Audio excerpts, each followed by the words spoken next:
Well, well, well, it's finally time. Sup, y'all? It's me. It's your boy Asmongold, and I'd like to welcome all of you to the OTK Games Expo live from the WePlay Studio. We have a lot of games to look at, over 40 today, and there are going to be a bunch of different games, and you guys are going to be getting involved as well.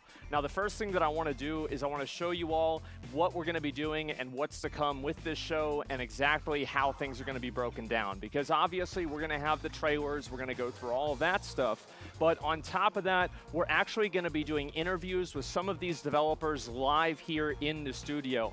And on top of that, we're even going to be playing some games on top of it. So I am very, very excited, especially with some of these games. I think they're going to be awesome to watch, and it's going to be a lot of fun. And so, guys, I want to say a huge thank you to everybody who's made this possible. This has been a tremendous undertaking for us, and it wouldn't be possible without you all. So thank you so much. And the other people I want to say thank you to are the people I'm about to announce today. And those are going to be my friends helping me here going through the entire expo right now. And so we got Tectone, obviously the Genshin Impact legend. And then we got, oh man, we've got Jay Schlatt, the Minecraft master. Oh my, he's cut off his finger. Is that okay? I don't know. Okay, all right, who else do we have? And oh, there he is. The classic WoW god, SFan TV. And he's going to be helping us, giving us a little bit of commentary and all that as well. And who else do we have? And, oh, look at that. We've got Rich Campbell. Who could have guessed that? And that's good. Yeah, hi, Rich. How you doing? He's happy. He's so happy to be here. Thanks for being here, Rich. Yeah, okay, he'll be okay. And then we... okay, so yeah, we've got who is Mizkif. We've got Mizkif there as well. And okay, all right, who else do we have? Let's go ahead and move up a little bit forward. And what the hell are y'all doing? Quit talking. We're going into the show. And then, oh, we've got Amaru, obviously, of course. And we're going to be getting everybody up here and talking about these games all together, getting their feedback, commentary, and just having a few conversations about these games. But that is not the only group of people that we have. We also have an expert variety gamers panel. We've brought together some of the best and most experienced variety gamers on all of Twitch to help give you their insight on these games and tell you which ones are great and which ones are even better. So anyway, over to the variety gamers. Thank you so much, Zach. It is me, NMPLOL, here with the Variety Gaming panel. We have assembled some of the best gamers ever on the planet. Everyone knows me. I'm NMP. I'm a 9-time Gladiator, 2-time rank 1, all this sort of stuff. And let's go to Chance. How are you? Hi, Soda Poppin', Chance here. 12-time rank 1, multi-rank 1 overall, gamer extraordinaire, popularizer of Among Us, veteran, 15-year streamer, made most people. Here to really kind of bring my insight and talk about some of these games and some of the great things about them. And over to my left, we've got... Yeah, that's really cool, Chance. Hi, everybody. I'm Seer. I'm actually a triple platinum rank 1 gas station simulator champion. Also won an Oscar for Best City and City Skylines. And absolutely rolled Soda Poppin' at Warcraft 3 Soccer, which I won a Nobel Peace Prize for. Bruce? See, all that sounds good, but to me it just sounds like baloney. Pro Telltale Gamer here, Bruce, drop them off. I'm here to give my insight on some of these games. I heard we got a great list, so I'm ready. I'm excited. Back to Nick. All right, we are the Variety Gamers here to give some of the best insight that we can possibly give. So back to you, Zach. Thanks a lot, Nick, and I can't wait to hear what invaluable, incredible, and very insightful commentary they're going to be providing today. But also, we have a lot of people involved, but I want to talk to you all about how you guys, the chat, are going to be involved as well. We are putting up today $50,000 of developmental grants, not pledges, grants of these developers, and to try to help them make their games a reality. So the way this is going to work is you all are going to vote, and first place is going to be getting $30,000. On top of that, they're going to be getting a Razer PC powered by Intel, and second place is going to be getting $20,000, and they're also going to be getting a Razer PC powered by Intel to help finish their development of the game, and in some cases, take their game development to the next level. level. So huge shout out to them. And honestly, guys, I am just amazed to be here. And there is one more person and one more guy who's going to be helping me do all of this. And I'd like to also introduce you to one of my longtime friends I've been doing shows with for a very, very long time. It's going to help me host this, Rich Campbell. Man, I'm amazed to be here as well, and I'm sure they're all amazed to hear my voice. They're used to only hearing it when you're done stream, but today we're only just beginning. And when I look around at this arena, it's crazy. We started off doing small webcam shows, and when you're on the big stage, you get kind of nervous that you might slip.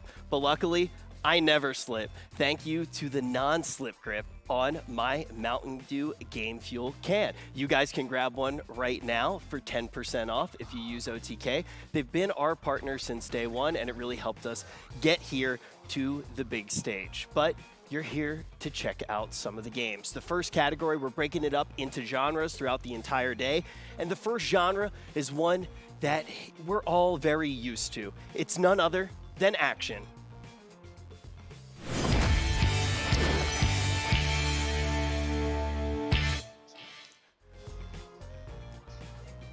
To kick everything off for the action games, it should be something very interesting for all of you. As somebody who watches Twitch, you're used to watching bottom feeders talk, but now we're gonna watch bottom feeders fight. It's WePlay Studios' brand new game, Knights of the Deep.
Wow. Honestly, I'm pretty excited to play that game, and yeah, I think that you're definitely right. With the crabs, the bottom feeders, I think we'll fit right in. It'll be okay. Yeah, I think I'll actually be pretty good at this one as well. I beat crabs one time in college. Really? Wow, that's impressive. I was playing video games. And yeah, I have to say, guys, I thought we'd start off with this game just to give you a little bit of an idea of what we're going to be looking at here and the kind of things that we're going to be able to see. I'm actually really excited to see something like this because it's the same type of like battle royale type thing that we've seen in many other games, but it's taken to a completely ridiculously level, and I think it's amazing, so I'm pretty excited. Let's go to the next one. I'm definitely ready to check out the next one, but also I want to hear what the Variety Gamers have to say about the crab combat in Knights of the Deep.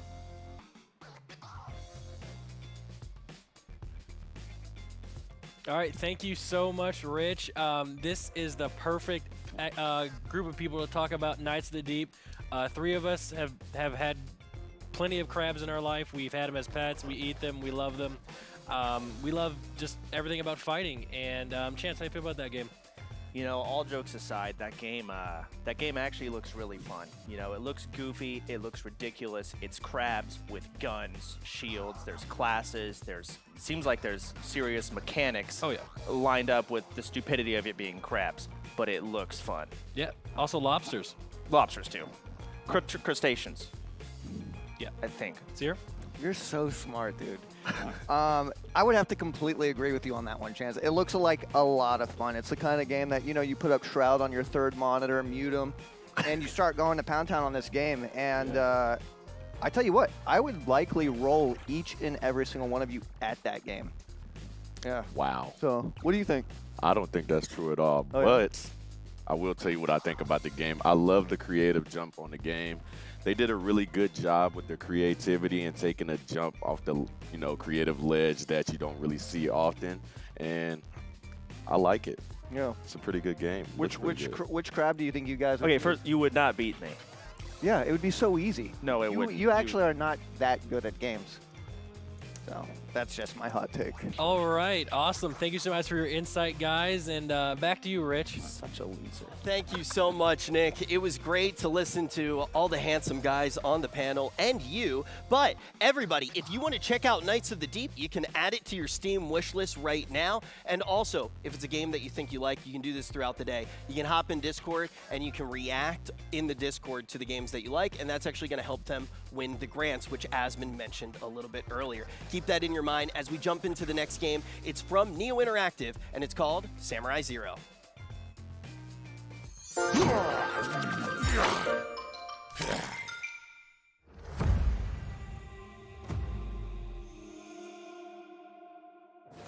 I made a pact with myself, I'll make it to Shambhala. Hope I'm invited, my frequency's like a Gotham. I made a pact with myself, I'll make it Select to your samurai. Shambhala. Right. They think that love is a song that goes like Luna. Even in the darkness of night, the moon is always shining. Forward. Heartbeats, the kick drums, hum bass. Elimination. Veins bleeding, the melodies like playing keys. What you think is a mix? Focus on how it fits. Envision making it rich. Don't just be saying please. If heartbeats and the kick drums, hum bass. One. Veins bleeding, the melodies like playing keys. What you think is the mix? Focus on how it fits. Make it more than a wish. Don't just be saying please. Victory. Incredible. Oh, stop.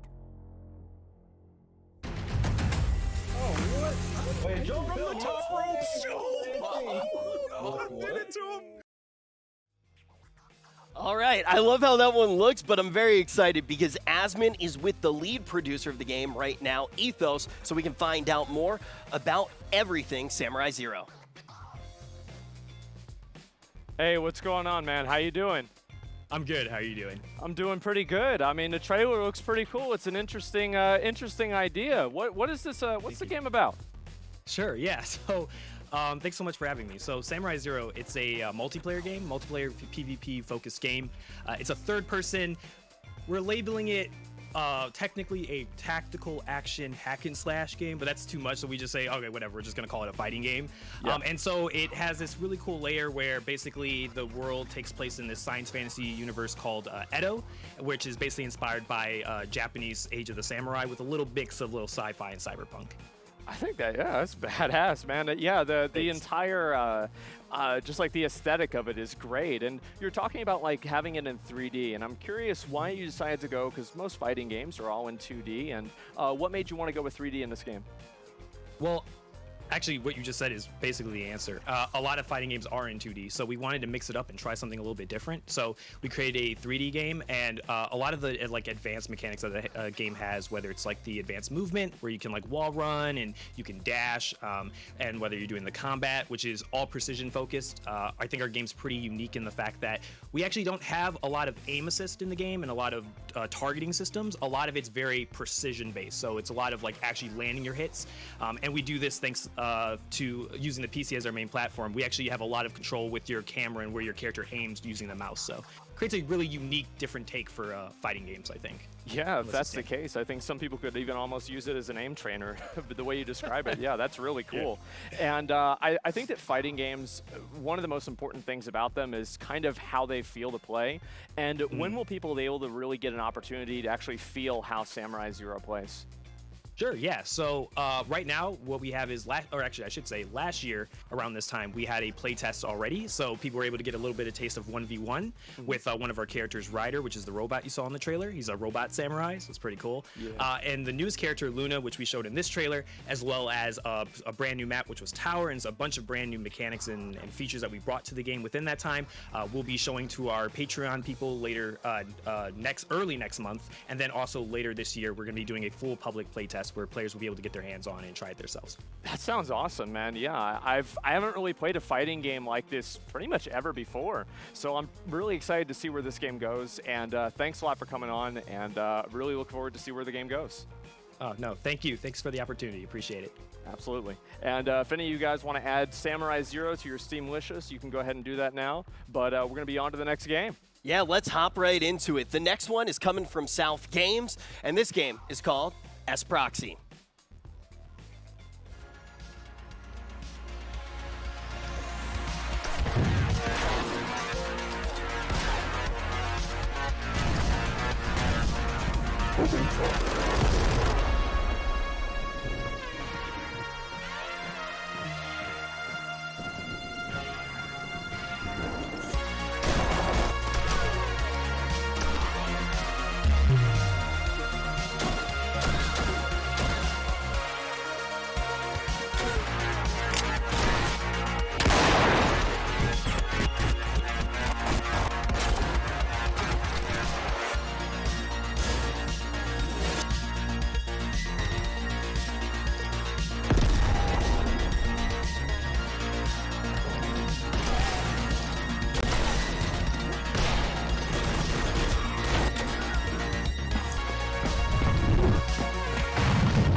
That was the first game that we actually got to look at today that had a release date attached to it. If you missed it, it's coming out June 23rd, so you can jump in and play. And if you want to right now, if you want to make sure that you don't miss the date, I'm terrible with calendars as well, you can add it to your Steam wish list, and you can check out an early download demo. So that's for S-Proxy. You can hop on Steam and check that out right now. But we're going to be taking a look at our first racing game of the day. It's from WePlay Studios, and it's called Neo Dash.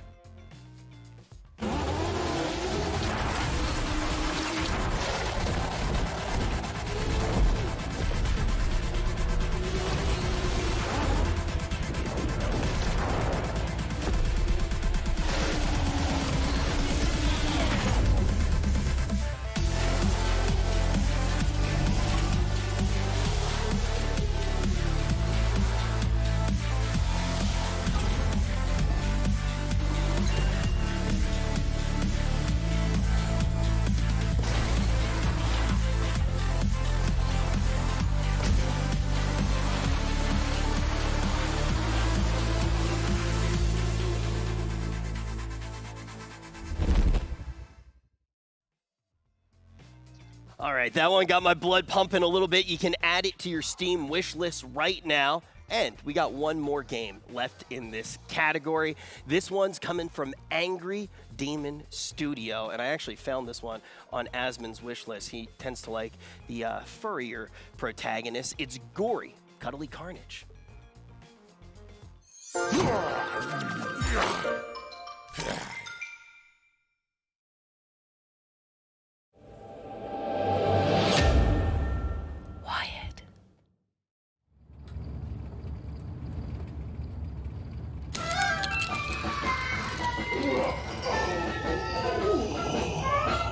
Day 243 in orbit. Every morning is a blank canvas. Time to chase the dream and Error. Inspirational quote 542 not found. What the f was that? Breach. Oh, breach. There's definitely a breach. How are we supposed to get back to Earth? Wait a minute. What the f are you doing in there, look? Serious? Now you just wait a minute there, pal. Let's talk about this over some nice nip. Come on, you want some nice nip, bud? Game face on. Gory. The perfect pet. It's coming time, you mother.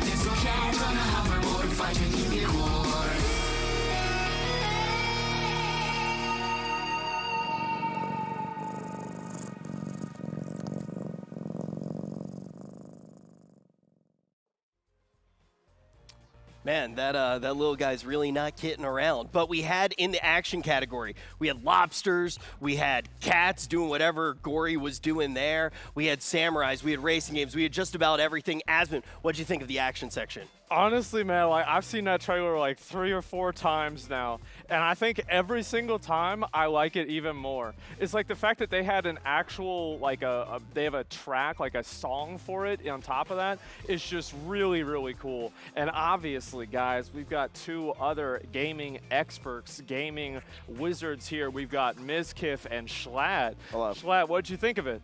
You know what, Asmon? I am super happy we're finally getting a game about murdering crabs and lobsters, so I can stop doing it in real life. Mizkif, what do you think? Well, honestly, that Cuddly Carnage game that we just saw, I actually love that game. I think it is a super unique game that you don't really see often. I love the dubstep that they played. I thought that was honestly amazing. The game reminds me of somebody who doodled that in like 6th grade, and then all of a sudden this game became a reality. It became a reality, yeah. Like after they got watching a little bit too much Invader Zim, and they just get too crazy. Some edgy kid with a notebook and a dream. Yep, and now it's a game. I think it's awesome. And the other game that I really want to talk about a lot is Neo Dash. Like straight up, like that is so cool. That trailer. The reason why I like it, it's like you watch the game and it's like hypnotic. There were like games in GameCube that were like this. It reminded me of like the old school essence of like F-Zero or something. And I think it's just such a cool looking, visually appealing game. Yeah, it reminds me a lot of, what does it remind me of?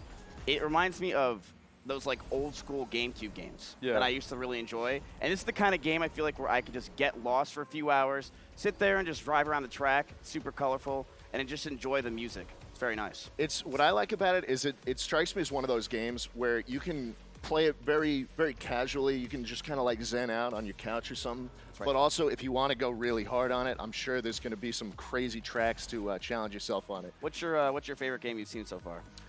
Honestly, probably the lobster one. You know what I feel like with the lobsters when it comes to that? You know what must have happened? But you know what they got? I perfectly I-framed through every single attack that boss did. Like, let's be honest, I did. I avoided every single thing perfectly. What the fuck? No. Is this the lobster? What is this? What? No, it's. Listen, guys. Wait, did I just hear a second lobster?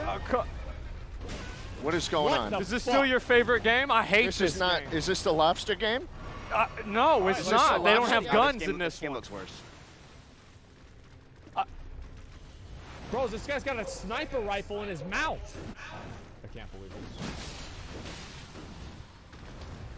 Okay, so I can see where the inspiration came from. Jesus Christ! So is this? Wow. Okay. Yeah. It's real funny, guys, right? Yeah, it's real funny.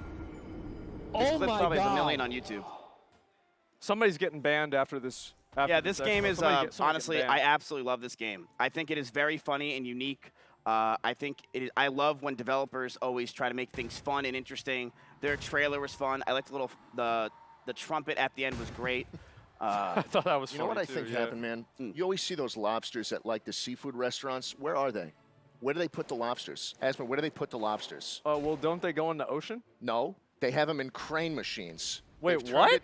Oh yeah, you haven't seen like the lobsters? a toy, and they have a. You've never been. You're telling me you've never been to a seafood restaurant? I've never been. So where like they have lobsters in a crane that game underwater. It grabs up the crawly boy. Yes, and then they you put them in cook a box.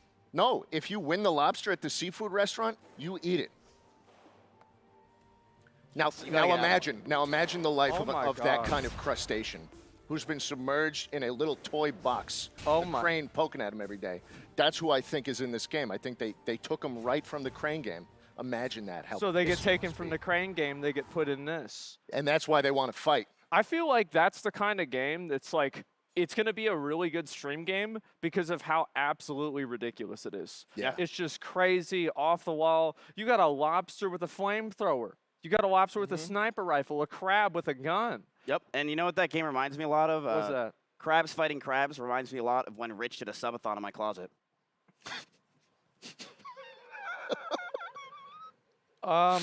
Yeah, I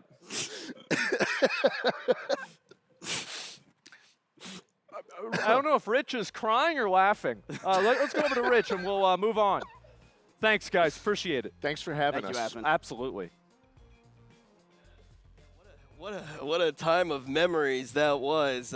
It was like a whole new realm of reality being in Ms. Kiff's closet for that subathon. And this next genre brings you to new realities as well, kind of like being in Ms. Kiff's closet. Folks, get ready. It's time for an adventure.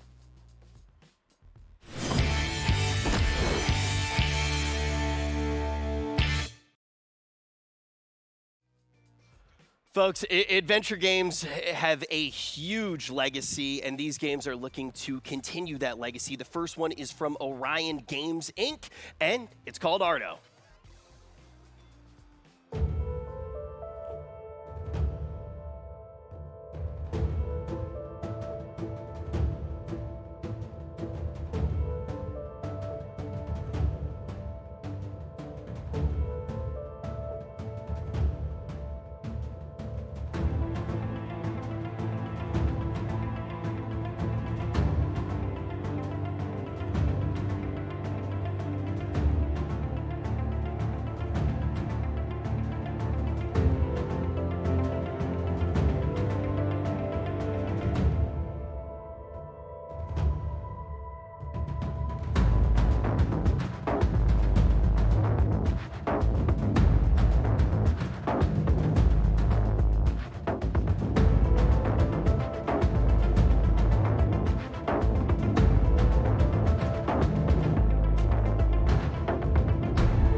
Well, Ardo definitely has a style unlike any of the games that we've seen so far today, and also it's an open world game, which I did not mention before we dove in. If it looks cool to you, good news, you can play it early. You can download the demo right now on Steam. You can also add it to your wish list for when it comes out. I just want to remind everybody at home, any of these games that you like, you can hop into the Discord, you can react to the games that you like the most, and it's going to give them a chance to win that grant that Asmon's going to be awarding at the end of the show. We got $50,000 and a beautiful PC, a Razer PC powered by Intel that the winners will be getting as well to continue developing their games and any future games which they do make. But let's hop into the next one. This one comes from Dapper Dog Digital, and it's called Biogun. It's time to get to work, Beck.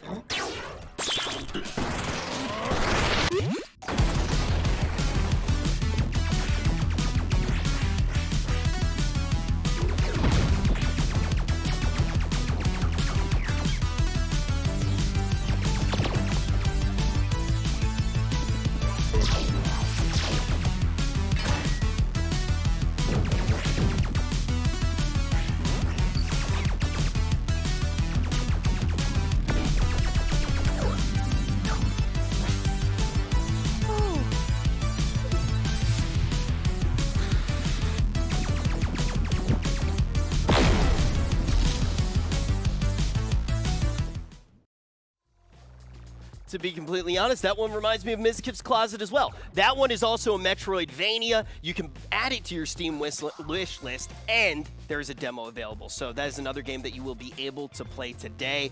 I love Metroidvanias. The progression in them is always very enjoyable. And our next one is a roguelike. It's the first roguelike that we've taken a look at today. It's from Stroll Art Studios, and it's called Below the Stone.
Yep, rocks. And Below the Stone is one of those games where I know Asmon pretty well. This is the type of art style that I think really resonates with us. Anytime that you get to see a game with that pixel art, kind of brings you back. You start to remember some of the memories. So for Below the Stone, you can actually already add it to your Steam wishlist. But when we're talking about that art style, I know I want to learn a little bit more. Luckily, Asmon is going to be talking to the lead artist, Mike Stallart, right now. Thanks, Rich. Yeah, I mean, you're definitely right. I see that art style, and I go right back to 1998, running through, like, Legend of Zelda, Link to the Past, or something like that. I absolutely love it. And thank you so much, Mike, for coming on and sharing your game with us. And my understanding is you guys had a really interesting journey coming to the Expo today. And what's the game development journey been like for you? It's hard to wrap it up in a small little segment, right? It's like we started myself. I didn't go to college or anything for this. I was kind of just going into it as raw as possible, right? I like it. I started by kind of inviting. I started with just my art, right? And invited a couple people to join me. Andrew being one of them. Our lead programmer, and he, we worked on Below the Stone for a while. We needed a composer for a Kickstarter later on, so we ended up picking up a composer, Karam, and we actually failed our first Kickstarter. And what I learned though, right, is just putting yourself out there is a huge win. Right? It's not about the money in Kickstarter. It's really about people who are fans of that make your game a success, right? And we ended up getting hundreds of new fans from this Kickstarter, and eventually publishers even started contacting us. In fact, kind of funny story with our publisher. Our relationship. I started by blocking them. I don't know if I should share that, but very smart move by me. But, I started by, originally, they contacted me. I accidentally, I didn't know who they were. I blocked them. Then they contacted me again, blocked them again. And then I was like, and then they found my Facebook out of nowhere, right? Oh my God, I was like, whoa. Yeah, I was like, whoa, Facebook? All right, maybe they have something to say. So then, I realized these guys were serious about our game, and they saw what we were trying to make was as important as how we thought of it as, right? And then we realized this is kind of a perfect fit for us. And it really kind of huge, every step of the way, it's just been kind of a twist and a turn and, hundreds of different directions for this game. Well, I bet that must have been pretty reassuring whenever you have publishers reaching out to you like that and being so insistent about it, going and doing whatever they need to do to talk to you. Yeah, exactly. I mean, seriously, I and these guys are great too. Everybody, I used to not like publishers at first, but then I realized these guys are real. These guys are real people. And then it worked out. Yeah, I bet it seems like it has. Obviously, it has. So, you're talking about this game. It's it's got the pixel art a little bit to it, but it's also got a roguelike element. How does this game play?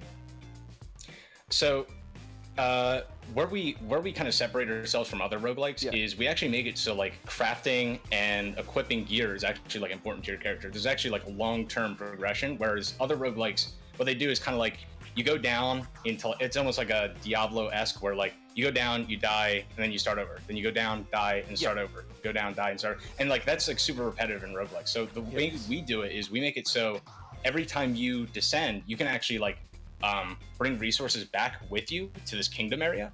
And you can actually use that gear to progress further in the game. You can wear this stuff, but every time you go down, right, it's a roguelike. So every time you go down, you're risking that stuff that you're wearing, right? I get it.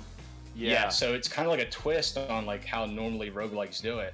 So every time you're going down, you're risking everything that you're bringing down with you. So if from you all your die, past you lose the adventures stuff? and everything. Yeah, if you die, you lose all the stuff on your character. Oh right? my God, that's intense. So you can spend hours crafting all this gear, right? Yeah. You're wearing it. You decide to take on the boss, and then you realize oh, I don't know how this guy works, and then you start learning the pattern. You're like, oh shit, I don't know if we're allowed to curse on stream. That might have been the first one. It's okay. But yeah. But anyway, yeah, you know, yeah, it's like every time you go down, it's like kind of like a new adventure. We have 50 biomes we're planning. We want to make it so like every time you go down, like it's going to be like a completely new kind of adventure every time you go down. Okay, so yeah, like you go down, you have no idea what's going on. It kind of almost reminds me of a game like Rust, you know, like a super high stakes game. And if you get killed, you lose all your stuff. And I know how crushing that is, but it's also like really, really intense. I think back like things like games I played on that like 2 years ago, I still remember them. So I'm really excited. And if people want to enjoy your project, excuse me, and they want to support it, where can they go? Well, they can go to belowthestone.com. Okay. We got a Discord. I'm going to be sitting in the voice channel after this.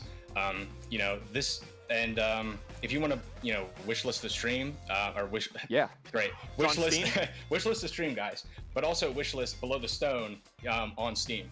But yeah, I also want to say hi to everyone in chat. You know, I wanted to say hi for a long time, but All right, yeah. Well, thanks a lot Appreciate for coming on, man. Yeah, the game looks really cool, exciting, and I like how it's a new take on the whole roguelike thing, especially with a graphic style that I think a lot of other people kind of around our age resonate with really well. So thank you very much. Yeah, thank you.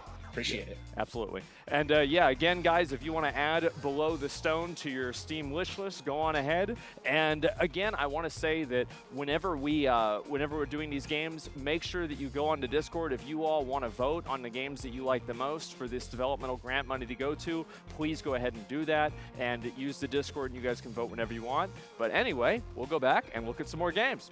Yeah, definitely excited to do that, and I think it's really cool to hear that new take on roguelikes. You know, maybe you see overworld progression sometimes, but actually taking a risk, trying to push a little bit further. I'm definitely looking forward to checking that game out, but we have one more game left in the category. It's from Bedtime Digital Games. Let's take a look at Figment 2, Creed Valley.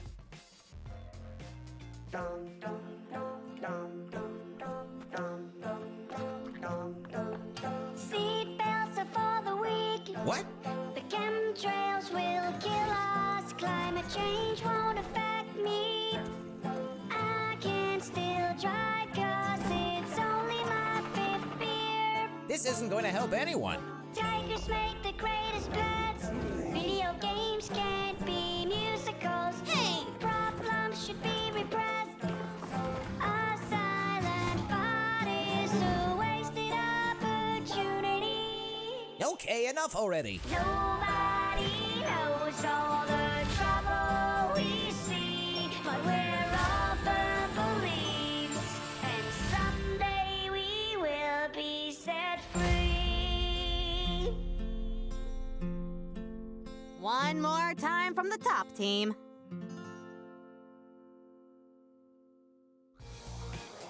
You can add that to your Steam wish list right now, but let's talk about all the games that we actually saw in this category. I'm going to throw it up to the second best gamer in OTK, NMP LOL.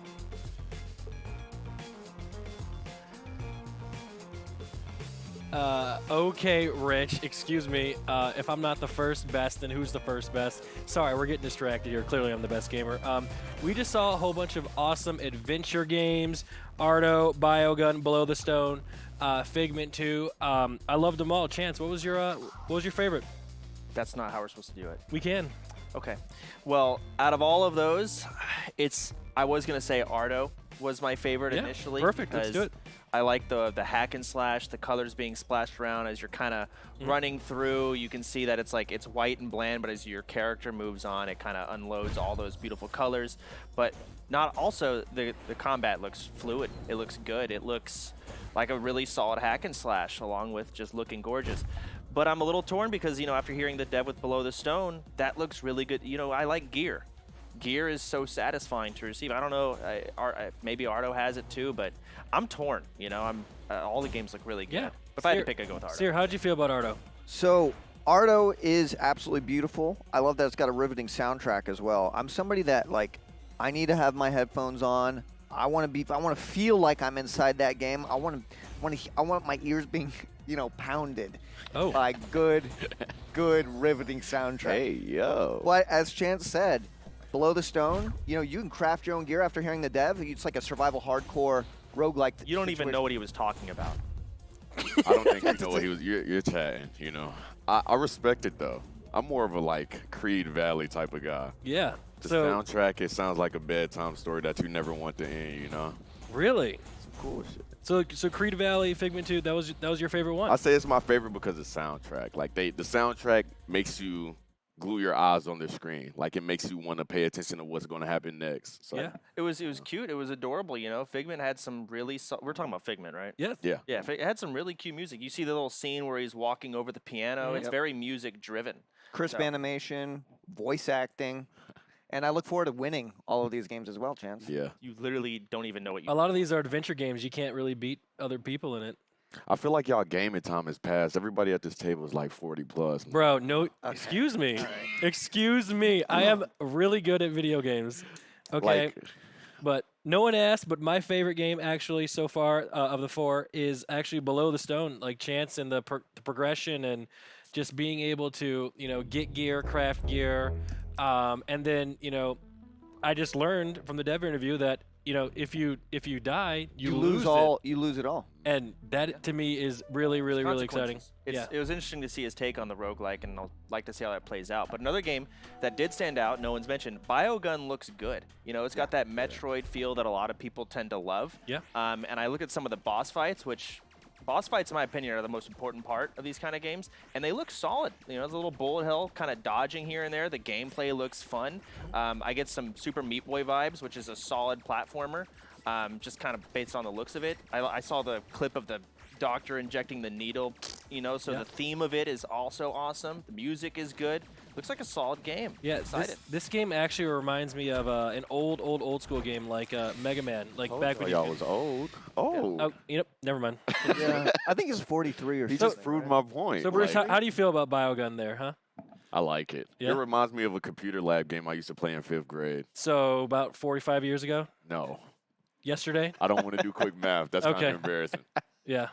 Hey, Nick, which game here is more likely to keep you up past 8 p.m.?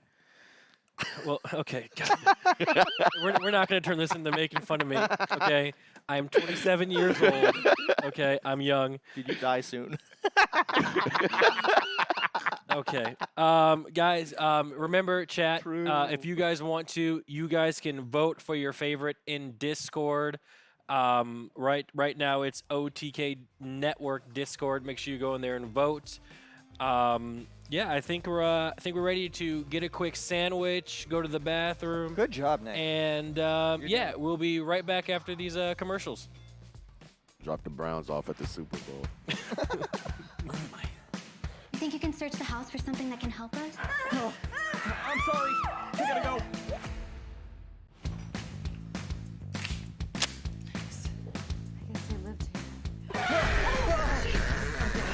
I don't want to be in here anymore, okay?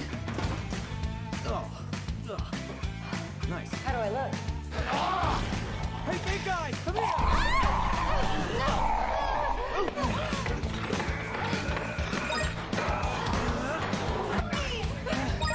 What do I do?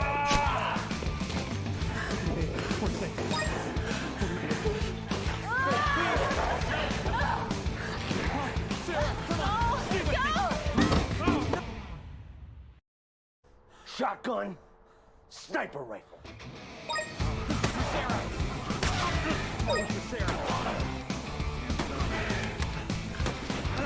Whoa, it's me! Look out! Are you serious? You were gonna let me get eaten by a zombie? Zombies! The only way that we're gonna survive out there is if we work together now. Hey, put your hands where I can see them. No, I'm gonna you shoot don't you. believe. What kind of people lived here? We have to go now. Let's go. Sarah, I'm sorry. I gotta go. Two headshots! Now let's kill some zombies! Join us. And kill the survival. Yeah! Let's kill the zombies! We just got to watch a little peek from one of our sponsors about eating brains, but now we have a whole game category for the glowy brains. It's one of my favorite types of games. It's none other than strategy.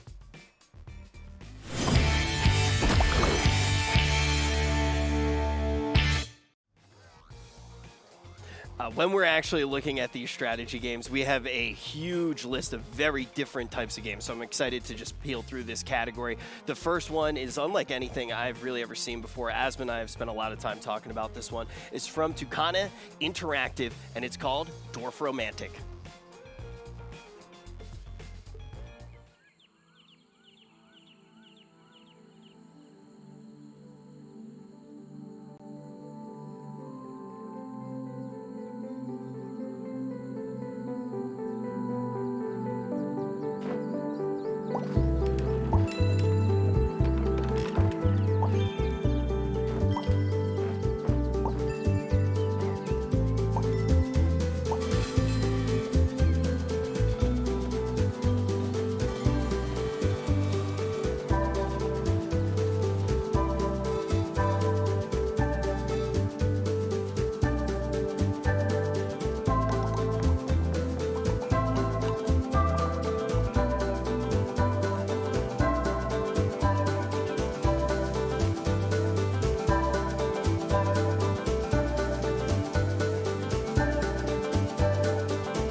That one looks really relaxing to play. I'm very excited to actually check it out. The first time that we watched that trailer with Asmon, he actually turned to me and he went, "Wow, dude, look at that tree, dude. Wow." Right. It was cool. It's a cool game, man. Yeah. What can I say? And you guys, you can play it right now. It's already available on Steam, so you can go ahead and download it. And the next game that we're going to be taking a look at, we have some surprises for this one. They're actually going to have an exclusive going on for everybody watching the Games Expo. But before we take a look at that, let's take a look at the trailer. It's from Phobia, and it's called Destiny's Divide. A single warrior. A simple spell. One small decision can turn the tide of battle in the war of mortals and gods. Every move matters.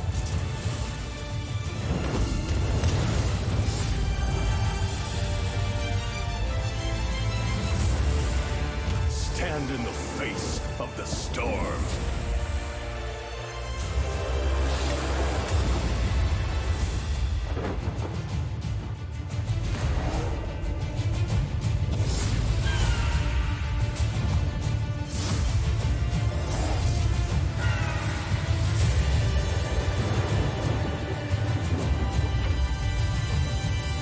I sentence you to death!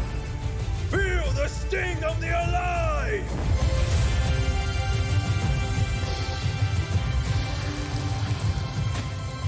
So too shall you be shattered against me.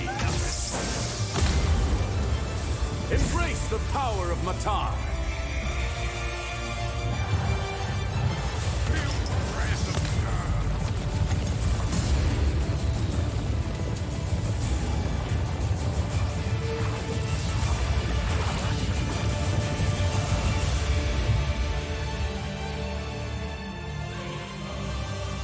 Destiny's Divide. Coming soon.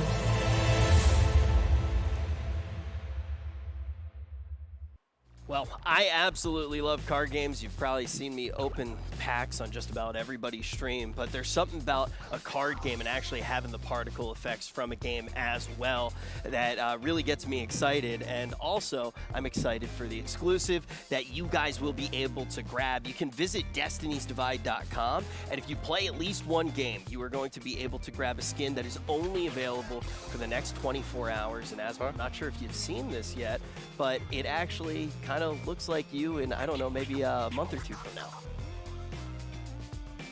Are you fucking kidding me? Well, it looks just like you. Oh my god. Like, wait, the last time I saw this, I thought he had hair. Yeah, no, maybe the skin is take live that out to updating. get rid of it? It's live updating. Okay. I swear to God, we saw this picture like 3 days ago. It had hair, and now he's completely bald. I think the devs are trying to tell you something. I think God is. I'm gonna be honest. Okay, so you can Destiny's Divide. Destiny's Divide, guys. Get it today, and you get this great skin. Lots of skin on the top of the head. You can check it out right now. Do not forget to add it to your Steam wishlist and head over to the website. That's the only way that you're going to be able to get that exclusive skin, only available for the next 24 hours for people who watched the Games Expo. But we got a little bit more to look at inside of the strategy category. This one's coming from Sunspear Games, and it's called Immortal Gates of Pyre.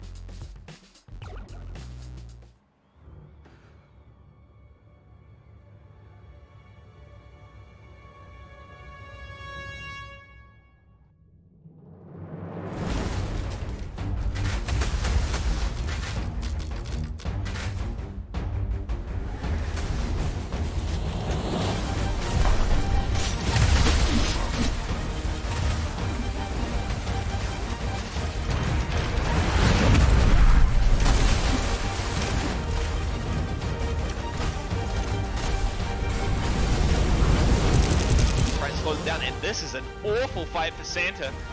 He's got to get back into the protection, but I'm not sure that's going to be enough. Spend his money on a Citadel. This could be a really good opportunity. Snipes. Four strikes coming down through the whole army. It's all Bone Stalkers, and now they're all dead. One more in the main, and there's no alloy coming in because there's been Safari in the back of the base. There's no HP. There's nothing at all. Those Safari. Oh my god. The Safari We're just going to snake it out at the last possible moment. Oh my god. There it is.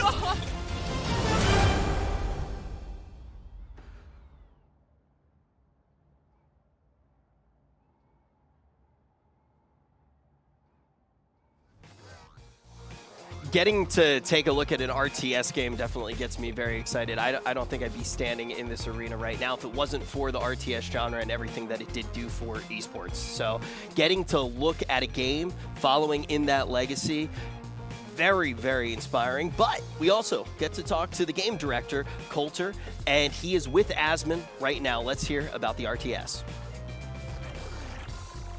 Hey, what's going on, Coulter? How you doing?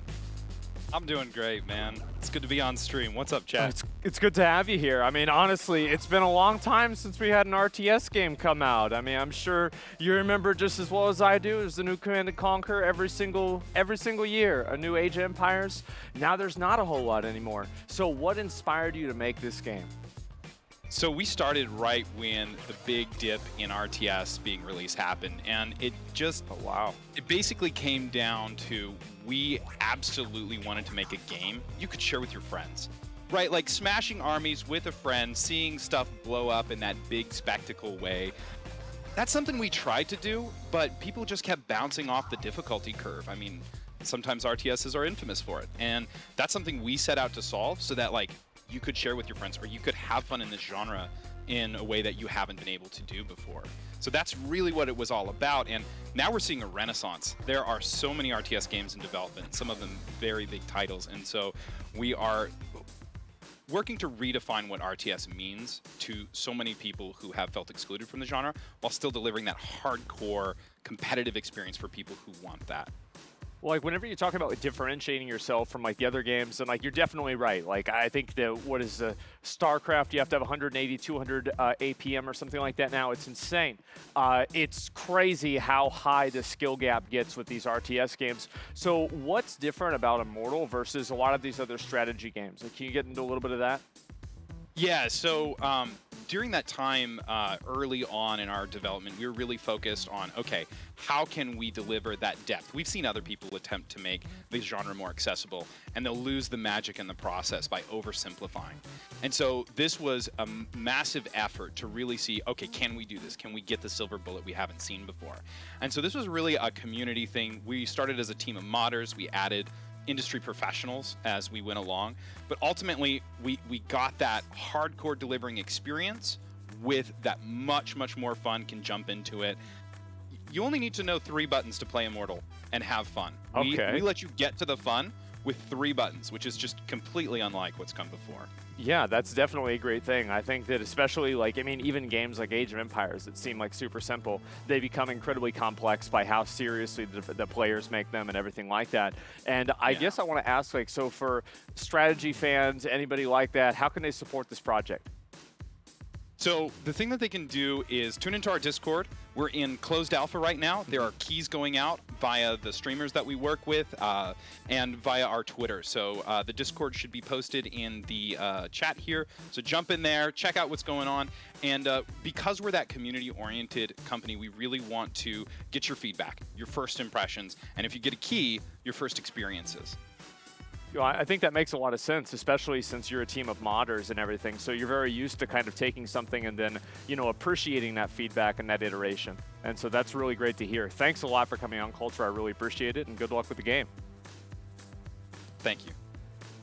I'm really happy to see these kinds of games, man. I am. Like, it's been a long time since we've had some strategy games come out, and it's nice to see them. Yeah, and there's so many different, like, kind of subgenres inside of strategy. Yeah, I think that's starting to what's starting to happen at least. So yeah, guys, join the Discord if you want to be a fan of Immortal, and we'll go on to the next one. Yeah, you talk about all the different subgenres that are going on inside of strategy. We're going to be taking a look right now at a tower defense. It's called Spirits of the Elements, and it's from Hippo Rider Games.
Looking forward to taking more of a look at a tower defense as well to try to see, you know, how many mobs are actually coming out at a time, how the game actually all comes together. Oh, I think that looks really cool, especially the fact that you can change the lanes. Like, there's not a lot of tower defense games that let you do that unless you go to, like, Warcraft 3 custom games or something like that. So, yeah, I think it looks really cool. Yeah, it's been a little while since we have seen a game like that. Yeah. We're going to take a deeper look soon. We're going to get to talk about these games, but we have one more inside of this genre, and it's from Tragsoft, and it is called Koromon.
Koromon is now available for download on Steam, so if you want to check it out, you can do just that. But I want to check out all of these games just a little bit more, and lucky for us, Asmon is standing by with Emeru and Tectone to talk about everything that we saw in strategy.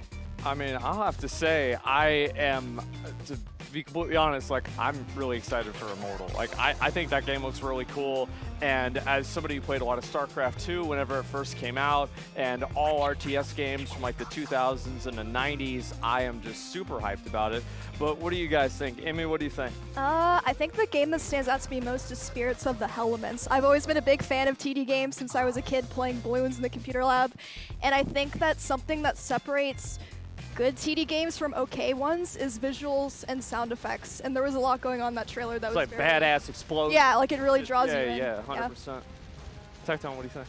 When I came here, I wanted to see innovation and modernized version of the classics. Yeah. And that's what I saw. People have been saying that gaming's been dead for years. Today, I feel like a little bit of life was breathed into the whole gaming sphere. Well, I think that's one of the best things about going and looking at a lot of these indie games is that people have like these ideas, and it can be small studios. You have games like Vampire Survivors, right? 1, 2 guys make this game.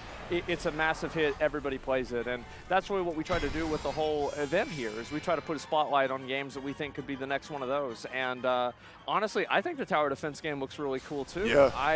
I played a little bit of Balloons before, and I got to the expert stages, and I kept getting, I got my ass beat, I'm going to be honest. And I stopped playing a game. I got so upset. And so I might try this one out, too, just to see what it's like. And, like, gameplay is super important to me, but, like, dude, I'm 1 year older than NMP, Yeah. and that dude's been having a midlife crisis for about a decade now. So, like, I'm not too worried about the gameplay anymore. I wanted to hear good soundtracks and art style.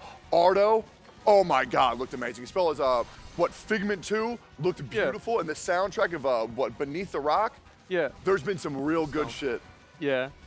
I think the sound and everything like that does really make a big difference. Is that, like, especially like what Emmy you were talking about with like having the graphics and like the explosions, just having them be visually appealing. Like this stuff happens, it's on the screen, and just pops off. Like it has that's to be so satisfying. Yes, Yeah. like the visual appeal of Neo Dash 2, good lord. Yeah.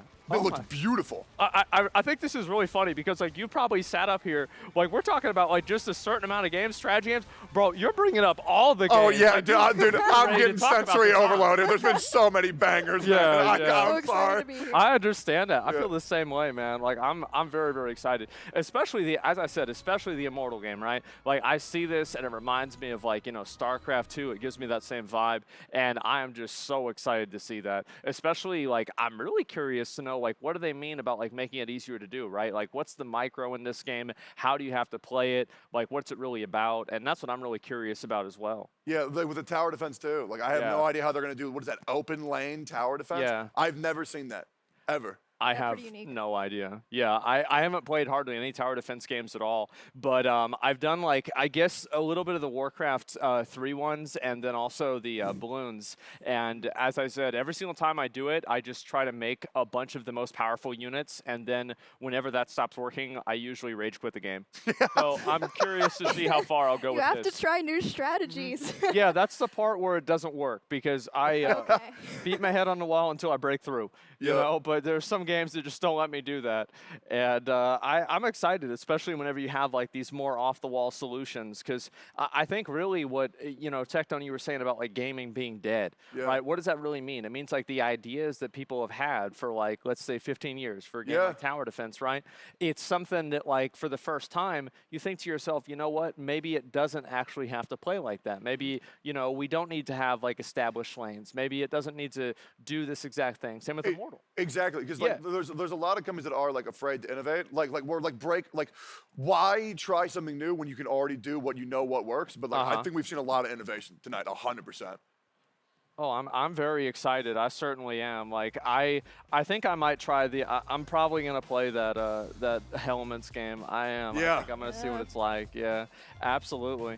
But guys, I want to say again is that just make sure that you guys vote for the games that you guys enjoy a lot. We're going to have the Discord link again in chat. It's on the OTK Network Discord because, as I said before, $50,000 as well as some PCs, some Razer PCs powered by Intel are going to be provided for you all today and for these different studios that win. So anyway, I'm pretty much good. Hey, how do you guys feel about them? Good. Yeah, I'm excited. All right. Well, Rich, go on ahead. I'm ready. Yeah, I'm very excited for this next genre. As somebody who's been told that he looks like Luigi his entire life, the next category definitely really does resonate with me. It's time for platformers.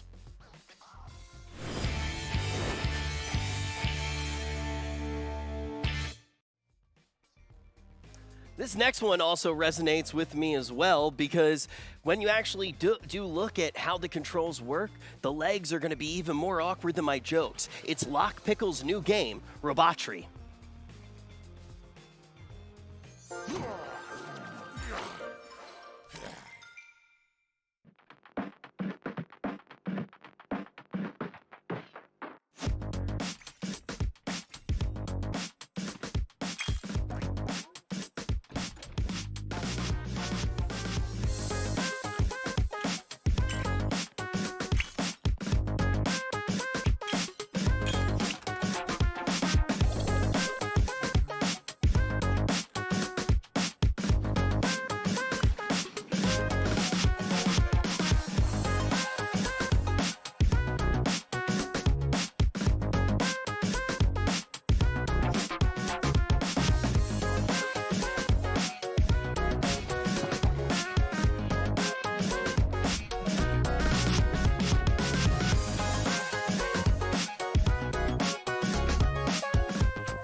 I've always been a huge fan of games like Robotry, where you actually do have to overcome the movement.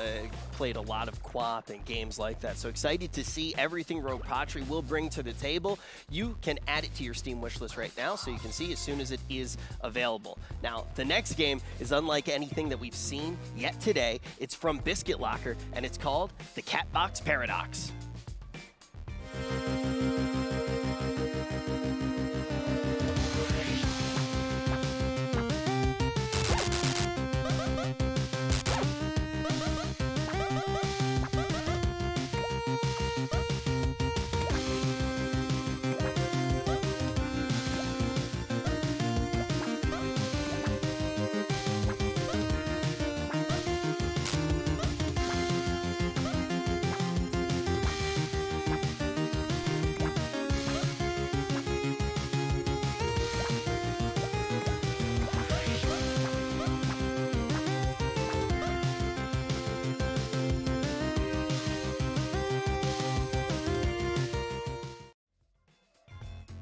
I'm really cheering for that little guy. When you actually do watch the cat running around, you think about the Schrödinger paradox and how it's both alive and dead at the same time, much like my streaming career. But for this one, we actually do get to hear more about the game's development. This is one of the most heartwarming stories that I actually got to hear leading into the Games Expo. Asmon's going to be talking to both of the devs right now.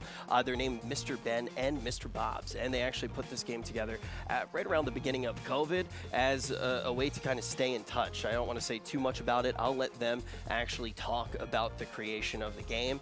And you can actually download Catbox Paradox right now. It's available for download on Steam. So if you want to check it out during the Games Expo, you can go ahead and do that before we take even this deeper look at what went into the development process and what the game's all about and what the goal actually was for making this game. Because like I said a little bit earlier, it really is one of those games that going into the Games Expo, we heard the story about the game's development, and that was one of the reasons that we did want to put it into the spotlight and actually get to check it out. We only have 3 games as well in the platformer category, so after we check out this interview, we're going to be jumping into the last one. And we have a few more genres as well. We're going to take a look at some of the genres that we are going to be looking at today as we get ready for that interview. We already, I think, covered about 4 of them. Next up, we're going to be taking a look at party games. From there, we're going to be taking a look at shooters as well. And I believe after that, we're going to be getting into the simulation games. I'm very excited to check out that category and see everything that Seer has to say about that. But when we do put our attention back on the platformers, we have a lot of surprises in the final game as well. And for the Catbox Paradox, we do have that interview getting ready very shortly here with Asmongold. So I can see Asmongold right now, very excited to get his chance to actually talk about it. Asmon, what did you think about that game? I thought it was cool, man. Like, I gotta go back and watch the trailer. So the cat goes black and white back and forth. I think that's pretty, like, I've never seen something that does that before. And I think it's an interesting game. I think that's one of the most the coolest things about looking at some of these games is like taking a completely new idea, a completely new perspective on something and trying something that, especially, I think one aspect of this that's really underplayed is the visual identity of it, because it looks very appealing. It looks like something that you've never really seen something like that before in the same way. Obviously, like the graphics, again, I forgot who it was that mentioned this. It was Bruce talking about games they played in the computer lab in 5th grade. I think I was doing a lot of that back whenever I was in about high school at that time. And so, yeah, I love these games. I think they're really cool. And especially whenever they have like a cool little gimmick like that gives you a little bit of like kind of a, back and forth. And the co-op game, jumping around and everything, you like that? Yeah, I mean, that's one of those games where instantly you're going to see a lot of streamers play it and they're going to freak out. Like, you'll even see the people who, as much as they try, they stream, but they're not necessarily good at games. Like Quinn, I am currently better than him at Diablo. It's not a huge deal. But you know what is a huge deal? How great the Catbox Paradox does look. I just got word that the interview is ready. Asmon, let's actually learn about the game. All right, yeah, I'm very excited about this. So thank you all very much, Mr. Ben and Mr. Bobs, for joining us. And I'm really kind of curious. I've heard that you all have a pretty interesting story of how you became friends and when you guys started making games together. So how did it all happen? Hi. We started making games when we were children, back in school, and we made games on the Sinclair ZX Spectrum. We programmed them in BASIC, and we released them on tape. Oh, wow. So a long time ago. Yeah. And then it was a brief hiatus of 30 years, I think, and then we thought we'd have a go again. So we took up Godot during lockdown and tried to make a game. And, kind of prototyped a few ideas, and then it just kind of went on from there, really. That is crazy. So 30 years y'all went on hiatus, came back, you make this game, it's on the expo and everything. That's a cool story. I like that a lot. What's the game about? Is like the cat, like it changes colors? How's it work? Absolutely. Absolutely. So as you mentioned, it's based on the Schrödinger's cat paradox about a cat being both simultaneously dead or alive, and we've sort of symbolized that with the black and white colors. So during the game, you can switch using the button just to switch between the black cat and the white cat. And as a black cat, you can't touch anything that's white, and as a white cat, you can't touch anything that's black. Although that's quite a simple mechanic overall, we've really had fun trying to see sort of where that idea can take us. And we've hopefully come up with lots and lots of ideas, making a kind of fast-paced and fun little, with lots and lots of variety as well, a little platform game. I think it looks pretty cool. Like I can see it being one of those things where it's like it seems really simple to do, and then whenever you actually start playing the game, you just get your ass beat. And so I'm pretty excited to see that, absolutely. And what really was your goal with making this game? Really just have a bit of fun and challenge ourselves and sort of make something like we wanted to make when we were kids, and in that kind of era. But obviously we couldn't, and then nowadays it's so much easier, and so much better. So yeah, it was really just to have a bit of fun, and we got a lot of positive feedback from playtesters and players, and we just thought, well, we should put it out there. That is honestly, like for me personally, I think that's really cool, because whenever I was a kid, I did like animation and other types of stuff like that, and it's like, back then the technology you had was just like so much worse. So like going back and seeing what people are capable of doing now and like really kind of finishing the unfinished is really awesome. So thank you guys so much. And the game is available right now on Steam, is that right? That's right, yeah. Awesome. Yep. Okay, yeah. So if anybody wants to go and play Catbox Paradox, you can go ahead and do that right now on Steam. Thank you very much, Mr. Bob and Mr. Ben. I appreciate it, and good luck with the future of your game. Thanks, Ray. Thank you. Man, like I think that is like I think that's really cool. Like me and two of my friends, whenever we were in, you know, like on summer vacation, we made these like animation games together, and I don't know, it's like very nostalgic for me to see that, even though it's never really happened to me. It's just like I remember how cool that was, and seeing two guys come together and do that after so many years is just very personal for me. Yeah, no, it's a great thing to see, and also when you start to look at the mechanics of it as well, that simple mechanic has a lot of potential to really just change how the entire game does work. But we have one more game here in our platformers that we are going to be talking about, and for this one, I don't know what else to say besides the fact that my excitement is almost as huge as its creator's ego. This one is made by Mizkif, and it's called Unrooted.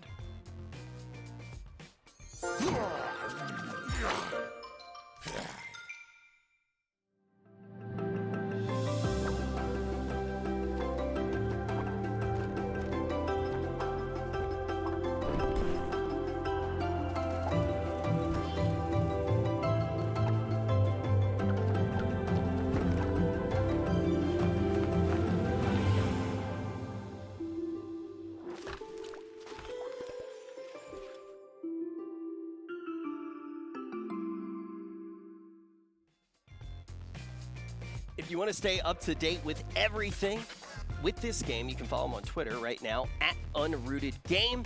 And we're going to get to talk to the developer of the game just a little bit more, Mizkif. He's sitting with Asmon and Emaru right now. Let's hear about Unrooted.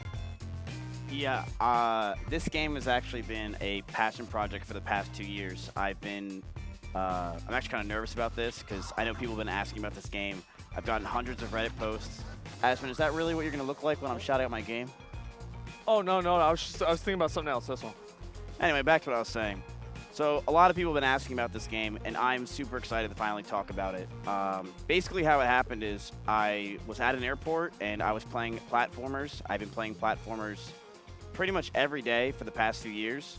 I love Jump King. I love other platformers. Jump King is really good. And I always wanted to be able to make one of these games. I always wanted to create one, and I thought the best way to do it was with my community. But it wasn't. Because what happened was I hired a bunch of people from my community, and they all lied about what their resumes were, and they actually couldn't do anything. Oh, yeah, I've done that before, yeah. So I had to rehire a bunch of people, and I was able to hire an amazing team from my community still.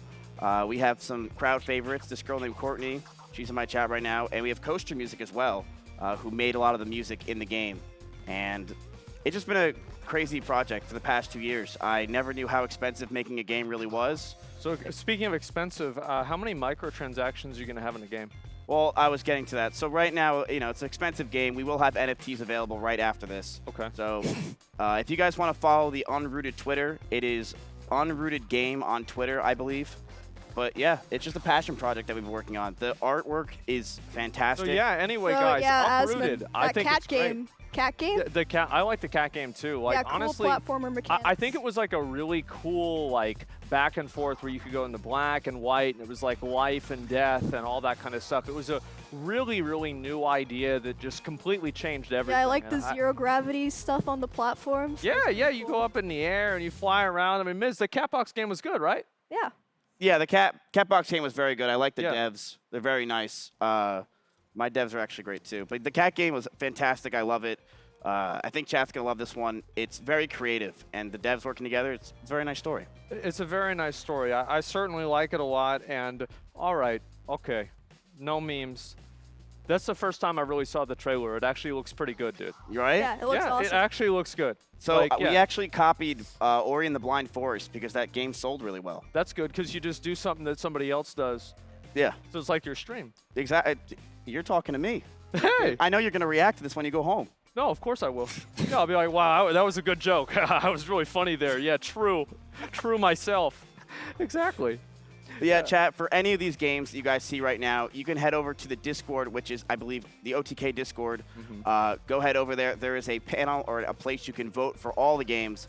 like Asmon said, first place gets $30,000. I believe second place gets $20,000, right? Yep, and they both get a Razer PC that's got Intel inside of it too. Intel stuff is powered by Intel. I think that's a lot, especially, I mean, PC is getting a whole gaming PC now, especially, I don't know really how bad the clip shortage is now, but it's over $1,000. That's a lot of money. So for people that want to develop a game and actually render it and make it work the way they want, I think this is a tremendous bonus for them, because you got to keep in mind, like, for every massive game developer that are making millions of dollars because they've got 18 different kinds of loot boxes in the game, I'm not thinking about anybody in particular, but any of that kind of stuff, you know, for every one of those, there's hundreds of people, thousands of people out there trying to just make a little game, something, just a little bit of something special, and that's what we really want to empower today and make happen. So I'm excited. I am. I think it's cool, and I'm curious to see what's going to happen with these other games. Me too. I think these games are looking very good right now. And I also want to say thank you to chat. We are watching. Don't worry. Nick's refreshing live stream fails as we speak. We are seeing what you guys are saying, and the support is absolutely unreal. Thank you guys so much for being kind to every game and everybody on this stream. It is fantastic. So thank you. Mizkif is farming hearts, so you download his game. So it comes out winter 2022 Okay. right now. There's an NFT available. All right, so you can download that right now. You mint it right now. Put in your password. Do they need to put in their credit card now, or is that later? You can put it in later. It's fine. Okay, all right, that's don't great. worry about it. PayPal works. Okay, yeah, just direct to you. Yeah, if that's okay with you. All right, that makes sense. You know, for tax reasons and everything. Emmy, how excited on a scale of 1 to 10 are you to play Mizkif's game? Like a 3. No, like a 10. It looks sick. Wow, a 10. Oh my God, guys, that's so great. Wow. I was fine with the 3. I was honestly okay with that. Just play the game. That's all I care about. Oh, really? Yeah, it's fine. Sorry. It's whatever. Anyway, so yeah, thank you guys very much. I appreciate it. And we're going to move on to our next section. But again, guys, I want to remind you just one last time, please make sure to vote in the Discord for the games that you like the most. There's $50,000 on the line here on top of 2 PCs made by Razer, powered by Intel. So we're going to go on over to Rich, and we're going to continue the show. Actually, when Mizkif was talking,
I want to give the biggest shout out ever to Razer right now.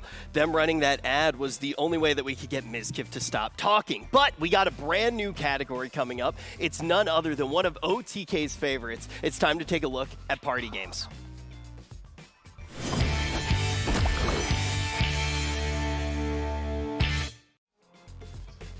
We have a whole bunch of games inside of this category, and we're looking at these right now, thinking about maybe playing them in OTK Game Night. The first one's coming from Chaotic Entertainment, and it is called Minigame Madness.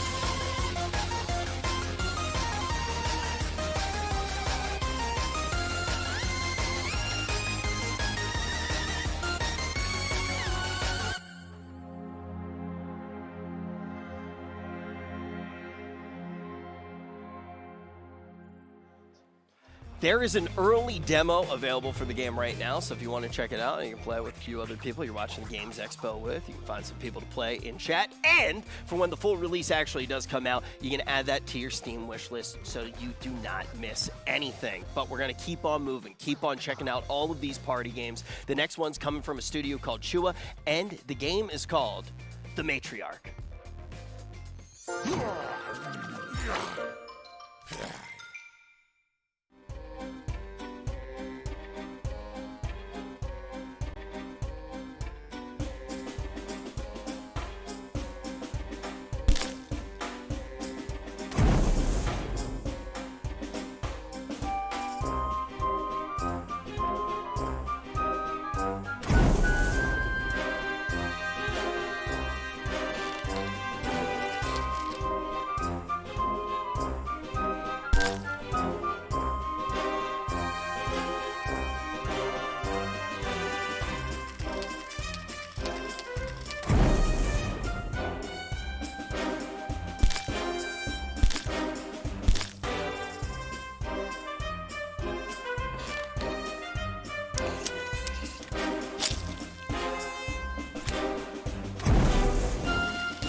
Did they add that? I did not see that when we watched the trailer. So we watched these trailers before. It's new. It's definitely new. Yeah, church sure has changed since last time I went. I don't remember the upside down crosses and satanic rituals. Looks a lot more fun. Looks pretty fun to me, and if you guys want to make sure that you don't miss any of that fun, you can add it to your Steam wishlist right now for when the game is released. And let's take a look at the next one. This one is coming from Fireline Games. Let's take a look at Fuel Up.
I could actually talk about that one all day. Very excited to see more. If you are, be sure to add it to your wish list so you don't miss anything. But there is also a download that is available for play today, so you can actually check it out and see it for yourself. And you're also going to see another game right now. This one's coming from RDBK Studios, and it is known as Renown.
I'm not sure if McConnell's watching right now, but that game seems right up his alley. Bro, I'm really excited about that game. That game looks really cool. It really does. It looks really cool. I guarantee you, whenever that comes out, me and McConnell are going to be building a castle together in that game. Oh my God, it's exciting. And we get to talk to these guys, right? You get to right now. Oh boy, I'm ready. Okay, all right, let's go. All right, Jesse, thank you very much for coming on and talking about the game Renown. I'm going to be honest, man. No problem. It looks fucking awesome. So, you guys, Rust came out, and it came out a while ago, but it's had like a massive renaissance. Everybody's been playing Rust nowadays. What made you want to do basically medieval Rust? Well, I mean, it's been, it started probably 8 years ago. I mean, Yeah. I went to RMIT, which is a school in Melbourne. Okay. And I met Charlie, who is the other co-founder of WePlay Studios. And it was actually the first conversation I had with him. He was explaining Rust to me. And it just sounded like the best game ever. I mean, I played it that night until the early hours of the morning. And from that moment, that game was just, for me, the best experience so far. And also at the same time, we were playing Chivalry Medieval Warfare. And in the same sort of vein, the combat system was just so intuitive. And as we played both these games religiously for years, we just kept talking about this medieval survival that, you know, raiding with trebuchets and battering rams and incorporating a directional based combat system that it just eventually was so good of an idea we couldn't not make it. I and agree. then we finished school and we started, and yeah, from that point we just built a team. And they're just the most dedicated guys. Like it's unparalleled, the quality and speed we get through this stuff. It's fantastic. I mean, the quality and the speed, that sounds good. When's it gonna come out, man? Okay, so the timeline, I guess, from now to release is basically we've got Steam Next Fest happening on the 13th of June. So very, very soon, and we've got a combat demo that's free for people to play. So we implore you to come and give that a shot. It's just basically the combat version of the game. After that, maybe a month or two past that point, we've got Raid module, which is, if you imagine you took all the survival systems into a short sort of game mode, we're going to give that to our backers and testers to solidify those systems. It's basically like a small game where two teams fight together, they craft and build their castles and raid, and it's a way we can test all the systems in one place. From there, test and create the full survival game from that testing period for hopefully a release in early access, maybe mid next year, we hope. But of course these things change, but we can't wait to get it in your hands, that's for sure. How many people can be on the server? Like, because I think about like a medieval fight. I'm thinking like Kingdom of Heaven, Lord of the Rings. There's a lot of people there. How many? Well, we're hoping to have 100 players on a server. I mean, we never really envisioned Renown to be this huge battles. Or as much as it's cool, I'm sure some people will make some servers where that's possible. Yeah. But for us, it was actually like a core, like a little close-knit clan where you're allying with people around you, fighting over hotspots of resources. It's that sort of like social connections between smaller groups, which we want to capitalize on for sure. So you have like those small, like, what are you thinking, like 8-man teams, something like that, 4 to 8-man teams?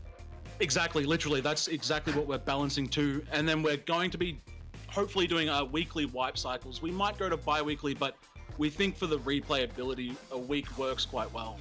Okay, so it's going to be like you're going back and forth, you're building up, you're getting busted back down, you do it all over again. Is that basically it? Okay, exactly. Yeah, I'm excited. So June, what was it, 13th? Was that what you said? That's correct. So Steam Next Fest. Okay. Free to play for anyone for about a week. So yeah, and also join our Discord and let us know what you think, because we really need that feedback. And yeah, we just love to know your thoughts, honestly. Honestly, man, I'm really excited to see this game. So thank you so much for coming on. Thank you so much for sharing it. No problem. I'm really excited Thank you to see so where much. it's going to go. Me too. Thanks. Thank you. Absolutely. And guys, again, Renown, you guys can put it on your wish list now for Steam. But we've got two very well-renowned gamers here. We have SFan TV and we have Jay Schlatt on to talk about these games. Schlatt, what do you think? Thank you so much, Asmon. Hold on one second. Yeah, looks good. Shroud, you look so good right now, man. Incredibly handsome. And look, Asmon, I mean, look, you see a lot of these game genres that go back in time. This is one with Renown. I really feel like this is the perfect fit for it.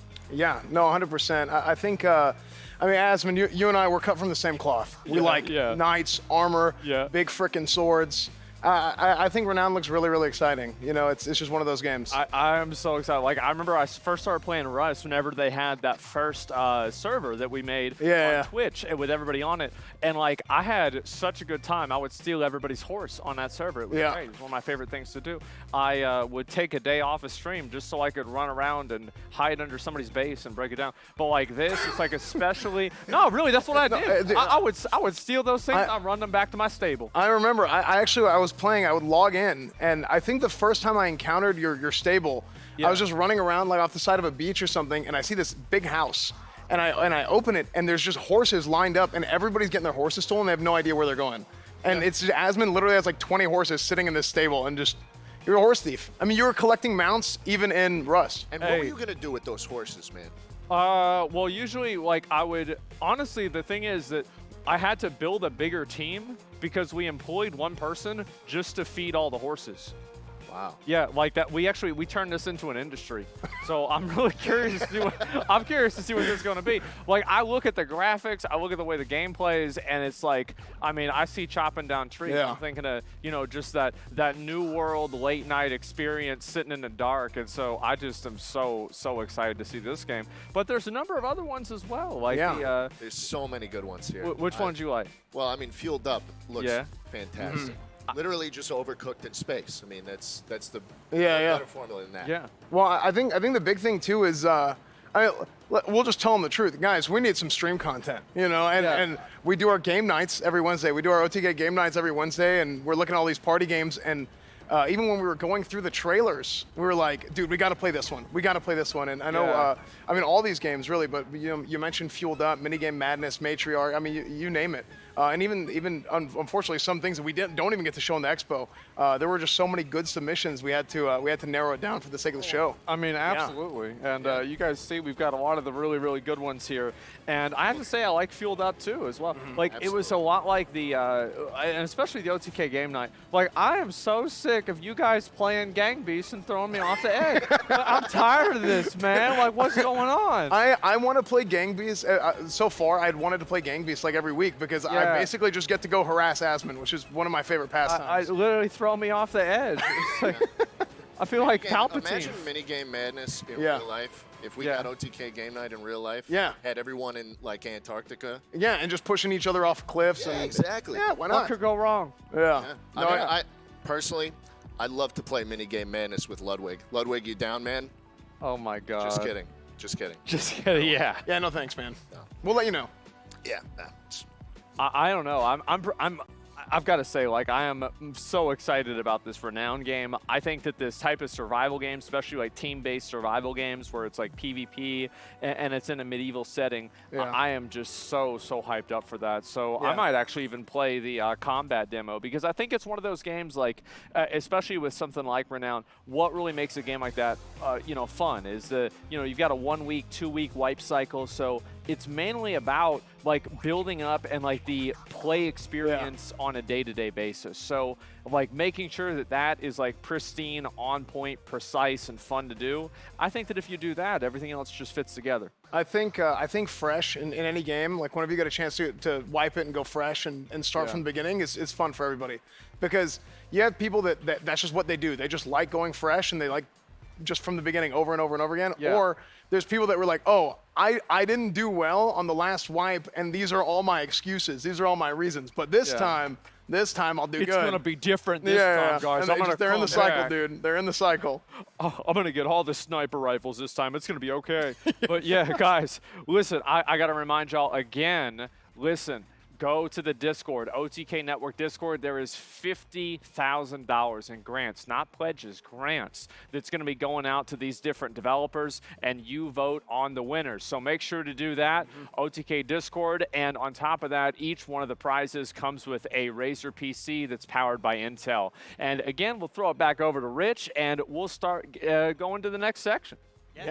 We are going to do just that. Now, we've never done this before at an OTK Games Expo, but this category is actually dedicated to a pioneer, one of my personal heroes, and a man who, well, a very brave man who has managed to touch all of us and inspire all of us. A man with beautiful aim and an even more beautiful smile. This category is dedicated to Shroud. Shroud, let's take a look at shooters.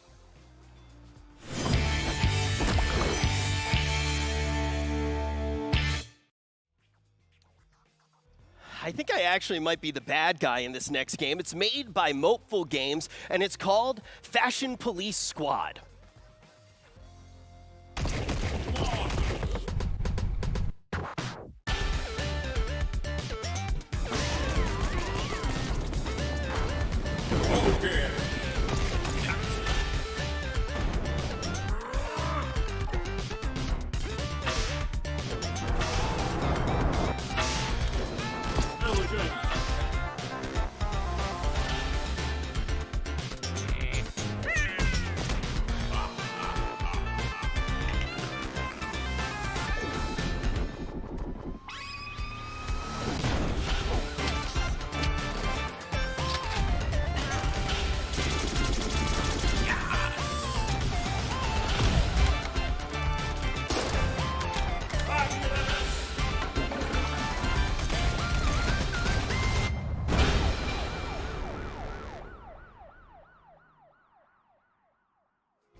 That one looks great. Having a hair gun, I wish that existed in real life. But we're going to take a look at the next game. This one's from Dids, and it's called Project Sparrow.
Two very different games right now to kick off the shooters, but they do have one thing in common. You can play both of them right now. So when you actually do look at Fashion Police Squad, you can play the early demo. You can download that right now on Steam. But for Project Sparrow, you can download the entire game. So if you want to check them both out, you can head over to Steam and play them both today. But we're already starting to see shooters are going to have a pretty large variety. A lot of things falling under this umbrella. We got 2 more games to check out, but we're going to take a deep dive on Project Sparrow.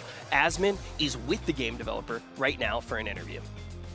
Okay, I mean, I'm gonna be honest, guys. Like, I feel like this is the kind of game that I would get my ass beat in. Like, it's like you have to be so precise with the shots, and I'm really excited to see kind of like where did this game really come from? What was the inspiration for it, and kind of what's your story in making this game? Yeah, so about 5 years ago, I just really wanted to make.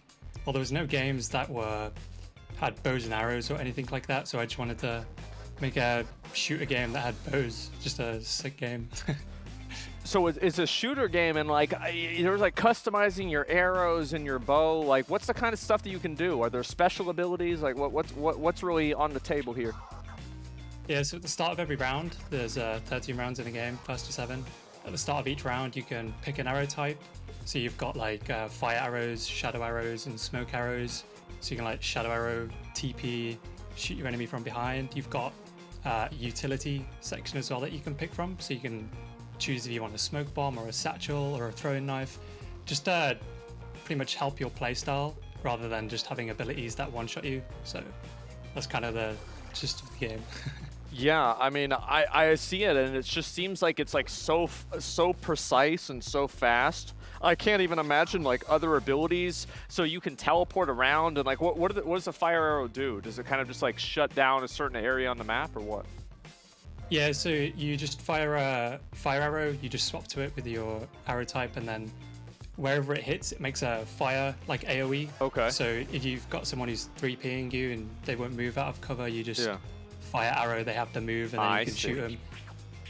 Is there a team version of this? Like I think a lot of these were 1v1. Can you do with teams as well? Yeah, so there's 1v1s, 2v2s, 3v3s. You can warm up in death matches as well. There's custom games and spectator mode as well. So. Oh wow. Okay, so this is the kind of game that like you can pretty much, if you're a fan of FPS and just like the finite, or not finite, but like the fickle nature of like moving around and being super precise, this is a game for people that are aficionados of that, people that really like that kind of gameplay. Yeah, unironically, it was never intended, but the movement in the game is just been getting harder and harder, and it's really hard to master the movement in Project Sparrow now. Okay. But, through playtesting, we just kept adding new stuff, wall bouncing, and then dashes, and then being able to dash in the air, and then it's really fluid if you can master the movement. Yeah, I can see that. I think it's absolutely one of those games that just becomes harder and harder to play the longer that you play it. So I want to say thank you so much for coming on. And again, Project Sparrow is available now on Steam. Is that right? Yep, Steam Early Access, 20% off right now as well. There you go. Thank you very much for coming on, talking about your game, and good luck on development. Thank you very much for having me. Cheers, guys. I'm gonna be honest, like if I ever play that game, I cannot wait for like the like 7 people that I have that are under 18 that watch my stream to just like instantly kill me in it. Yeah. Like I just, yeah. We're very similar. We both like playing shooters, but we're both terrible at them. Yeah. You agree? Say what? Never mind. We got 2 more games left in the shooter category. Let's jump right in. This one comes from 2 Star Games, and this one's a little bit spooky. It's called Choo Choo Charles.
God, well, that one is definitely a little bit scary, but I'm excited to talk about it just a little bit more. But we have one more game to look at. This one's completely different from Choo Choo Charles. This one's coming from WePlay Games Studios. It's called Hold Fast, Nations at War.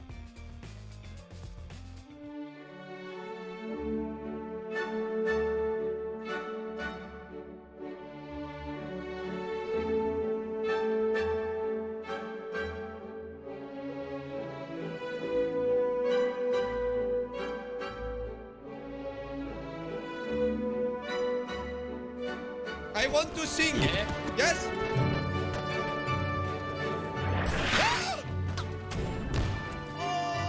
grenade's gonna glob over this fucking hill and we're all gonna die and I'm gonna laugh. Oh shit!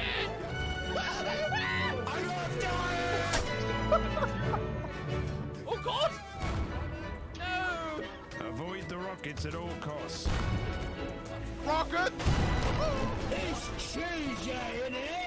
SS chips is departed in 30 seconds. They might be out of range. Oh my god, get him! This is so embarrassing. Classy bad! Can't see me again! Triple kill grenade! Oh my god! Come on, man, don't be afraid! Ah, be afraid! Cannibal! Cannibal! Oh, come on! Come on!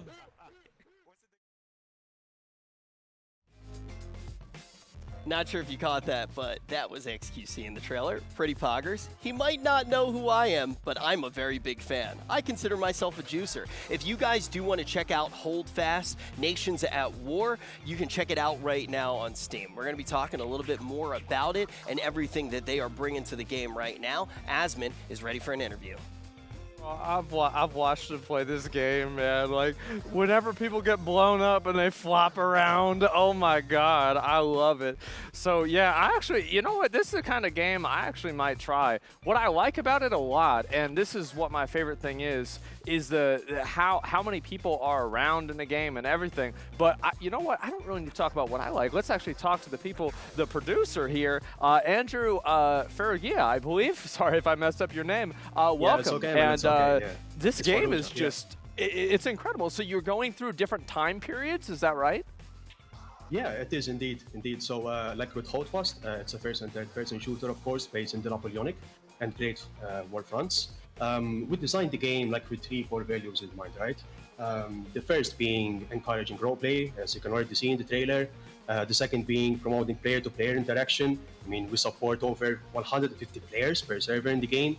And that's all in one server, you know, like it's bloody madness, so to speak. And the third, of course, is placing community at the forefront. You know, like we truly believe that us being the creators, while the community is the creators. Yeah, I think that's really cool. I especially like the large scale of it because I think that that's what really captures the essence of the, I mean, really just kind of the frenetic nature of a war battle, right? I mean, like it's not something where everybody's just on, you know, even sides and they're shooting at each other. You know, there's crazy shit happening, things blowing up, nukes just appearing right in front of people. It's it's pretty wild. Yeah. So the game's already out. Yeah, the game's already out. Where do you see things going from here? So, of course, like with Hold Fast, we have a lot more planned, right? We have other titles in the making, if that's something that you are also interested of. You know, if you've been following our studio, of course. But we plan on continuing to support Hold Fast for the coming years. I mean, we will never stop supporting it. There's a great community following the game, and, you know, we want to continue delivering, of course.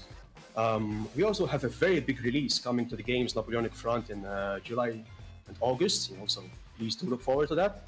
Okay, that's awesome. And if people, you know, you're talking about supporting the players, well, what about the players want to support you? How can they do that?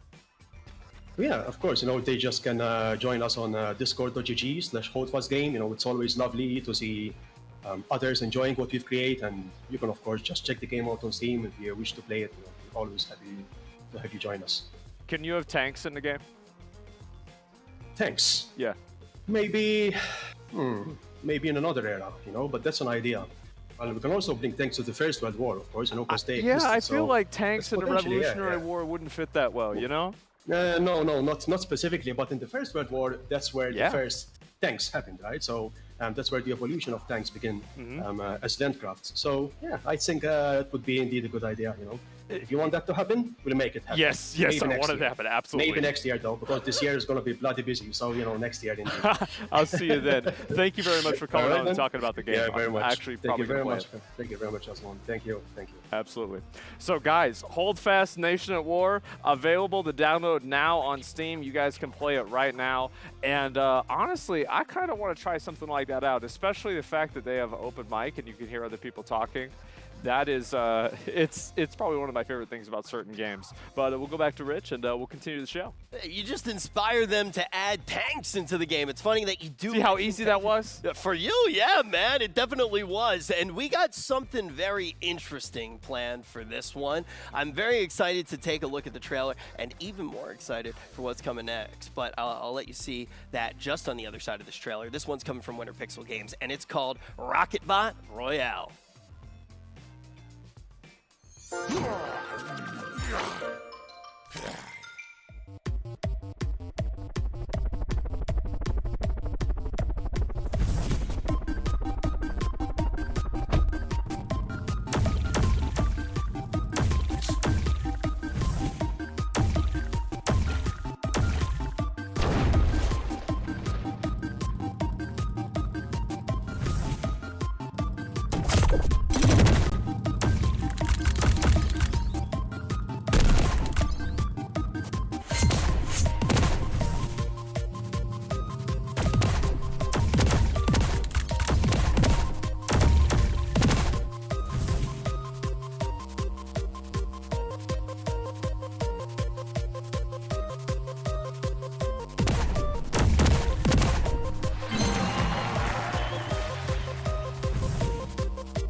So we've gotten to check this game out just a little bit before, and one of the reasons we were so excited, we do this little thing called OTK Game Night, and this game seemed perfect for it. But we figured, why wait until an OTK Game Night when we have everybody right here in this studio? Why not just have a little tournament right now? So ladies and gentlemen, allow me to introduce Team Intel and Team Razor.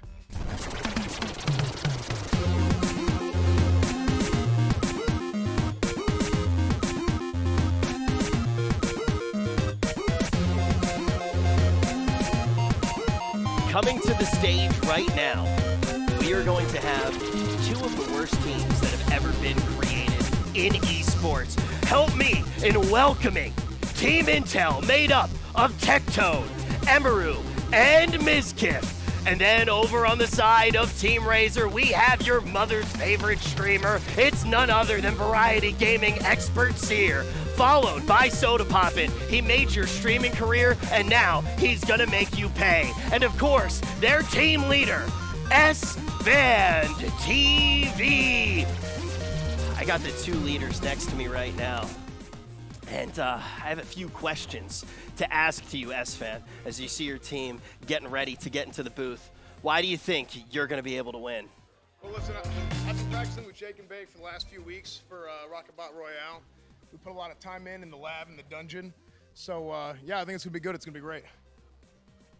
I don't care. Where's Bruce? Where is Bruce? Where is he? Bruce. We'll find him.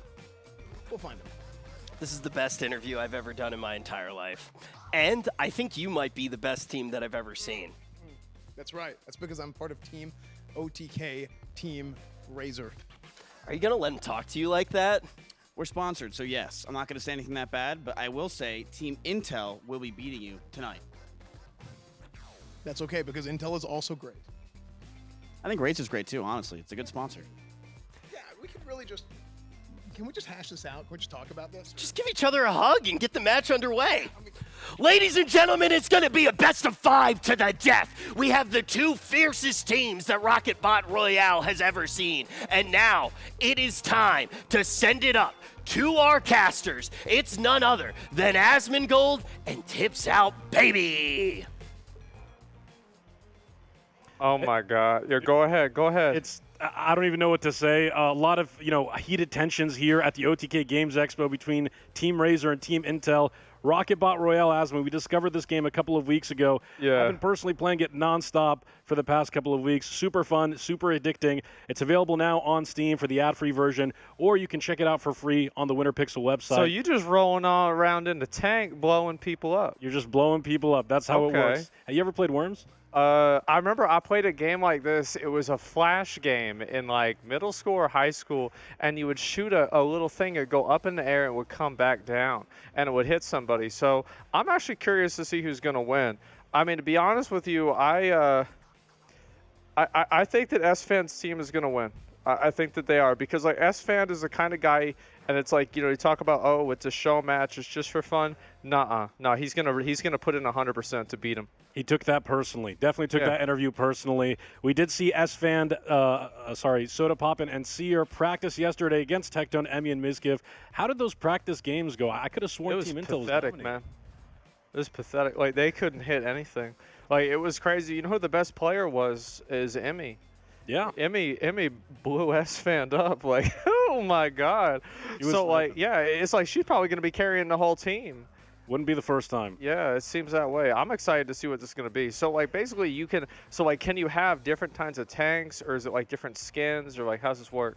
So there's a lot of different skins in the game, a lot of different tank types you can roll with, a ton of different items, customizations, power-ups that you can select before a match, and then you can queue either in solo, like a standard BR, or you can queue in squad modes as well. Right now we've got 3v3 squads going between Chance, Seer, and the rest of Team Razor against Team Intel, and a lot of customization in this game. It's one of those games that's super easy to pick up, but really, really hard to master. Like the ballistics. Exactly. It's like you have to aim perfectly. There's like some physics element to it, but it's super smooth, super buttery, and as you guys will see here shortly, super, super fun. This is a battle royale, but it's with tanks. Like, I actually just want to see what this is going to be like. And it looks like Mizkif shares that sentiment. Yeah. Yep. Okay, all right, here we go. So, it's just in the traditional VR sense. They just fly in on a helicopter. And it looks like they're about to deploy here shortly. They know they have to deploy? Okay. And there it is. Mizkif using a couple of his missiles just to get better positioning on the map, as you can see in the bottom. He missed the coins. It's just like Super Mario 64. Absolutely. Very reminiscent of Mizkif's typical streams. You can see Tectone rocking the forklift there, Emru with the base tank. And you see Tectone throwing out the rapid fires, the nukes. They're destroying everything around them. Fully destructible environments in this game. S-Fan leaping up, trying to snipe Miz down, but Miz has the high ground. S-Fan's dead. He's 100% dead. Oh my God, he got deleted. There it is. Wow. Team Intel showing up just like they did yesterday. Wow, look at on the low They're off-screening him. Oh, Soda hit both of them right there. That's good. Oh, they got a supply drop. Oh my God. Chance tries to leap up, but he gets no way. Miz by popped him out the air? Hit him in the air. God. And there's the nuke from Seer, though. Is there going to be a comeback? Emmy at low HP. She's trying to break through the barrier. Seer takes a big shot. Let's see if our variety gamer can really do anything. He takes down Tectone. It's 1v1. Seer versus Emmy in the first match of this best of 5. Oh my God. Come on. I want Emmy to win. I want Emmy to win. There's the grenade. Is it going to land? No, it falls into the water. Please blow his ass up. The lake is rising. Please the match time is running out. Oh, she's higher than he is. He's dead. Seer with the miss. Oh my God! He shoots himself into the pool. So Emmy actually won again. Like, what is this? She was dominating yesterday. She's here to assert herself today, carrying Team Intel once again. That's 1-0. Oh my God. Fuck is wrong with you? Like, who was it? Like, I forgot who it was. S-Fan just ran in there and just got killed. Dude. Oh, man. He didn't have bubble. That's what it was. He's not ready for that. Not ready, not taking advantage of the low ground. And you can see, you know, Team Razor a little bit on you know, fiery nerves a little bit. You saw Soda popping, a little bit upset with S-Fan. Can they cool down for this next match? The best part, again, guys, is the fact that you have to keep in mind, they're probably actually mad about this. Yeah. Like, they're probably, they're actually mad about this. Like, it's like, you could think, oh, they're acting. Nuh-uh. No, I think, who was it brought it up after the match? I forgot who it was. Maybe you weren't there, Tips, but I think it was like, maybe S-Fan brought it up. Probably S-Fan. Telling me why he lost. He's trying to get into the groove right now to redeem himself in this second matchup as we wait for the deployment here. Team Intel once again looking to secure the high ground.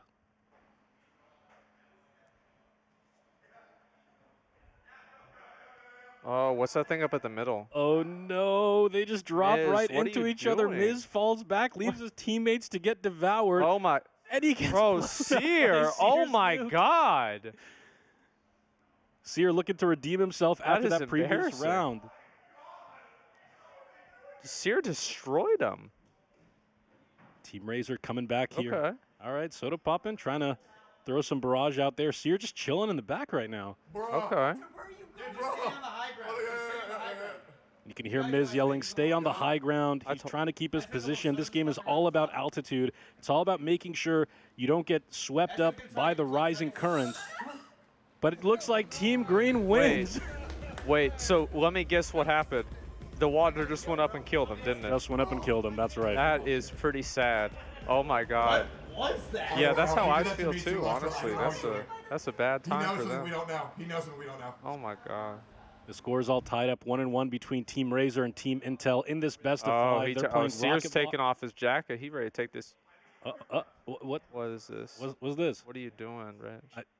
What's going on here? Well, I would say he's playing Diablo Immortal, but that's not the cache UI, so I don't know what he's doing. What is this?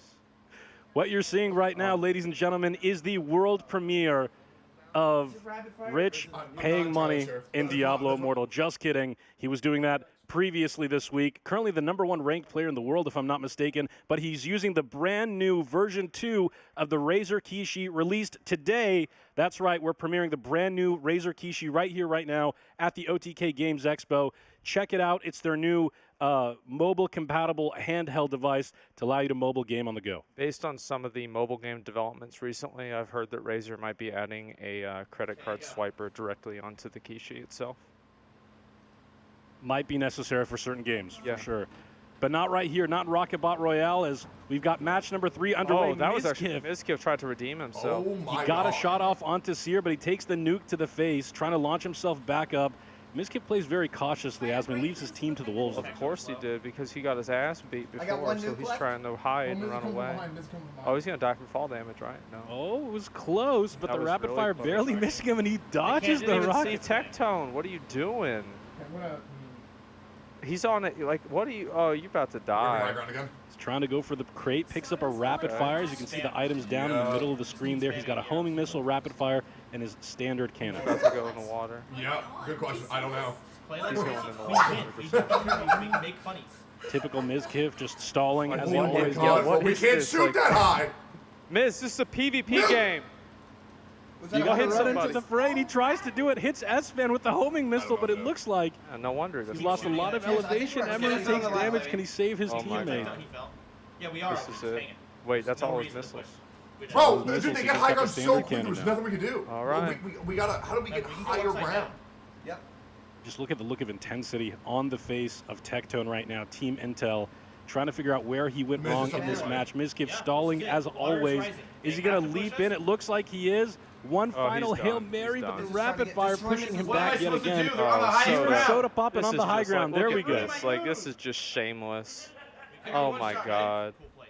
They don't even have a chance. Camping as Wow. much as ever. Wait, and then Missile into Mizkif. It's just Emmy left. Imagine if you And did. it looks Oh, like Team Soda. Razor's looking to hunt down Team Intel. She's That was got some 1 good- Don't let them HP. bully Here's you, the bombardment coming out from Team Razor. The snipe from long range misses. Emmy goes for the homing missile. But as she takes down S-Van, and now Soda What? Poppin is on the low ground. He's got to be careful. no shot. No shot. The She's pool about is to win. rising up. No, Emmy done, because she can hit the water. She's going to have to try to leap over. She launches a couple of missiles. Is she going to Done. make It's it? done. No. Oh, wow. And that's a second victory Wow. for Team Razor. Yep. Okay, that was a good one. I like that. I couldn't believe Soda and C are just sitting up there, camping on that top one. You can already see them working on their strategies for OTK Game Night. Again, guys, this is a game that we discovered a couple of weeks ago. We think it's super awesome. The work that Winter Pixel has done is absolutely phenomenal. And again, Rocket Bot Royale is available right now. You can play the ad-free version on Steam for $2.99, as well as the free version, the ad-based version on the Winter Pixel website. It's available right now. Super fun game. You can queue singles, you can queue squads, and we're in the How middle many here people of a you have? deciding How many match. people you have on the map? What's up? How many people are on the map? 35. Okay. And we're looking to queue up here in this potential deciding match between Team Razor, Team Intel. You can see Mizkif, struggling to keep his composure a little bit. Things are heated right now. I told you he's actually mad. If that's what it is. They were getting so mad yesterday. I think he's gonna try and drop early. I'm actually shooting down. He's into aggression mode. Maybe. Oh, maybe not. I don't know. He's waiting for the apex there. That's some cheesy strats there. It looks like both teams land into each other. And Mizkiv abandoning his team yet again. What are you doing? Get up there. Going on an adventure. That's cute. Uh-oh. Oh, S-Fan's got that concrete mixer. Man, that's sad. I almost hit him there. He drops the flak cannon. Oh my God. He nails the nuke on the Miz. Miz is just having a bad time here. This is it. He's about to die. No, Long range grenade. He's trying to reach Soda Poppin', who's leaping over, and he takes Miz down. God. He's tilted. He mad. But Soda gets eliminated by Tectone. It's Tectone versus Emmy now. Emmy low HP as Team Intel looks to re-engage one more time and try to tie this thing up 2-2. All right, let's see what happens. Like, so Tectone and Emmy are just sitting there. Like, I feel like, I don't know. I feel like S-Fan, like Soda and them, I think they're going to win here. Just based off of positioning and everything. That was a good shot. That's it. Like, they're done. The big snipe. Like, how's he supposed to get over there now? It's going to be tough. He's got to play the high ground game. There's a little crate right there in front of him. Might be able to pick up a shield or something like that as Tectone just looks to lob as many missiles from as far away as possible. But he shoots into the environment, and it looks like he's going to die. Good job, Tectone. Team Razor wins 3-1. Good job. Wow. Takes the best of 5 for Team Intel. Isn't that something? Oh, my God. What a dramatic end. Couldn't have scripted it any better, Asmon. Yeah. Which, of course, we did. Yes, absolutely.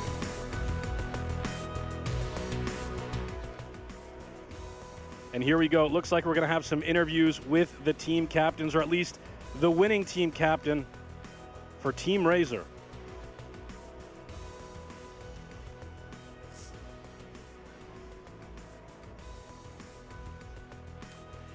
Look, I know that this was just a show match to some people.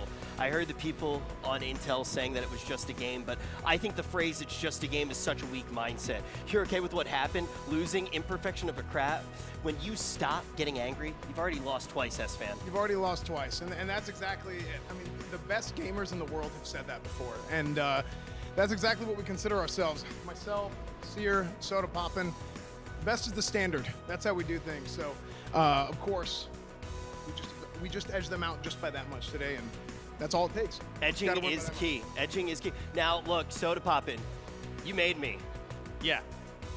S-Fan, I think that everything that you did was incredibly brave. Absolutely it was, and I'm going to continue doing that. Yeah. What? S-Fan, do you think Mizkiff is terrible at games? Terrible is a strong word, but honestly, not strong enough. And if there is a better word, then yeah, I would use that one. Look, I'm gonna cut the malarkey. Can I take a picture with you? Okay, shut up. Listen, the only reason we won is we finally managed to get Seer to stop like dying accidentally, like killing himself in the game by falling in the water. Yeah. We did a lot of like we got to play like once or twice in rehearsal, and he died every single practice round, and it was pathetic. And I've reamed him like 20 times since yesterday. So, but and before yesterday, we actually lost one match, and it was when he actually killed himself again. So. Unlucky. This is the truth, right? You have people like myself and Soda Poppin', elite RPG gamers. Look, you give us 20 minutes with a game and we're going to master it just like that. You know, the different systems in the game, it's simple, right? We're always going to be the best. That's it. That's all. I think that is all that needs to be said. The two best standing next to me right now. Now, let's talk to a few of the worst. We're going to go up to the Variety Gaming panel.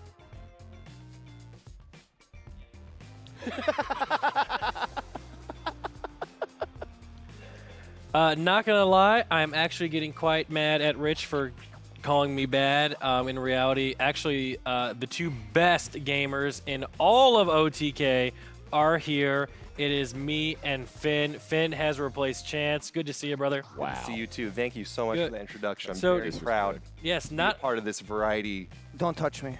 I'm sorry. Not only did we get to watch that awesome fight between friends down there, we also got to see some awesome FPS games. We got to see Fashion Police Squad, Project Sparrow, Choo Choo Charles, Hold Fast Nations at War. Which game stuck out to you guys? How about you? You know what I'm go thinking. first. I want to hear your opinion. Me? Yeah.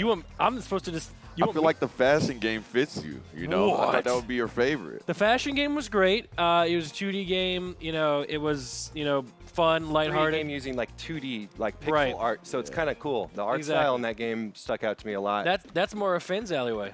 Yeah, I'm kind of into the fashion. You know, I I see got the Burberry my best store shirt in out there. I like it. I like the graphics and I like the guns. The gameplay is just fluent. Yeah. My favorite thing about this is actually the golden toilet, because the best time for me is when I'm able to use the bathroom and, recharge. You ever used a bidet? I used to. Crazy. Yeah, I used to, but I had to stop using it. I spent too much time on it. Not a bidet guy myself, personally. See here? A bidet change your life. Nick, help me with the name, because I was down there preparing for battle. What's a choo-choo game? Choo-choo Charles? Yeah. So Choo-Choo Charles is a game. It's actually like I was watching that. That it's is scary. a game I will play. I actually am. I'm afraid of playing horror games. What do you think about the choo-choo with the spider legs, like running full force? So when I was growing up, Thomas the Tank was like my thing growing up, and this I can tell. So you was one of those. Yeah. What's that? You can tell, can't you? Yeah, What I Thomas? could tell. Thomas the Tank. What do you mean? What's wrong with Thomas the Tank? That's like one of the worst shows. Yeah, it's just a personality trait. You know. So I'm more of a Chuggington type of guy. I never even heard of that. You see? Too old. Okay, yeah, but so Choo-Choo Charles, it's a scary train game. It's a FPS game. You can level up your train as you go, as you can see here. So I love games where you basically build up the armor of the train, Yeah. and you also have to make sure the train keeps going, right? I don't know, but you can. It pick looks like which way to bad guys go. will get you if the train doesn't keep going. Yeah, I'm not even sure how you win this. This might be one of those games where you're just surviving as I long think when as you get to can. Ohio, that's like a surviving tactic. Yeah, a little note. There seems to be a navigation element to this game too. That's really interesting. The integration of the map feature is really fluent. Yeah, seems compelling. Yeah, this train is horrifying. Like, look at it. That is absolutely scary. Any scary shooter game needs a good antagonist, and that thing is nightmare fuel. Yep. So I'm impressed. So, Finn, how'd you feel about Holdfast Nations at War? Well, this game has been established and already has an incredible community. That's what I know about this game. I've spent hours watching gameplay videos, YouTube, all hilarious. The player interactions that game mixed with the combat environment is super good. So I love Holdfast. Well, this is not Holdfast, but it's also a good game. How I felt about Holdfast, I'm not really a fan of beans on toast and shit like that. Me neither. Beans know? It's on unacceptable. But I like the game, It's a Wait, pretty cool what do you game. mean I beans feel like on it's toast? It's UK. Is that what they eat? Beans on toast. Surprisingly. I think, yeah, that's How do Have you you guys- ever eaten beans on toast? Absolutely not. I don't eat. No. Okay. I Now- don't even eat eggs. I have a question. Yeah. Do you think that you would be good at any of these games? Personally, and I mean this without no cap. Okay. I would be in the top 0.01% of every single one of these games. I am better than Shroud. There you have it. Fighting words. Ooh. Fighting words coming out of Nick. Those are Hear that, fighting words. Shroud's chat? Yeah, he knows. Yeah. I like Shrewd. Yeah, he's cool. Yeah. So Finn, anything else you wanna add? I'm talking about Project Sparrow as well. We haven't mentioned that one yet. The arena-based shooter, also looking pretty spicy. Anything that has to do with movement and projectile combat, I'm interested in. Yeah. And this game seems to have those Wait. elements. It's looking fun. That's what I'm good at. Any game where it introduces FPS elements, you put me in that hot seat, and guaranteed I'm going to be at the top of the charts. I've been playing FPS professionally for years. I used to be a trick shotter, Black Ops 2, when I was like 12 years old. So I like the high rise, things that they could jump off of and also like spin around. I like seeing that. It's interesting to me. Yeah. I like it. If you want me to be completely honest, if I actually played this game, I am not good with arrows and projectiles. This is the one game that I actually wouldn't be in the top in. In fact, I would probably be the worst at this game. I just don't know how to like lead my shots and things like that. I'm just never really. You're like that with guns as well in games, right? So Yeah. you're more of a sit down and pee type of guy. Yeah. How did you know that? I do it too. Okay. Yeah. Yeah. Absolutely. Absolutely. I'm all for it. Finn, how do you think you do at Project Sparrow? I think I do great, Nick. I think I do super good in that arena-based game, and I think I would 360 no-scope you, take you out of the game immediately. I mean, it's beddy by time for Nick, huh? Yeah. Okay. Take it right to bed. It's roughly 6:30. All right. Well, guys, Finn, anything else you want to add? Yeah.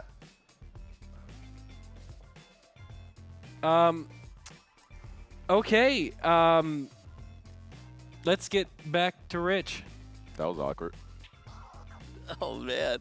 Yeah, thank you guys so much for whatever that was.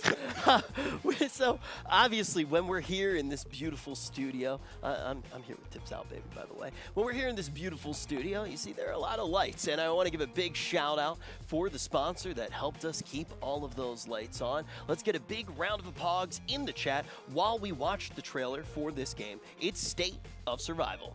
Pog. Pog. Where am I? You think you can search the house for something that can help us? No. I'm sorry. I gotta go. I guess I lived here. I don't want to be in here anymore, okay? Oh. Nice. How do I look? Hey, big guy, come here.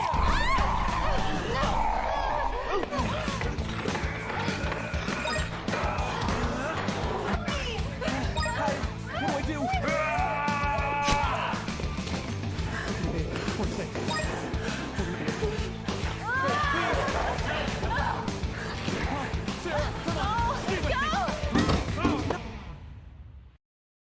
Shotgun, sniper rifle.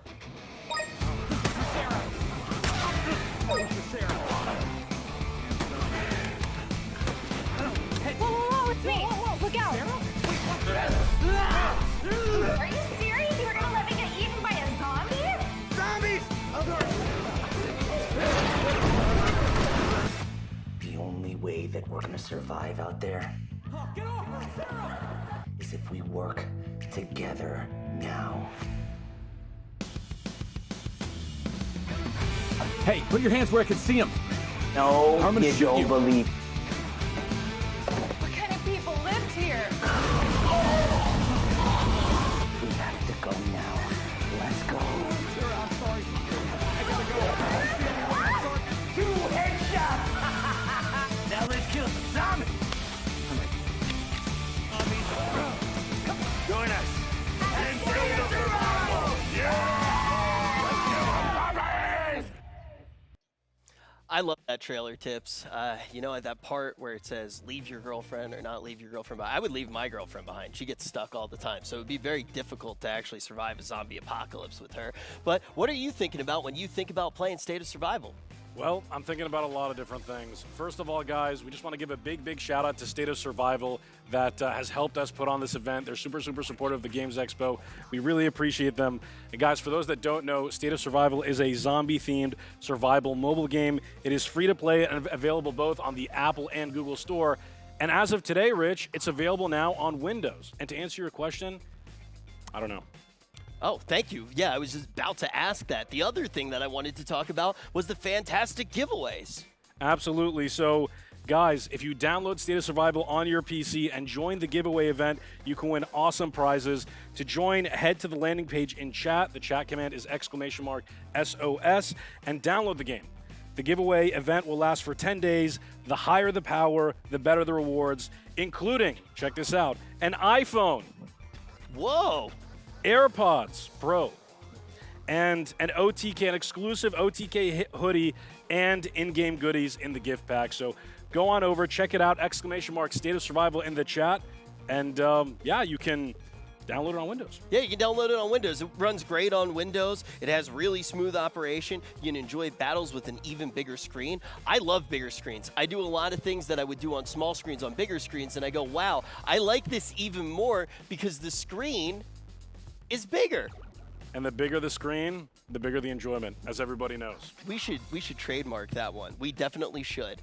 But there are a lot of other games that we're going to be taking a look at now. So I think we're about ready to start to get into that next category. But Tips, we should do this more. I like actually sitting down and talking with you, man. I do too. Guys, I just want to say this event has been absolutely phenomenal. I want to give a big shout out to WePlay and everybody else on the OTK team that's been working on this event, doing a phenomenal job. And of course, again, one more shout out to State of Survival, guys. Play it on Windows. It's got lower lag, smoother in-game operation. You can enjoy battles with a bigger screen and wider map angle, multi-role simultaneous online alliance war operation, and cross-terminal communication, cross-platform essentially. And you can join the OTK tournament in-game, participate in the giveaways, and win yourself an iPhone, AirPod Pros, or some exclusive OTK merch.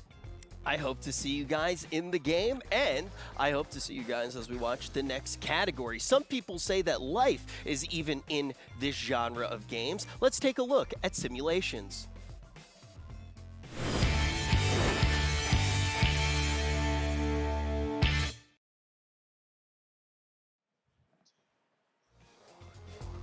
Hello, I'm back on the stage. It's time to take a look at the simulation games. Let's jump right into the action with the first one. Oh, never mind. We're not jumping right into the first one. Asmon, I went to the wrong left. Yeah, you did. Thank you for covering. Supposed to go to the other side? Yeah, I was supposed to go to the other side, man. Yep. I make mistakes every now and then. I'm a human. But if there was a game that simulated life, I could play it and potentially get better at real life through a simulation. And that's exactly what we do have as we start to take a look at this section. The first game is coming from Filament Games, and it is called Roboco.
Ooh.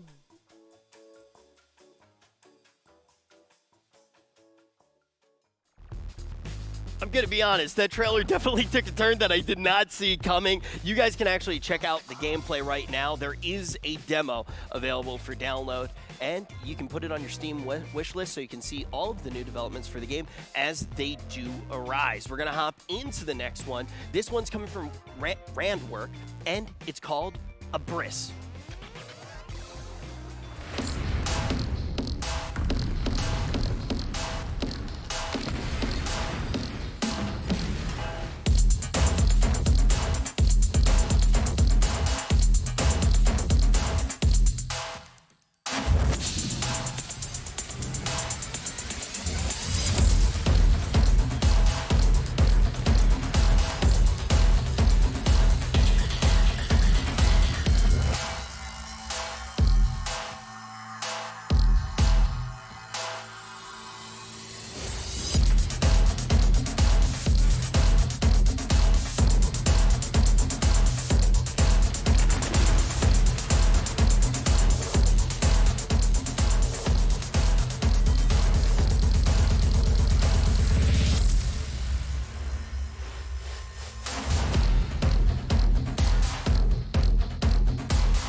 The game is now available for download on Steam, and also it just seems like a very unique game. You actually get to build stuff just to destroy it. Have not seen many games like that before. Excited to check it out. And remember, if you do actually really love one of these games, you can go onto the OTK Network Discord and you can give a reaction to those games and help them win the $50,000 in grants and the Razer PC, which is powered by Intel, to help them in future game development or on the game that they're currently working on.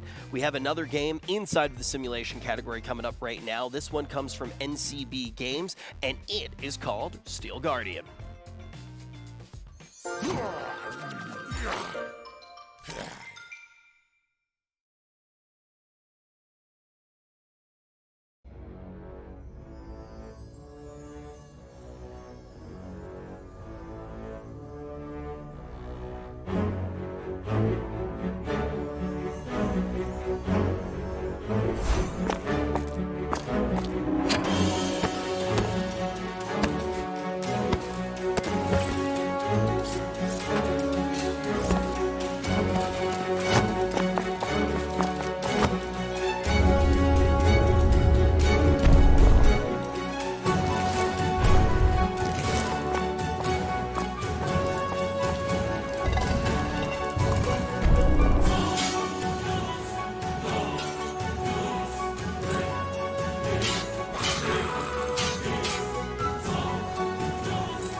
Yeah, as you might have been able to tell, that game is inside of VR as well. Anytime I see a VR game, I start to think to myself that we might lose Seer for a little while, and now Tectone as well. We've also lost him to the VR quite a bit. You can check this one out for download now, though, and we will make sure that that link is in the chat so you can go download it right now and actually check out Steel Guardian.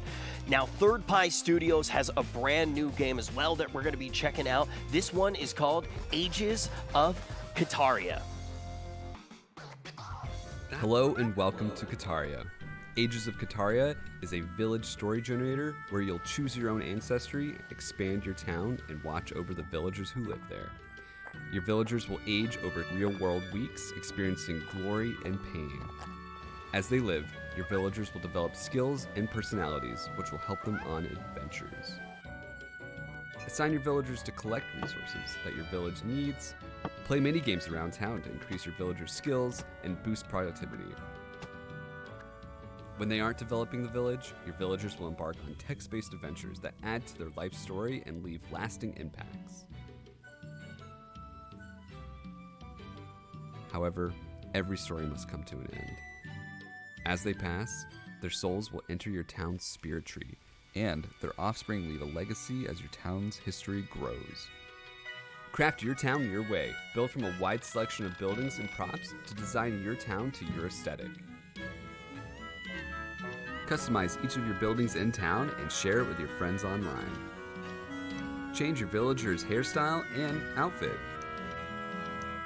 Trade for the resources you need online.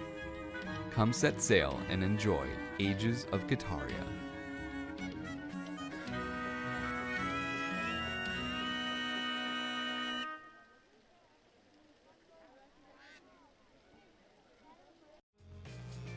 The Spirit Tree definitely got me interested, and if you're interested, you can add it to your Steam wishlist right now. Now, with Ages of Kataria, there's a whole bunch more that I want to dive into and really want to just learn more about the game. As you could see from that trailer, there are a whole bunch of different avenues of progression and a whole lot of moving parts. So, Asmon is standing by for an interview with the game's director.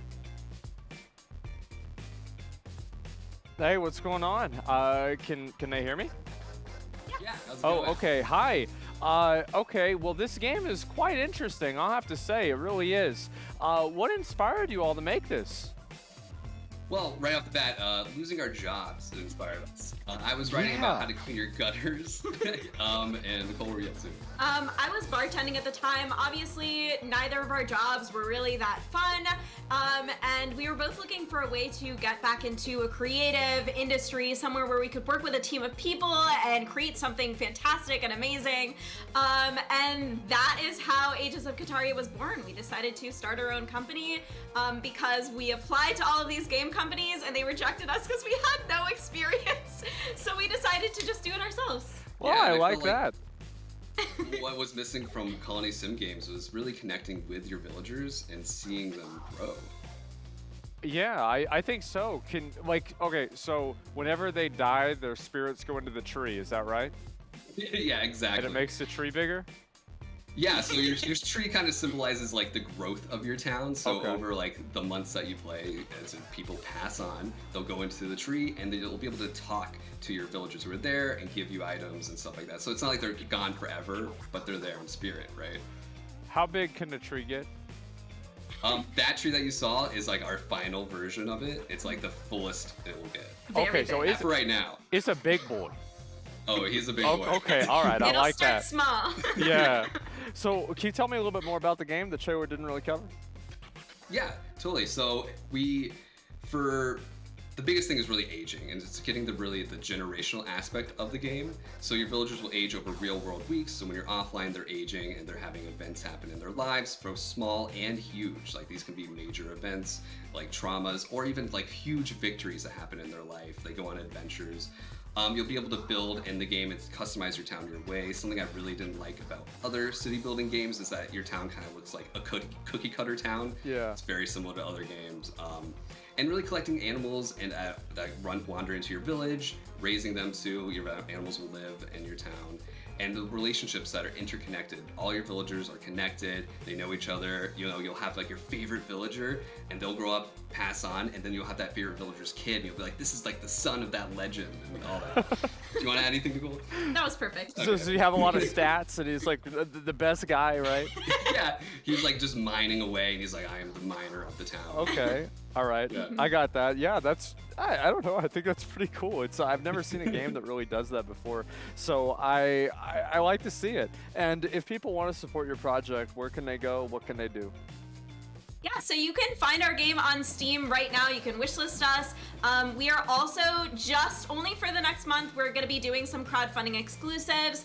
This is the last month we were going to be doing them. Things like getting an in-game Void unicorn or some exclusive cottagecore textures for your buildings, that kind of thing. Okay. You can also find us on Discord or on Twitch where we connect with our community every week. Well, thank you so much for coming on. I really appreciate it. And I find a game, it's especially with the generational aspects, I think it'd be so funny, people that get like emotionally attached to one villager and then they just, yeah, absolutely. It reminds me of the old Tamagotchis in a way, you know? Yes, we are here to shake you to your core and then lift you back up and like pet you. Yeah, I like that. Okay, that's ideal. Well, thank you so much for coming on. I appreciate it, and good luck with your game. Thank you. Nice to meet you. You too. Oh boy. Oh boy, oh boy. We got ourselves S-Fan and Tectone here to talk about the simulation games. How do you guys feel? Dude, just first off, I don't know if there's something wrong with me, but I looked at Ages of Kataria and I just keep thinking to myself, I want to build a big village and I just want to build the biggest, baddest tree that I can as fast as possible. But that would mean I would have to kill off the whole village. Jesus. Oh my God. Well, that's why I asked about how big the tree can get. Yeah. Yeah, you gotta know what it is. All right, Tectone, what did you think? Dude, I love simulation games. You get to relive the pain of like the real world, but as a cute anime cat girl. Yeah, exactly. Or like a leaf girl, apparently, Yeah. in this story. Yeah, That's cool. For me, the game I really liked a lot was Steel Guardian, the VR game. Yeah. And like it didn't like really get me until that dude popped up and he was fighting this skeleton. That was so cool to me because like how far can that go? Because like a lot of the first person like medieval combat games, sometimes they can not really play that well, but in VR, I bet it would be a completely different experience. It is. It's a completely different experience because, like, as you're standing up for hours on end with the remote in your hand, eventually you start to feel like the weight of like the shield and sword, and like real world fatigue starts to like come into play for these VR games. Because I started playing a lot, and it's cool. It's good. So both the immersion is crazy. I've never played a VR game before in my life. You should. So, I mean, VR is sick. Really? Yeah. Okay. Yeah. All right. It might make you a little bit sick if you play for too long. Yeah. But I heard, yeah, once you start doing VR, you just get lost in it. Is You that do, right? like you see like the anime cat girls that you already like, but imagine if you felt that they were real standing in front of you. One time I saw a Soda Poppin' stream, and I almost had that experience. Yep, that's about right.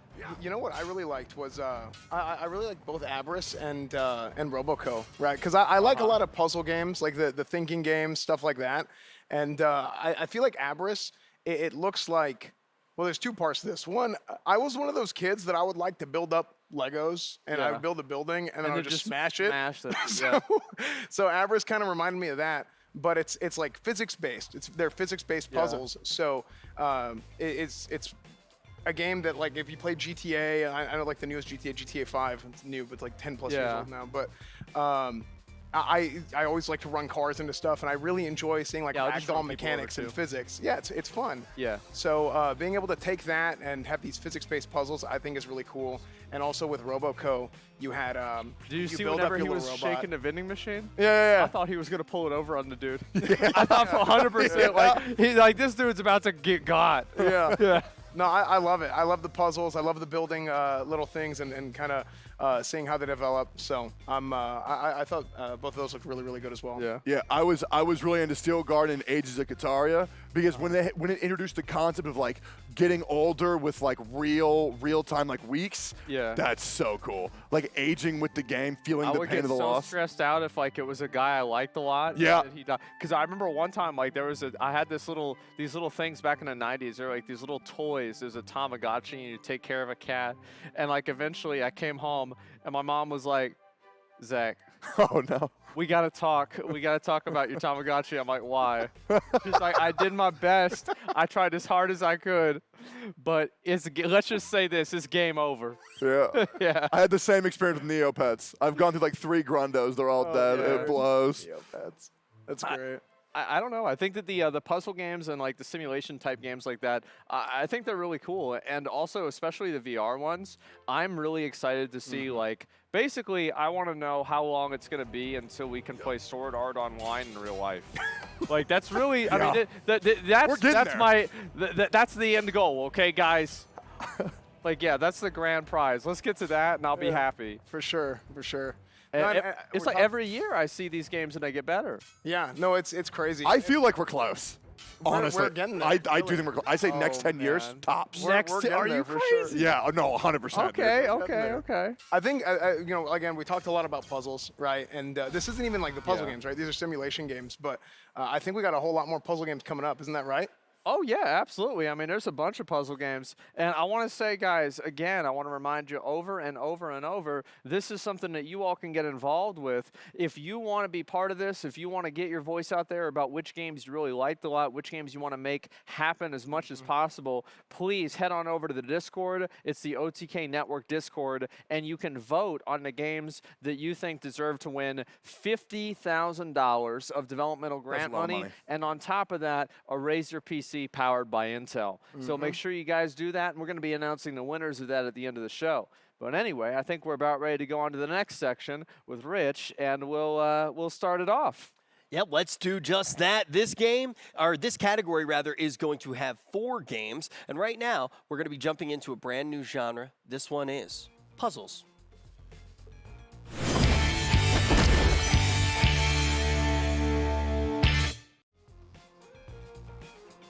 For the first puzzle game that we're going to be looking at right now, it is by Mythic Owl Studio, and this one is called Harmony's Odyssey. Yeah.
I'm really interested in that one. I love the art style. It's cuter than Hassan when he gets mad at someone in chat.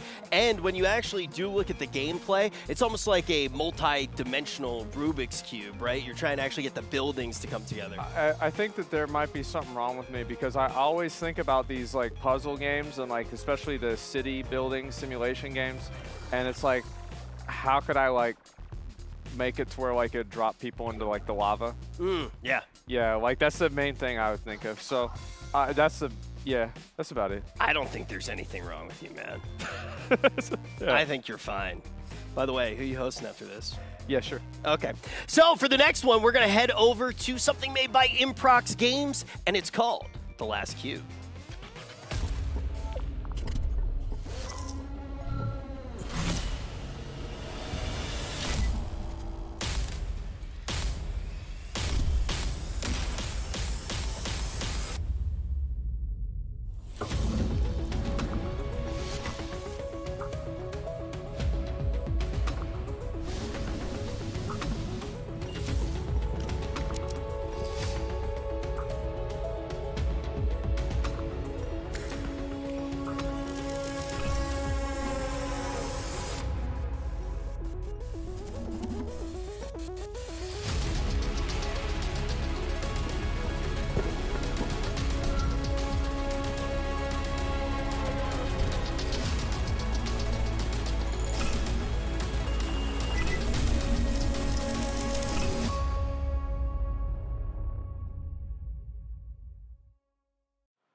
Now, for both Harmony's Odyssey and The Last Cube, they are available for play right now. You can actually download the early demo. So if you want to check them both out, you can do it on Steam. But we're going to take a look at the third game inside of the puzzle category. This one is made by Coin Crew Games, and it is called Escape Academy.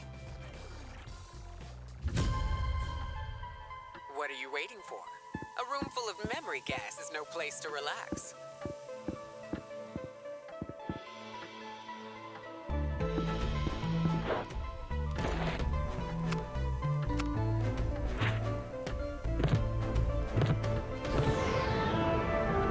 Impressive. I knew I saw potential in you. Ah, there you are. Welcome to the Academy.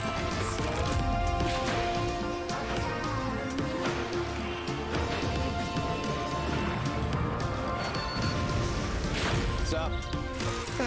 It's not the first time my art's been torn to shreds. Greetings. Dishonesty has no place at the Academy. Hey there! Enough water! They're already hydrated! My star student.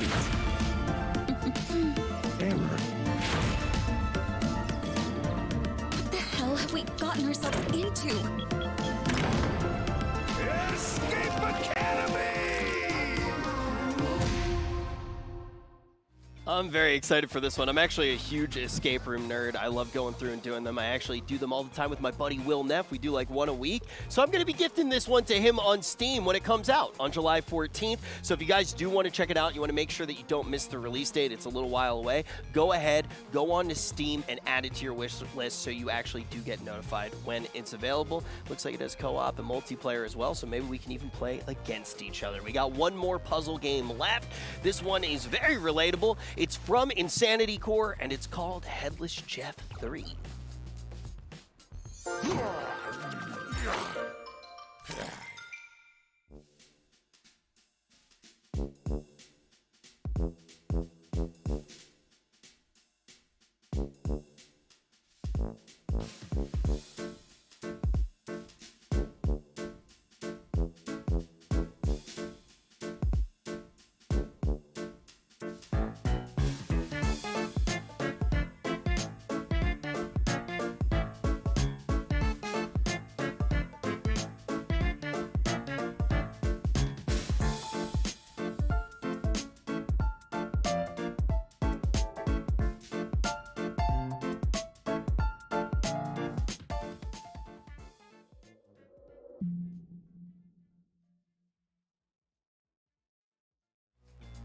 For Headless Chef 3, there is actually a demo available for download right now, so you can check that out on Steam. I had a chance to play it a little bit earlier before we actually got the Games Expo started today, and it's a really cool game where you're actually dropping your head in different places so you can try to see what you're doing to complete the puzzle. To talk about that game and everything that we've seen in the puzzles, we're going to jump up right now to our professional variety gamers.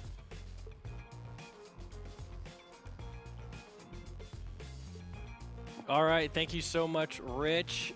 We are back, and this is Perfect Puzzles. And we got the smartest people around here to talk about puzzle games. Chance, how do you feel about this? Well, Rocket Bot Royale champion here. Yeah. I feel really good about a lot of those games. You know, a lot of solid puzzles, a lot of games we have seen before, but it looks like they're taking a new little twist to it. I'm excited. A lot of them seem like my brains can't handle it. You know, so Definitely can't. No. No. Neither could yours. Like you're done. Like you're not smart. Damn. It was a good carry though. All right, Sear, how do you feel about him? I have to say I love the last cube. Dynamic Tron-like visuals, stunning, intense. It looks like there's very, very satisfying results when you actually solve a puzzle, which to me is great because, to be honest, Chance, I'm not that smart, and I actually really struggle with puzzle games. So when I actually do solve something, I love to have that satisfying, like, bring, and everything gets colorful when you solve a problem. Well, you look at this here. You ever see that piece of paper where you unfold it entirely? It's a cube. It's shaped like a cross almost. I have no idea what you're talking about. Okay, well, either way, you look at this. It looks. My head starts to hurt trying to land the symbols onto the right, you know, things on the floor. It just seems like you're old. You wouldn't be able to do it either. Shut your mouth. Bruce, as you're the youngest, older. as the youngest up here, Bruce, how do you feel about the last cube? All of these games have in common. What? Like, all of these games are the type of game that I will put on and yell at my chat for not helping me find the right path. You know? But being a pro Telltale gamer, it's all about making the right choices at the right time. And I feel like the last cube, I used to play this in a computer lab too, but they added different elements. And I really like that. What is that? You see the way it's moving? Yeah, the little diagonal. Like that's, I don't even know what's going on. Wait a minute. So we are supposed to be the variety experts, and us three have admitted we cannot solve these puzzles. Y'all three, not me. What is that? What is that maneuver? So I don't know. This game is interesting because my head hurts and I'm just watching someone that seems to know what they're doing. It looks hard. How did you feel about Headless Jeff 3? I was actually a bit confused. Is it like you have the robot and then you have the head point of view as well in Headless Jeff 3? Pretty much a robot missing his head, trying to find his head without his eyes, I think, in a way. I think what's going on there, if we can get Headless Jeff up here, it seems like you take your head off and you place it down and you control where the perspective is. Okay. So you can't, it seems like maybe you can't solve the puzzle right now. You need to put your head down like it's a camera. And then you see, and now you solve it. So it's a fun control the perspective, and see, he's gonna pick his head up, pick up the camera. Can you throw your head? I don't know, maybe. And you have to use your head as a problem-solving tool, probably multiple times. Maybe. Yeah. It looks like a really fun, unique puzzle game. I'm cool to see this here. Looks like the movie Robots too. I like that movie. Yeah, it's cool art style as well. And how do you guys feel about Harmony's Odyssey? It's it has a ton of like cute puzzles and brain teasers. How do you feel about that, Bruce? So that's like classic spot the difference situation going on, I told right? you that while we were watching because you didn't know what you were looking at. Yeah, and so it's taking my what? No, and Chance, what happened? No. I made the observation that it was a classic comparison game, and I told that to Chance. I had to explain it to him. I think you might actually just be copying everything Chance does. Are you guys comparing notes? Oh, yeah. Yeah. Hey, should I be here? I don't think so at this point. Bruce, what do you think about this game? I think he should be here, and also about this game, I like the fact that it's like something that you can play with friends. You want to get your friends involved in the late night. You know what I'm saying? How do you get those? Put it on the monitor, be like Friends? everyone kind of sits around. I have none. Do you have friends? Dude, shut up. So you're sitting in the living room, and you just put it on the screen, and the friends are all looking, trying to spot the difference. I played a game like that recently, and it's actually really fun. It's like Where's Waldo? Yeah, Where's We're taken Waldo? to the next level of, this third-person game. Yeah. So, and the final game was Escape Academy. It's like that was scary. I really like this one. You do? How do you feel about it?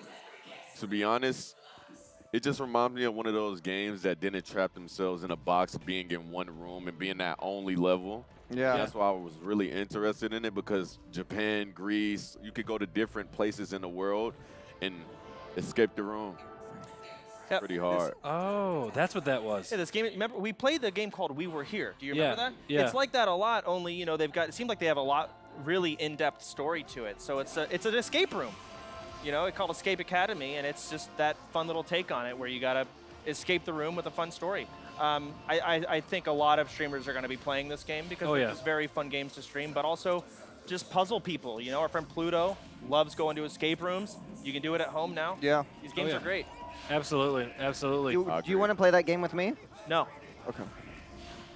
Well, I'll play it with you. Oh, thank you. Oh, it's all good. See, making friends, meeting friends, that's what OTK is all about, and these puzzle games are absolutely awesome. Guys, don't forget to go vote in the Discord OTK network. Vote for your favorite here. And guys, we will be right back after this quick break. Chance, you can. Don't fiddle with the fire. I'm in it to inspire, so I can write the toughest bars and let my heart speak.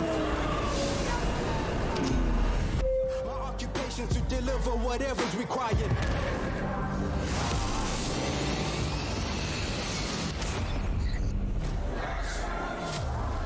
Attack the objective.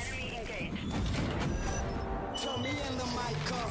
I'm just trying to motivate, even when the lights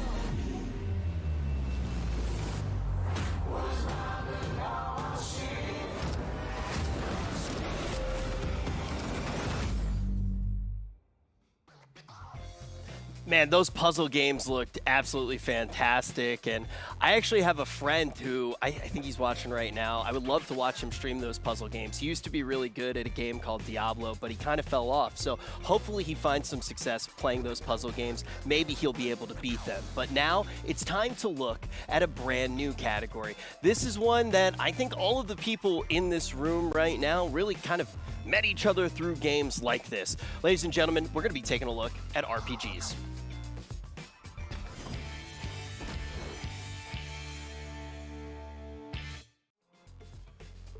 RPGs are definitely a pretty broad category, so we're just going to dive straight into the action. The first one's coming from Good Morning Games, and this one's called Nightcrawlers.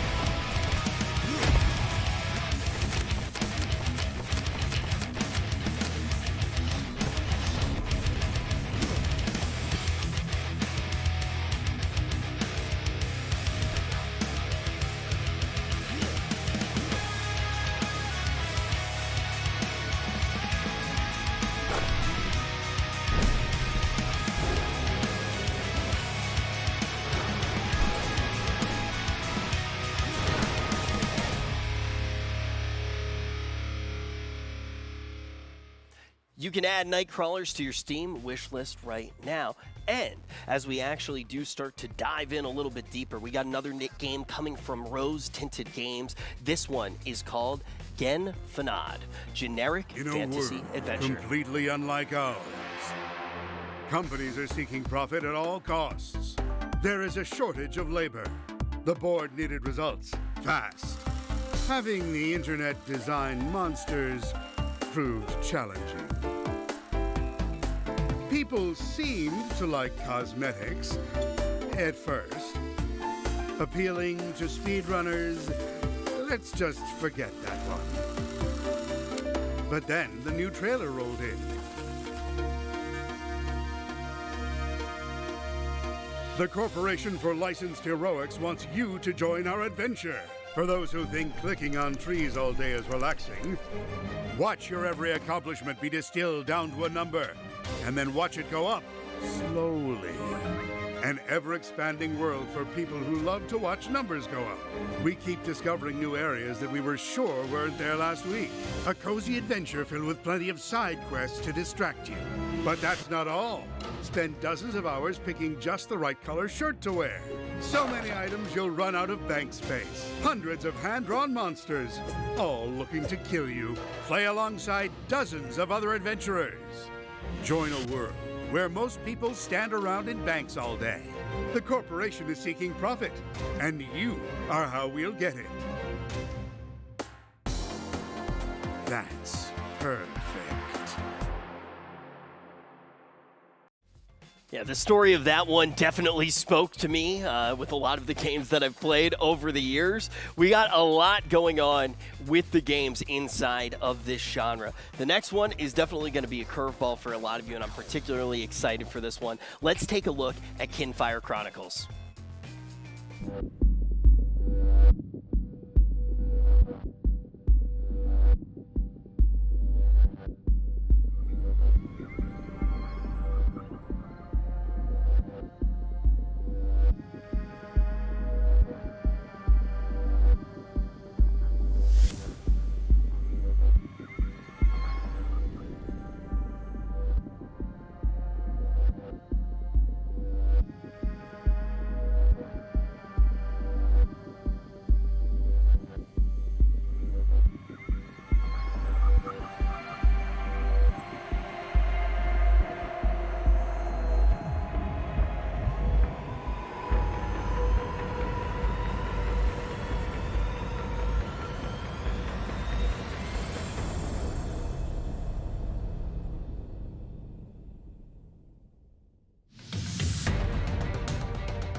As you can see, there's a lot going on there that's different than anything that we've seen so far today. I am very excited to dive into this because I want you guys to hear all about Incredible Dream and to hear about Kinfire Chronicles.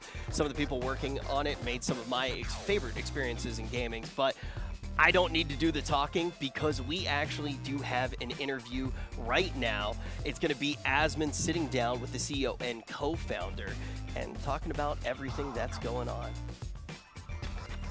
Hey, how are you doing? Thanks for coming on. Yeah, thank you so much for having me. Absolutely. For anybody who doesn't know, this is CEO of what's it called? Incredible Dream. Am I right? Sorry, I almost messed that up. Jane Chung Hoffaker, is that right? Yes. Okay, yes it is. And so could you tell us a little bit about kind of your journey before this and like kind of what led you to starting this company and making everything happen? Yeah, sure. Thank you. So I've loved games all my life. I think everybody here can relate to that. And you know, I've met friends in games. I've escaped in games. I met my husband in games, and I've been in the game industry for about over 12 years now, professionally. And you know, some people may recognize I've worked on. I was the executive producer for Arcane, which is the League of Legends animated series on Netflix. I think everybody knows about that. Thank you so much. We're very fortunate that it did pretty okay. I think overall, like, I've served my time working for these big gaming companies, and I helped build one. And you know, at some point, I finally thought, like, what if, right? And maybe that sounds familiar. I just thought, like, you know, what if we just went off and did our own thing? And so, you know, I co-founded Incredible Dream with some folks that I really liked, and we just really wanted to make a different kind of game, really based on the experiences that we've had playing D&D and board games and a bunch of other rich experiences that we've particularly had over the last couple of years. Yeah, I bet. And whenever you talk about, like, you know, playing games over the years, there were a lot more games back in the day that it was a little bit harder to make a reality. And now it seems like almost anything is possible. But what you're doing is you're going back and you're making a tabletop game. And so what really is the, what is it, why?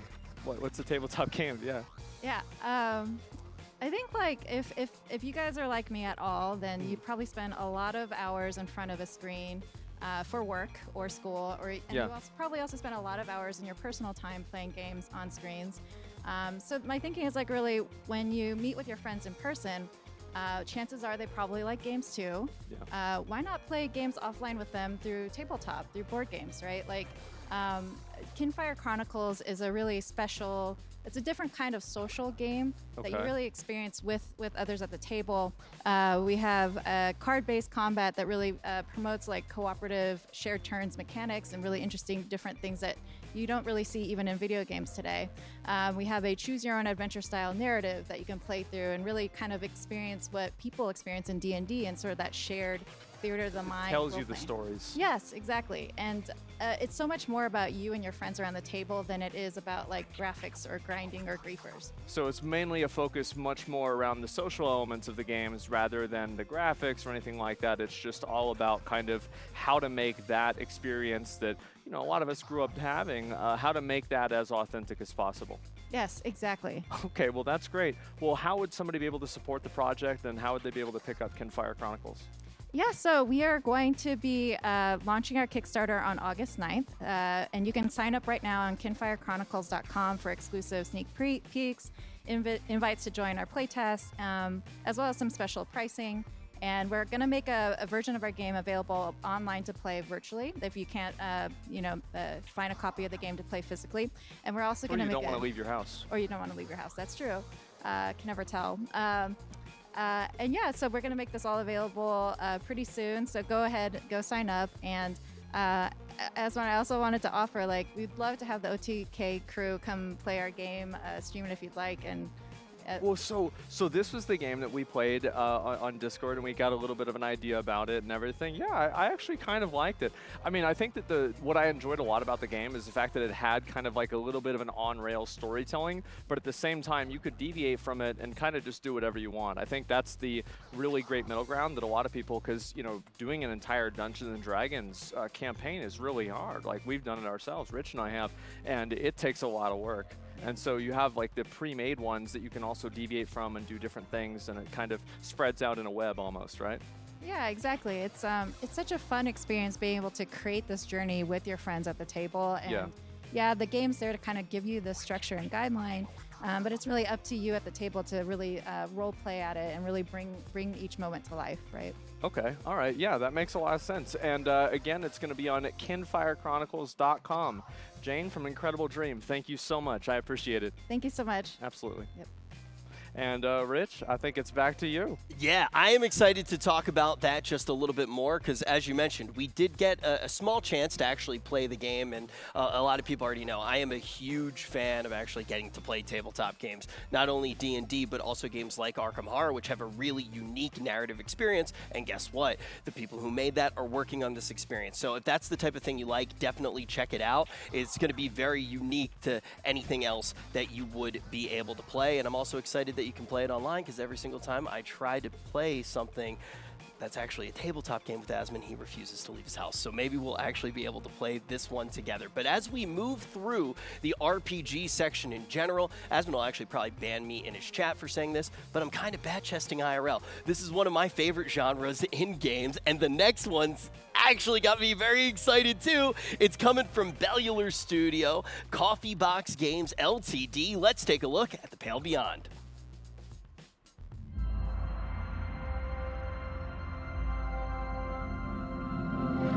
So you're looking a job, eh? Let me tell you what you're getting yourself into. We'll be sailing aboard the Temperance, a rescue vessel sent out to find her sister ship, lost in the ice. As my second in command, you'll be responsible for 24 crew members. Well, 36 if you count the sled dogs. I suggest you study the crew manifest, get to know everyone, and try to keep them on your side. It could save lives one day. God forbid the cold takes me or the ship. That'll leave you in charge. Life on the ice is cruel. Will you make the choices no one else can? Promise me you'll do right by the crew. Whatever it takes. Let's just hope it doesn't come to that, shall we?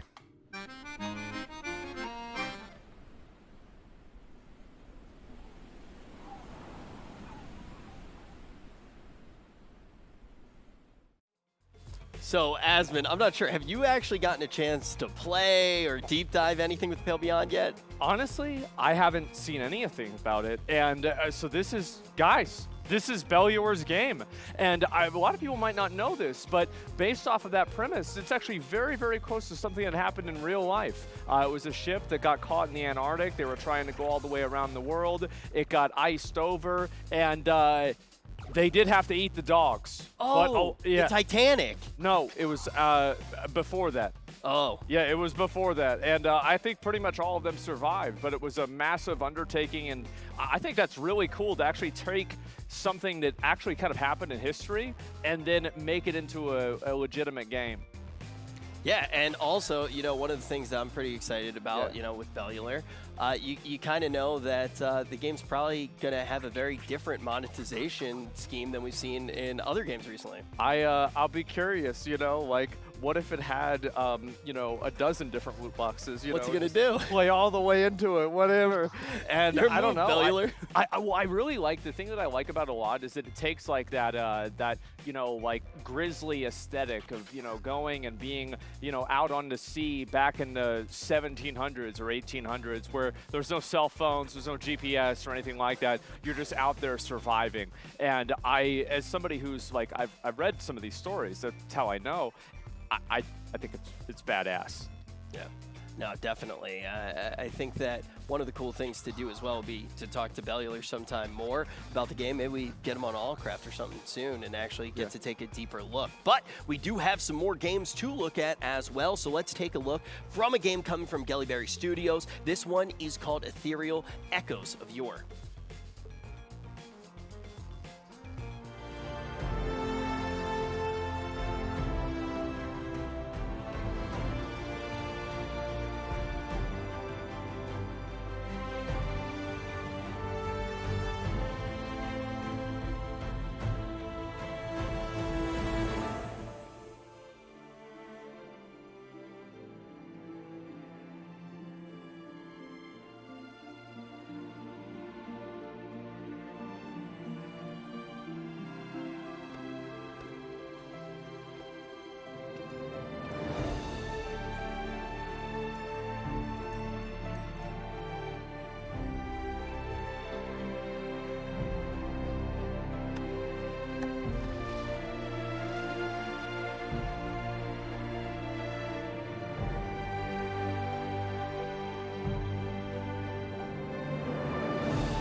I'm really excited to unpack that one just a little bit more. It definitely, I can tell it draws a little bit of inspiration from one of the first games that really drew me into gaming, where Asmon actually, I think he's one of the only people who knows the story about just how much I loved it and how much I dived into it. And lucky for us, I see him smiling over there. But now we're going to throw the camera over there as well, because Asmon is ready for an interview with the lead designer from Ethereal Echoes of Yore.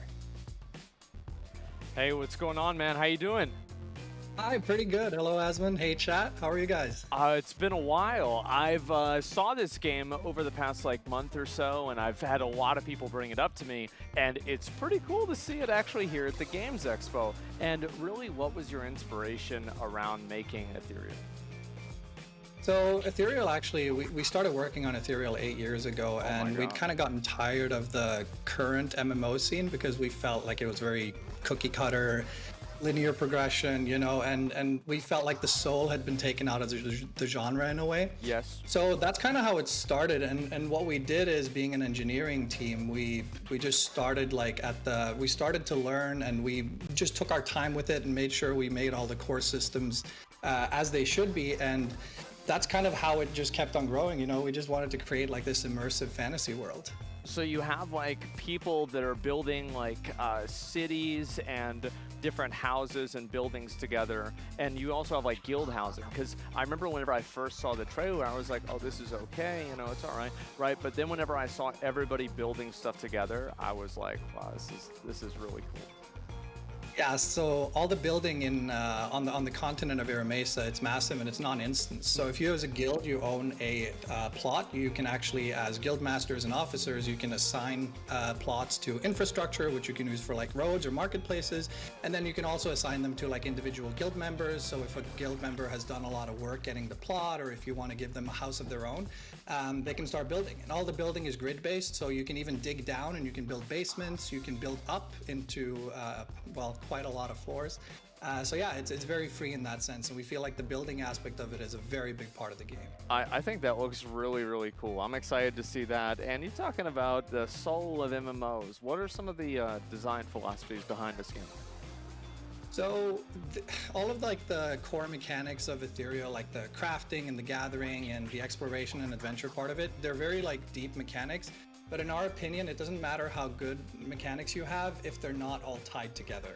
So one of the core philosophies of Ethereal is like, if you want to be a master craftsman, like let's say a blacksmith, for example, then you should impact the server because you are a blacksmith, right? So you would be getting special kinds of quests and you would be contributing to the server's economy as a blacksmith. So that's how you chose to play. And you can do this for leatherworking, you can do this as a combat character, an adventurer, as a tradesman with a caravan. So that's kind of the idea is we want to build like this immersive playstyle where you're building your character. It's not just like, oh, congratulations, you're the chosen one, which we see so much in games today.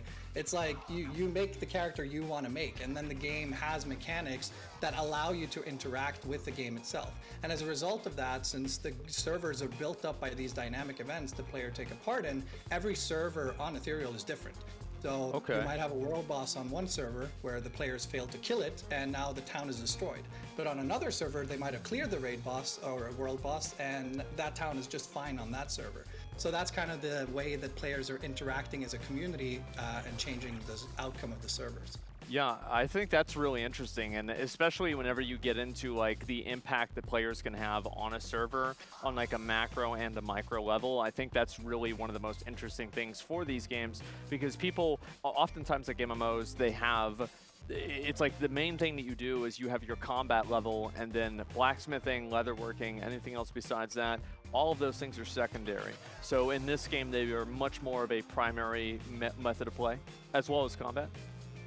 Correct. So like so raids in Ethereal are very different in that like raids are an event that you lead up to, and up to this it could be like, say a cult is trying to summon a demon boss, and so crafters will be involved in this because they need to gather magical materials that enchanters and blacksmiths will create like wards, like anti-magic wards in the game to make the raid boss actually manageable or easier or whatnot. So realm firsts are not only tied to the best combat players, but they're also tied to having the most dedicated crafters and the most dedicated craftsmen on the server as well.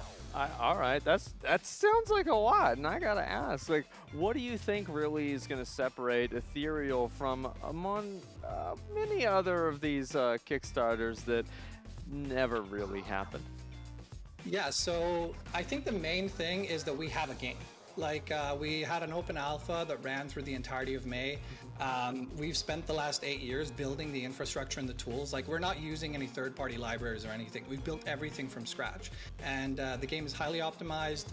It's already at a stage where all we're doing is just shaping out content. So as a result of that, we already have a game. It's not like we're promising mechanics we don't have. Guild housing already works. PvP, arena, BGs already works. Gathering and crafting already works. Character progression already works. You know, like and the tools we've made let us create content very fast, even though we're a small team. During the alpha, we created an entirely new 5-man dungeon with 4 unique bosses in it, and that dungeon with a team of 4 we created in 3 days. Oh my God. It took players longer to clear the dungeon than we took creating the dungeon, which is quite interesting. How many players can be in a dungeon? So we have anything from 5 to 20-man dungeons. Oh. So dungeons in Ethereal are what you'd expect from like traditional MMOs. Like you just go into an instant zone and you clear up and all the bosses. Okay. But then raids are a separate thing where, like I said, that involves the entire community where like crafters are involved and gatherers and traders and so on. So that's the separation between dungeons and raids in Ethereal. Okay, yeah. I mean, honestly, this thing seems pretty exciting. So when do you think it's going to be out? So current plans are to launch the game on April 2023. So it's under a year from now. And we're going to be doing several kinds of playtests throughout. So make sure to follow us on Discord. Check out our YouTube channel if you want a deep look into the game. We also have a Twitch channel, Ethereal /EtherealMMO. If you want to see me work on the game live, I do some game dev streams every now and then if you want to come and learn something. Okay. And yeah, just, come and enjoy the game. And the tests are going to be anything from PvP matchmaking to guild housing testing. And we just want people to get involved. And no tests will ever cost anything. They're all entirely free. Everyone gets a key. And it's going to be a great time. Okay, yeah. Thank you so much for coming on and sharing your game. As I said, I've been hearing about this back and forth for quite a while. So it's good to finally get a chance to talk to you. Thank you so much. Thank you so much. Yeah, and again, guys, make sure you can add Ethereal to your Steam wish list now. And we have joined with us 2 other RPG experts here. We have SFan TV and Soda Poppin' TV. How you guys feeling? I'm feeling good, but Soda Poppin' TV is, I'm not. I thought you no had TV that in on my one name. of them. It's your Twitter. Don't you have that on YouTube? You not know your own Twitter? I do? Yeah. Ah, yeah, that's what I thought. Not your Right. Twitch, though. Not my Twitch. Not the Twitch. Okay. What do y'all think? You go ahead. I mean, I think it all looks great. Yeah. One kind of, I think one of the big themes that we're seeing across all these RPG games, they all kind of harken back to like the old school feel, right? They're like, oh, like we want like an old school MMO feel. We want an old school RPG feel. And I think the reason for that is honestly because the RPG player base, the community of people that play RPGs are always talking about that. Like, oh, well, I want to have this. I want to have this that I played in that game. I think it was Genfanad that had it drew inspiration from RuneScape that talked about before. Yeah. So no, it's very, very cool to see that's kind of a focal point for a lot of these studios, for a lot of these developers, and I'm excited to see going forward what they come up with. I'm kind of excited to see where this Ethereal game goes because one thing that's really interesting to me about it is the fact that they had like these large-scale dungeons, but the difference it seemed is it wasn't like super fast-paced because whenever you're talking about these dungeons, oftentimes it's just, crazy reaction time, move out of this, move out of that, move out of this, move out of that, but like it's a little bit more slowed down and more impactful and deliberate, and I like that. I'm looking at, there's 3 types of RPGs we have here on my list. I was taking notes. Of course. Indubitably. We've got a board game on this list. We've got a couple of RPGs, but it seems like we have a couple of MMOs, which aren't, those are no joke when it comes Straight to up. That's why we asked, because it's like, how are you going to make this happen? Like, how many of these games we have? And like, I've watched how many YouTube videos reacted to them on YouTube of, wow, look at this MMO that raised $700,000, and in 3 years they've developed a picture of a 3D model of a horse that looks like it came out of Oblivion.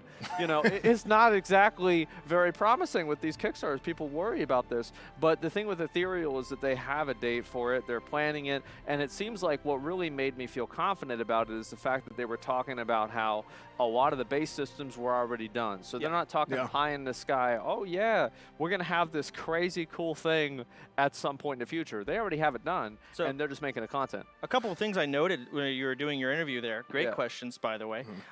He mentioned guilds. I heard building, which is pretty big. I noticed there was a healing DPS and I think a tank role, which I think is something I love in an MMO. It seems like time is rewarded, which is pretty massive, and it's going to be ready in under a year. It looks like that PvP in too. I saw Arena. Yeah, they had Arena and Battlegrounds. I would have asked how many people on the server can a server have, because like I love whenever you have like thousands of people on a server, a lot of people on a server, and it's like a living, breathing world. I mean, we were all on Farolina in class. The servers are different. He mentioned how, you know, and of course, you know, you're going to have one server that's probably min-maxed to oblivion. Where, every world boss, dead, instant. But of course, you're going to have some servers that might be a little lower pop, more tight community base, and are going to be way more unique. And so there's going to be like an attraction to all the servers, right? Well, something that we've noticed in a lot of the games that we've played growing up is individual servers would have their own culture, and not every server was the same. So that's exactly what you're talking about. I think it's totally reasonable to think that's going to happen. I had that happen. My original WoW server was full of a bunch of really nice people, and I never really fit in. Finally, I went over to Kel'Thuzad, and there was a bunch of assholes. I finally fit in. It was great, and so I think that's definitely true. And like Soda, you're right about like occasionally there are those servers where all of the professional players go on those servers, you know? Another game that seemed, you know, to kind of hit a lot of the nails on the head as well was Nightcrawlers. See, is that an MMO? I'm not really sure. No, Nightcrawlers. I think that it's got. Can I see that again? It looked a little bit more of like an ARPG style. It had a lot of roguelite elements, and I think that's fun. I have not played a whole lot of roguelites, but man, playing games like Vampire Survivors and getting into it a little bit more recently, it's super, super fun. I noticed there was a boss fight in here, a big-ass bird. I like that. I saw the gear, the upgrades. It looked satisfying. I love those kind of games, so I love seeing this. And then we also had a board game. The board game looked pretty fun. You know. So anyway, we actually had an opportunity to play it for the first time, like maybe a couple of weeks ago or so. Soda, were you there for that? Yeah, I was. Yeah, okay, I thought so. I was making sure. I was looking over Rest Fan's shoulder. He was the one playing. I was yeah, that's about right. And so we tried playing this game, and we did like the online version of it. And I think one thing that D&D can have that like I have kind of a problem with is sometimes things drag on. And I felt like with Kinfire Chronicles that there was really good pacing to it. It wasn't something where it's like you're sitting and making 5 different rolls if you're going to pick up a roll of bread. Yeah. I mean, the team is legit. You know, I was looking at some of the art that I was looking at. Like, this is high quality stuff. It looked like a really fun, complicated board game that, you know, board game extraordinaires. I've been trying to get into it. I have friends that beg me to play all the time. Are gonna love. You know, Rich is over here. You know, he's giggling in excitement. So it's definitely a top of the line board game. It's gonna be exciting to see what Jenny and the crew over there are gonna be able to put together. Yeah, I mean, I think so too. I'm pretty excited. I'm curious to see, like, whenever it actually comes out, like how one of the campaigns plays out fully, because we only did like maybe 30 minutes, like an hour and 30 minutes, somewhere around there of like play testing of it. And like, of course, you can't finish anything in that time period. So I'm kind of curious to see what's going to happen whenever the game's actually out. And it's like how expansive, how many different options do you have in these things? And I think it's going to be great. We had 2 other games that we got to watch. There was Pale Beyond was on there with the boat. You said something about you knew the dev. It happened. The story in there actually happened. I think it was one of the first people. Like, I don't remember the guy's name. They had made a number of like books and I think even an adaptation for like a movie about it. And you know, they got stuck out in the ice and they had to go to like another island. They went to an island after that, and they finally found some people and they got saved. Christopher Columbus. Oh yeah, of course, that's right. How did I forget? I think this about was the who that Mayflower. Yeah, and so that was one thing I thought was really cool, is it was actually kind of based on something real, but you can move it around and change it up a little bit. So I thought that was cool. And also the Genfinob, what I liked about that is that there was never any sense of like, oh, like it's like they just said like, yeah, give us money. Yeah, we need money. Yeah. At the very end, like, yeah, so you guys you're gonna pay us money. That's about it. No, I think it was also cool just to talk about Pale Beyond again. And you mentioned this earlier. That's Bellular's game. Yeah. You know, and Bellular's talked about it a lot. And Bellular's, he's a friend of ours, and we're fans of his. And it's just cool to kind of see like see it all kind of come together, you know? Seeing a friend's game, you know, kind of like see it on the big screen. I don't know Bellular personally, but I saw the voice act or heard the voice acting, and I was like, oh, this trailer's pretty cool. And then of course I saw the art of the boat. I was like, this looks kind of grim. And then you tell me it's a real story. I'm like, oh shit. Oh, well, that's why. It's even more grim. So, you know, and I saw there's probably going to be some serious decision making you have to make. People dying. It says you're the captain. You probably got to send people off to die, otherwise everyone dies. And it's like, whoa. So it looked pretty cool. I think the last game on the list was, where is it? It was the Ethereal. Not Ethereal, no. We had Pale Beyond, Kinfire Chronicles. I could not pronounce this. Okay, or I could not spell it. Ginfinad. Ginfinad? Yeah. How do you say it? Ginfinad? Ginfinad, I think. I don't know. And then that was RuneScape inspired. And Yeah, it looked. Okay, I wasn't gonna say. Yeah, it looks very RuneScape-ish. That's something that they themselves have said. Like that's what inspired it. So it's very cool to see. I personally have never played RuneScape, but I have a lot of friends who love the hell out of it. I'm looking at someone beat Fire right now. Does that make sense? Or is that a Phoenix? Oh, okay. Well, I think eventually he'll win. Both. I mean, it takes a few hours, but, it's like, we're talking about that old school MMO feel, right? It's a time sink, It's like RuneScape inspired, What? It stole its babies. You see that? There are two little Phoenix ducklings that it took over. It's its new mom. Yeah. So I like the graphics. Just like I think a lot of people love this kind of art style. And it seems to be a massive time sink, for people that are wanting that. It looks fun. I see railroads, I see lakes, I see rivers, and farming. There you go. Lots of farming. Lots of farming, that's right. It's like, and they even said, they're like, level up useless skills. Okay, good. I like that. There's no no wool being pulled over our eyes. It's just right, direct. We're going to tell you this is what it is. Yeah. And I think people appreciate that. It's good. Yeah, anyway, I just like, what, y'all were, I'm just talking. I start going. I can do this all day. I talk about these games all day. That's all I do. We got schedules. Yeah, I bet. We got schedules. That was fantastic. Well, anyway, I have to say I'm very excited about the Ethereal game. But anyway, guys, listen, what you're excited for, let us know on the Discord, OTK Network Discord. We're going to be announcing the winners. The games that you vote for are going to be getting a $50,000 grant, $50,000 grant, and also a Racer PC powered by Intel. But we'll take it back over to Rich, and yeah.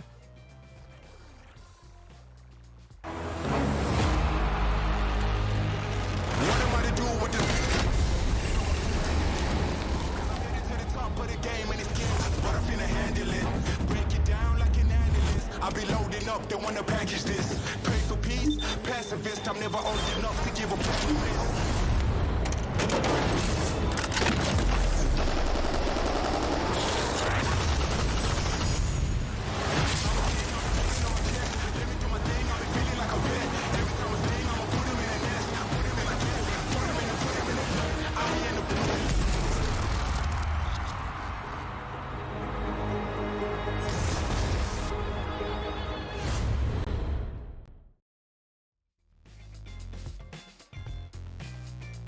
Yo, how you doing? So we are moving into the last category of the day, and this one, it's all world premieres, and I don't even think we've really teased it yet. We have some huge announcements that are going to be coming up in this last category. Let's kick it off. It's time for some exclusives.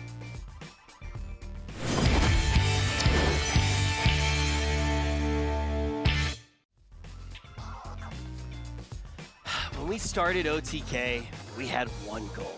And one goal only, and that was to buy Smite. And now, I'm going to throw it over to Mizzy Wizzy for some interesting developments. Ladies and gentlemen, first of all, I would like to thank Mr. Smite for representing us out here. This is going to be a crazy announcement. We have only exclusives from now on. So, as you all know, OTK has been a Smite family for decades now. We are repped with Smite. We love Smite. I play Smite all the time. And OTK's family has been getting bigger and bigger every single year. But what if I told you that we are about to announce Smite's family getting bigger? That's like, what? That's right, ladies and gentlemen. Tonight, the world premiere of Smite, we are going to announce their new god. Roll the tape. Lancelot, trailer. The words I speak are the oath of a knight. I dedicate myself to lives beyond my own. They will embody humility and speak only truth. I vow to never be cruel, to forgive when asked, and pray that my mistakes be forgiven. I dedicate myself to courtesy and honor forevermore. This is the oath of a knight.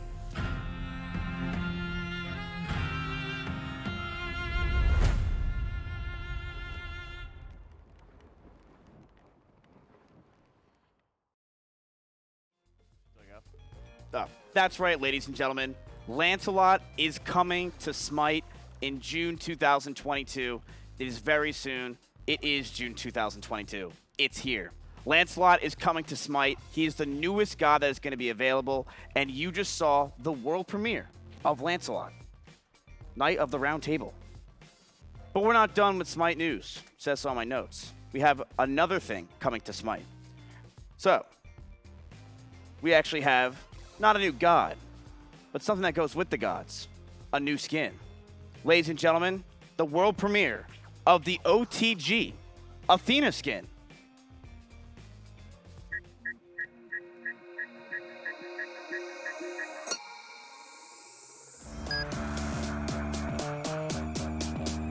I heard if you go clubbing tonight, you get an extra hour to party.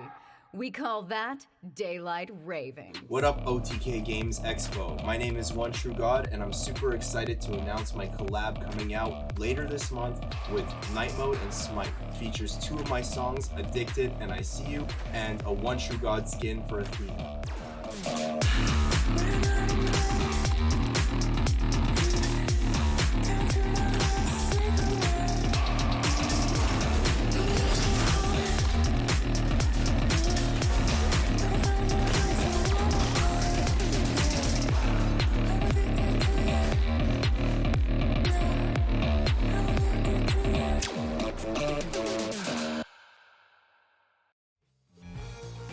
Yeah, that name sounds awfully familiar. OTG Athena skin is going to be released, chat. It is coming out as well. It is a brand new skin for Athena, one of my favorite gods of Smite.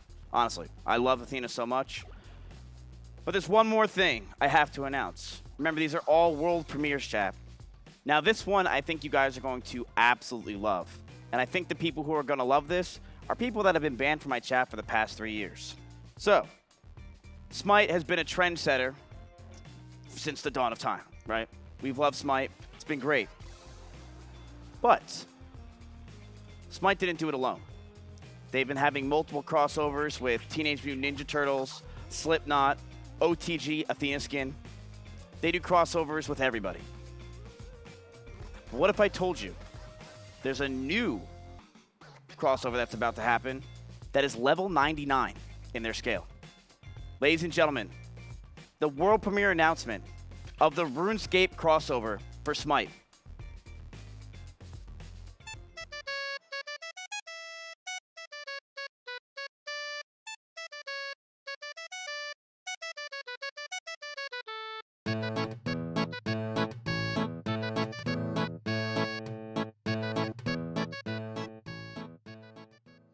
Wait, that's it? What? Okay. I can't listen to sea shanty without hearing the fart. That's actually it. One Tap, thank you for making that in graphics design class. I appreciate it. Yes, chat. RuneScape is coming to Smite. We're all very excited about it. I know you are. But I still have more Smite announcements. I know. Crazy. I have like 5 pages of it. So, currently I'm doing Smite Month, where I play Smite a bunch. People get skins. It's a great day. But I'm not just doing Smite Month. In fact, these next 2 announcements are for my channel. Boys and girls. It is a privilege to announce that I will be doing a Smite Invitational on my channel. What? Thank you. Why is only one nipple? I had to bring in a tailor for Where's my nipple tape? Is that bad? Oh, cool. Miz, you look good. I like the pink on you. Pink's my color. Of that, dude, that's so hot. Holy fuck. One across my pink right here. One thing. Are you sick and tired of Coomer content? Are you done with spamming Miz to play a game for once? Well, Wake the fuck up, samurai. Wait. Welcome to the oh, wait. Oh, here we are. Welcome to the OTK Smite Invitational. 8 teams, 40 of your favorite creators will fight it out for a $100,000 prize. Tune into the event on June 27th, live at twitch.tv/Miskiff.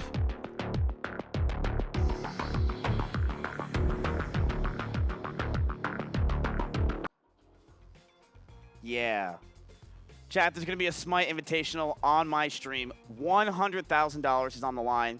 I actually just tweeted it out. So if you could do me a huge favor, go over to my Twitter, put on notifications, like it, do everything, say hi to me, whatever. But go to the tweet and just comment on it and say hi. Are you gonna it does compete? actually make a huge... What? Are you going to compete? Are you going to compete? No. Well, then I'm not going to do it. What do you mean? Why can't you compete? I haven't played the game yet. There's a Smite God for everybody. What would be my Smite God? There's a BuzzFeed quiz. Oh, I thought that was for Harry Potter. Yeah, you could play... Who do you think you could play? Could be a Capri main. You might like Ares. Oh, the God of War. Okay. God of War. All right, I like that. Maybe So I'll Zach Rar might be attending. We don't know. But I have a Smite Invitational chat. If you want your favorite creator to play with us, go over to my Twitter, at them, say please play. It will definitely help us out. I actually do not want anybody that is good at Smite. So if you played Smite before, you're probably not in the tournament. This is kind of just a fun tournament that we're going to be doing with some of your favorite creators, and it is not serious whatsoever. So if you're a Smite main, I don't know if that still exists. You're not in the Smite tournament. I'm sorry. So there's one more announcement. This announcement some people have been waiting for months. Now, I actually took time off stream for this announcement. This is crazy to me because it's actually a dream come true. I never thought something like this would happen. I've been dreaming about this since I was a little boy. But chat, I don't know how to say this. I've been playing this one god on Smite. His name is Thanatos. I have 22,000 kills with him and like 200 pentakills. I only play Thanatos. And I am so honored to say that I will be Thanatos. I have my own skin. Let's make some good memories. That's so bad. That was some good Smite. There's no way that's it. Hey, quit staring at my boxes.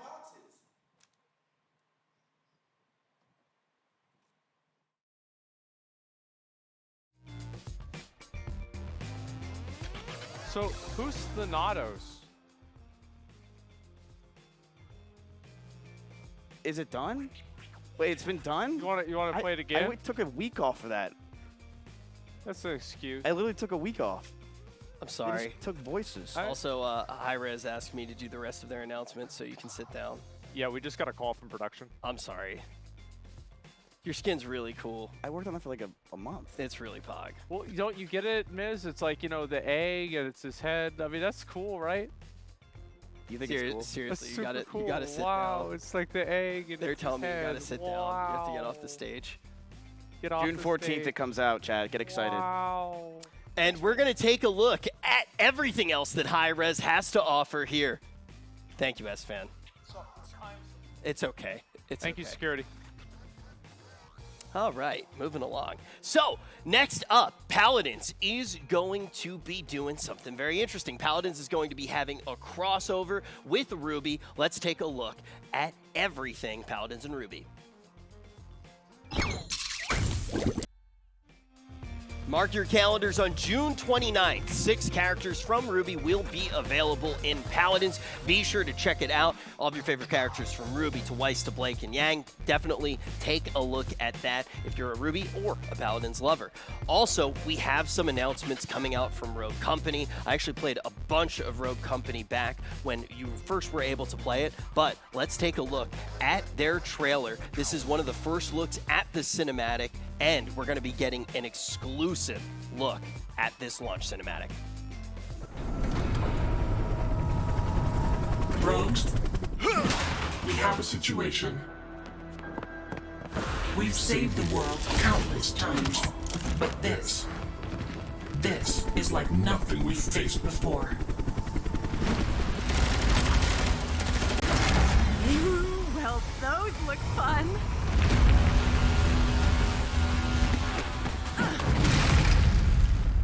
Rogue Company cannot let Jackal win.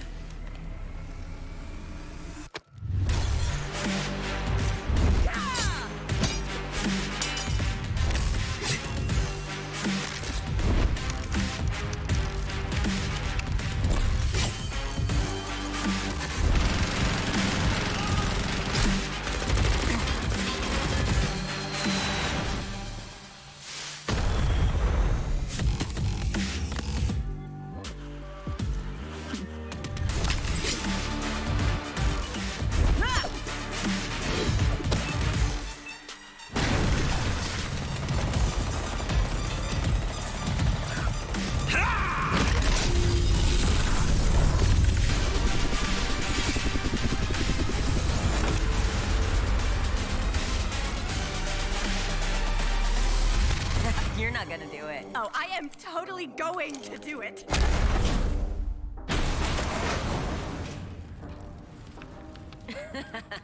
Good shooting. Boom! Nailed it.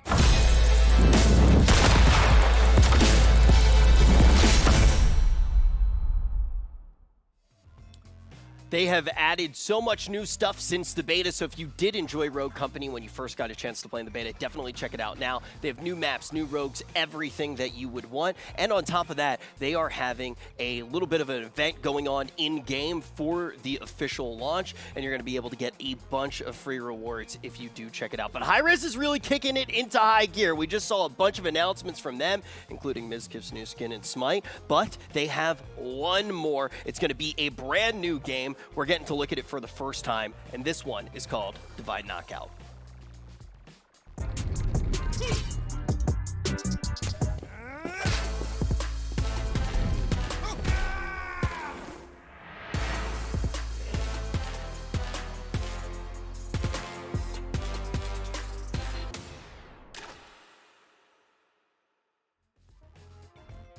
And that is the first look that we've had at the game. It's a third-person physics brawler, and I believe we might actually get to check out some words from the devs. I've just been informed that we actually have a video from the devs to talk about it. It's not going to be a live interview with Asmon, so let's take a look at everything that the devs had to say about the process of actually making Divide Knockout.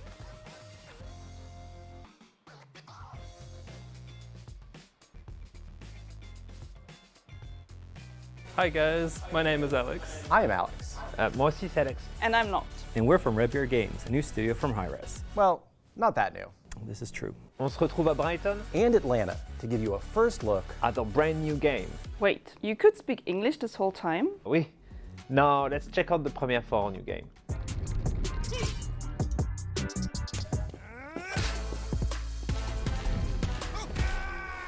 Welcome to Divine Knockout, a world of mythological multiplayer mayhem. When making DKO, we asked the question, what if the gods were small? And brawl. A small brawl free-for-all. Whoa, did you just make that up? Divine Knockout is a third-person physics brawler. What the f is a physics brawler? It's kind of a new thing. We made it up. We were inspired by platform fighters, where you need to knock out your opponent out of the level, but we wanted you to experience it in third person, right in the middle of the action. Kind of like how Smite took the 2D top-down MOBA and turned it into a 3D action MOBA. Exactly, except we didn't stop there. We're bringing together third-person brawler combat. And a vibrant, stylized world of gods and mythology, inspired by our game Smite. This is a world with expressive characters, indestructible environments, full of hype moments, impactful abilities, big ults, playmaking moves, and close calls. We wanted everyone, no matter your skill level, to be able to hop in and play. The gods of DKO each have a unique moveset, but we wanted to make it easy for all players to jump in. Each ability is mapped to a single button, so you can feel powerful without having to memorize complex movesets. But can a button mash? Sure, you'll embarrass yourself and you won't win, but you can. DKO is all about timing, positioning, and moment-to-moment choices, not button complexity.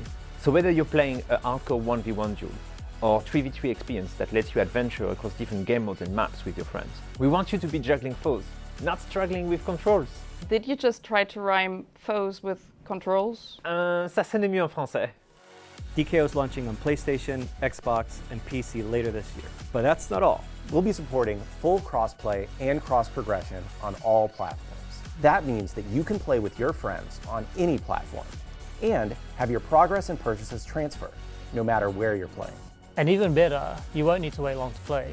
Divine Knockout launches later this year, but you can sign up for Alpha today. Head over to divineknockout.com to sign up for our Alpha and be one of the first to play. And be sure to follow us at DKO Game for more updates as we head into our launch later this year.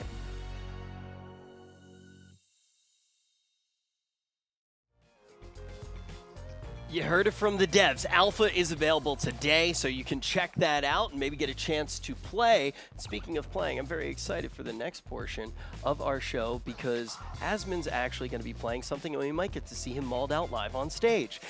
We do have a trailer ready for this one as well, so we're going to watch. Did you know? Did you know? About what? That you were going to play? I knew I was going to play. I didn't know there was a trailer. Yeah, I believe we get to actually look at the trailer right now, too.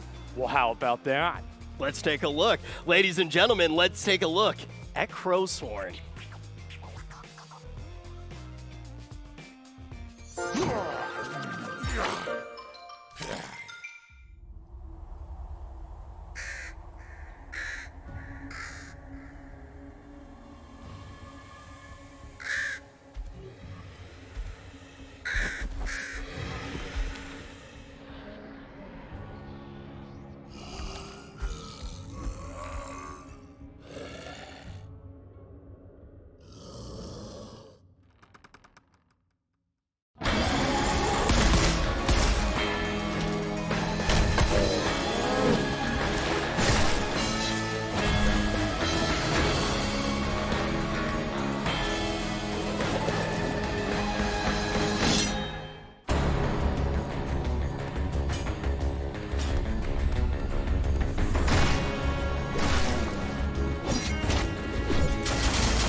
Is it time?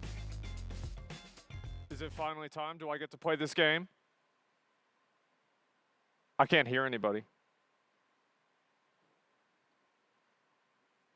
Hello? Hey, what's up, man? Can you hear me now? Yeah, I absolutely can. How you doing? Doing well. How you doing yourself? I'm doing okay. All right, so we are here with Crowsworn, and my understanding is you have a boss fight planned out for me? Yeah. Well, that's exactly it. I'm an expert in Elden Ring, and I beat all the Dark Souls games, and so we'll just get this out of the way. As you guys can see, moving around, I actually really like this a lot. It reminds me a lot of one of my favorite games, Bloodborne. I like the aesthetic of it, the shining, everything about it. It's really, really cool. So let's go ahead. We're going to take this boss down, beat his ass. I tried to do one attempt or two attempts, and then they said I couldn't try it because they wanted me to do it on screen. And so basically, like this. All right. So I go up there, and let's. Okay. All right. So we're. That was good. Bro, I think the game's bugged. Yeah. Is it supposed to play like this? Yeah. You're missing the farming component, but it's working. Okay. All right. That's fine. I try it again. We're going to beat his ass. All right, here we go. So, is there like a cheat code I can use, or do I have to actually like Actually, the last demo update they sent you was literally the thing that took out the cheat codes. Okay. That's not looking good. All right, so I jump over here, and then, man, bro, how do you? No, okay, all right. Well, if I go right here, okay, good, and then go over there. Yeah, oh, I see. I know I did it right. Okay. And, all right. So I watch out. Oh, yeah. You're also not using your healing, but that's cool. That's cool. What button is that? I don't know what it's mapped to on yours. Probably. Let me see. Keyboard. Heal is A. Okay, heal is A. I got it. Okay. Let's. All right. Here we go. Let me try and heal. Okay, we're good. All right, guys. It's all right. I beat him right here. Here we go. Let's try this out. And there it is. Come on, fuck on. All right. Jump over here. And okay. All right. Jump over. All right. Good. Shit. Okay. Oh my, dude, how you avoid that? Oh my god. All right, what if I, oh, it's in the middle. Okay, all right. I jump this, I jump. Okay, I jump over here. All right, what's he gonna do? What, shit. Okay, all right, jumping.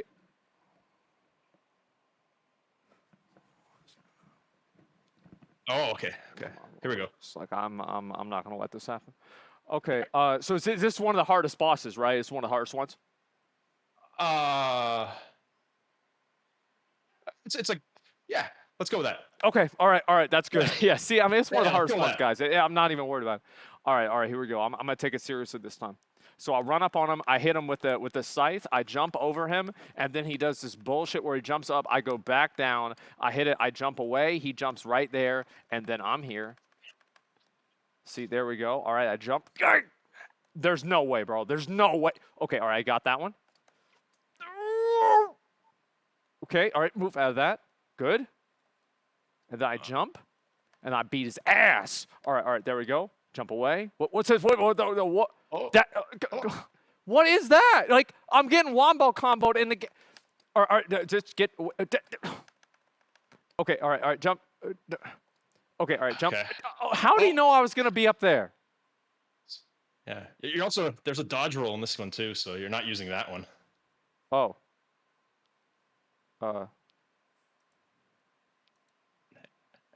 And there's an air dash to help you just like hover in the air a bit. Uh-huh. Uh-huh. Okay. All right, that's gonna help. That's gonna help. All right. So. Oh. And then the air dash. What was that again? It should work if you just press the regular evade in the air, I think. I get it. All right. No, that's it. See, I just didn't know how to play it. Now I'm gonna beat him here. Yeah, it's all good. It's all good. Yes, first try. All right. Okay. Yeah, right. Like, oh my god. All right. Jump over. See, I knew that was gonna happen. I actually had no idea. Okay, all right, that's good. And I'm right here. Okay, good. And now he's gonna do the thing. I jump. He didn't do the thing. Okay, and then he does this, and then God, you get away from me! Come on, man. Okay, all right, good. I'm actually good. What? No. Okay, all right, got him. All right, there it is. Nice. All right, bro, I beat him. He's 100% dead here. Wait. Oh no, I gotta do this again. Okay, that's fine. I'm not gonna get hit again. I just won't get hit. I'm gonna turn off damage. Turning off damage. Okay. Bro, what?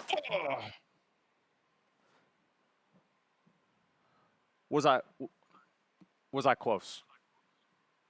Probably.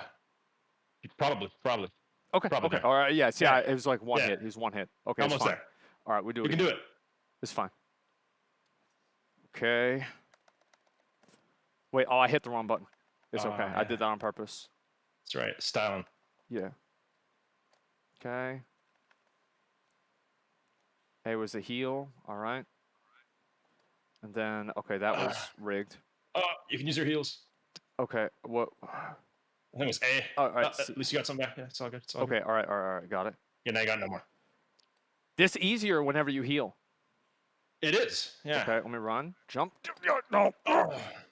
That's no. All right, good. Okay.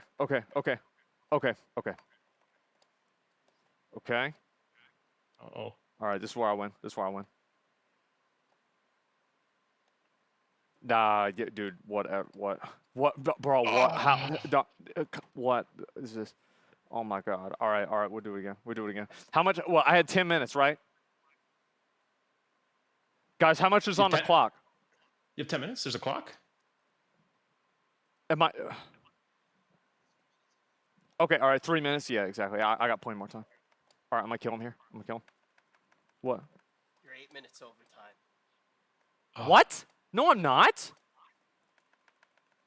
There's no way. All right, I beat him right here. Oh my God. Okay. Oh, man, I'm at. Heal. Bro, I think there's sometimes you gotta know when to hold them. Sometimes you gotta know when to fold them, man. You gotta know when to fold them. So this is like the last boss, the hardest boss in the game. Yeah, absolutely. Okay, all right, that's good. Last one. Okay. Spoiled. All right, 100%. I beat him here. 100%. All right.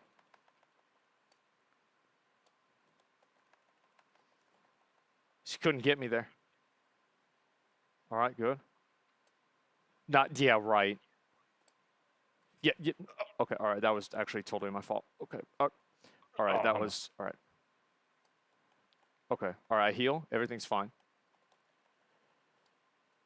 Dude, he's doing this cheating shit, man. Oh my God. Okay. No, it just. Oh my God. There's no. I didn't think he was gonna do that. Oh my. Okay. All right. Focus. This is where I win. All right. This is where I win. I hit the wrong button. Oh no. It doesn't matter because I'm gonna win anyway. I got 1 life. Okay, I'm about. All right. It's okay.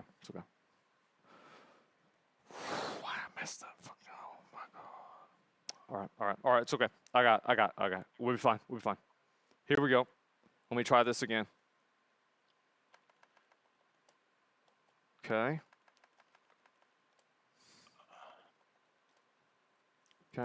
What are y'all? Man, y'all trying to mess me up? Stop. Quit trying to mess me up, man. I'm about to win. I'm about to win right now. Watch. Real quick. Watch me. I'm not even gonna get hit. I don't know how that happened. That was no, straight up. I didn't mean to do that though. I actually didn't mean to do it. All right. So now he's doing this bullshit, man. Wait, actually, I think you got this. Just do damage. Okay, that's. Oh, why he was there?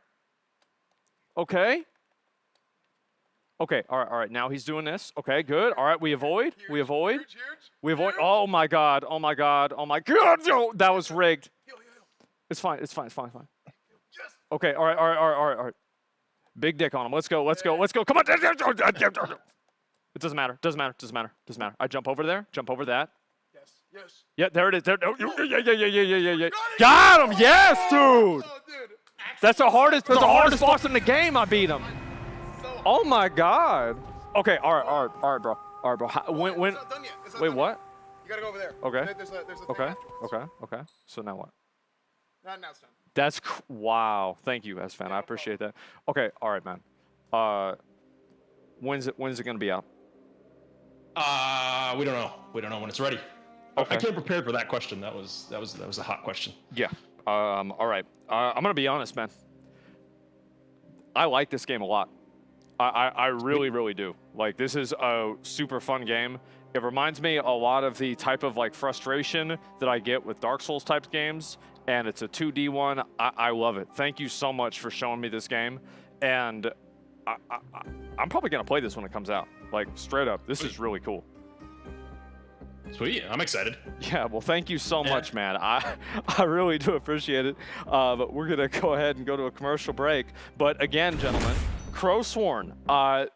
Probably during the break, I'm gonna do it again. I'm gonna be honest. Can I say one thing before you bounce? Please. There may be some Kickstarter people watching. We promised a demo to them, so I just want to take a moment to announce that this will be a demo we'll be sending to you guys soon as well. Really? Okay, so if they want to support your Kickstarter, what can they do? Oh, it's over. We already had like a reasonably successful Kickstarter. Imagine that. Okay, yeah. Thank you so much. I really appreciate it. This game's really cool. So thank you. I appreciate it a lot. All right. Thanks for playing it. Thanks sure, for sharing man. it with everyone. All right, I'll see you later. All right. Take care. See you. Oh my God. I just looked at myself on the camera. I look so greasy. Nobody told me that for the whole time. I look not that kind of hot though. Like overheated. Okay. Yeah, I guess so. Of course, yeah. Well, guess what, guys? We're going to go ahead. We're going to do a commercial break. Then afterwards, we have a very special announcement for you guys.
World premiere and actually checking out that demo for the first time. Obviously, if you did contribute to the Kickstarter, now you can play it as well. Took Asmon a decent amount of time to beat, but I'm excited to see everything that Crowsworn has to offer when it fully is released. But this next announcement, we didn't really tease it or anything like that, but I have been so excited for it all day long. Ladies and gentlemen, I am very excited to introduce Notorious. Hi, I'm Chris. I'm Cole. And I'm John. And this is Notorious Studios. We're a small game company that started last year, and we're trying to make a game. What game are we making, John? I don't know what our game is. Project Honor is a class-based online action RPG where you can go on adventures with your friends or on your own to get loot and resources to gear out your character. The game is still really early, and we're still trying to figure a lot of things out. But really, the guiding star for us is class fantasy. We want to sell that character and class fantasy through every single aspect of your gameplay. How you open a chest, you know, how you walk, how you talk, how you interact with different creatures and characters and stuff like that should be all through your class. Other than class fantasy, another big pillar for us is player stories. A big compelling thing with games these days is just you play an experience, and then when you come out of that experience, you have like a story of what happened. Something the team does right now, one of our rituals, is we do this weekly Thursday playtest, and we know when the game is doing well when outside of the playtest, everybody is just kind of talking about a cool story or a moment that happened, right? Yeah. And so that's really kind of what we're shooting for. The third pillar for us is we're building a new world. You know, a lot of us came from the World of Warcraft team, and so we're all really world builders. You know, one of the coolest things about starting at the studio was starting everything, like literally even just the world starting from nothing. And working in UE5 has really opened up a lot of really cool opportunities for us to block out spaces at large scale and small scale. Allows us to kind of just try something and just, nope, that doesn't work, throw it away, let's try this. Oh, that felt really cool, let's keep that. Let's take little snippets and nuggets that we like and then carry that stuff forward as we kind of mature the space or mature an area. We want our world to feel like its own character. Yep. We want you to, you know, explore it and learn about it and defend yourself from it and benefit from it. Fan, Senior Paladin, the People's Paladin, Grand Marshal, Scarab Lord, Gladiator, Esquire. I'm the acting CEO here at Notorious, and I'm incredibly happy with the development of the project so far. I mean, really carrying out my vision for what this game is going to be and what this experience is going to be. Because the reality of it is, it's not just an experience. What's this for? I was just there's cameras. Hey, what's up, guys? It's Tips, and I'm the Chief Operating Officer at OTK. I'm very excited to talk to you guys about our new partnership with Notorious Studios. Now, for those that don't know, Notorious started approximately 1 year ago. A collective of former Blizzard, Amazon Games, and other developers got together for the goal to create a brand new high fantasy virtual world experience. And as a longtime gamer and World of Warcraft player myself, I could not be more excited to work side by side with Chris Kaliki and the team to help deliver what we believe to be the future of high fantasy open world games. So the partnership between Notorious and OTK starts a little over a year ago when Chris Kaliki hit me up on Discord, wanted to talk to me a little bit about this new project he was working on. Now, Chris Kaliki, if you guys don't know, created the Monk class in World of Warcraft, longtime class designer on WoW. He's been there, for years and years and years. And as somebody that really enjoys playing Brewmaster Monk, I thought it was a tremendous opportunity to get to meet Chris, learn more about his project, and really just pay homage to somebody that's helped, create some awesome experiences in my life playing games. We're longtime MMORPG players. We're longtime high fantasy enjoyers. And what really makes Notorious special in our eyes is their origins, is their humble beginnings as originally an MMORPG guild, full of friends, cohorts, people that enjoyed spending time together, and over time decided they want to work together. Sounds a lot like OTK. So from their beginnings, it was clear that there was a lot of alignment between our organization and Notorious. And the more and more we talked about their game, their design philosophies, their intention for their studio, the more we realized that this is something we really want to be a part of and support.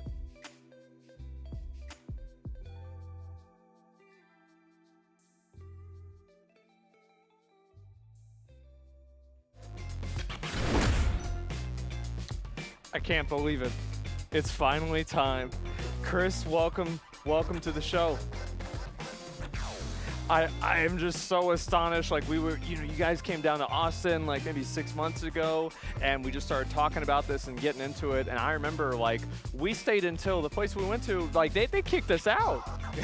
Yeah, I am so excited. So yes, this is Chris Kaliki here with me from Notorious Studios, and we are going to be talking about the game that they've been creating over the past about year or so. Yes, yeah.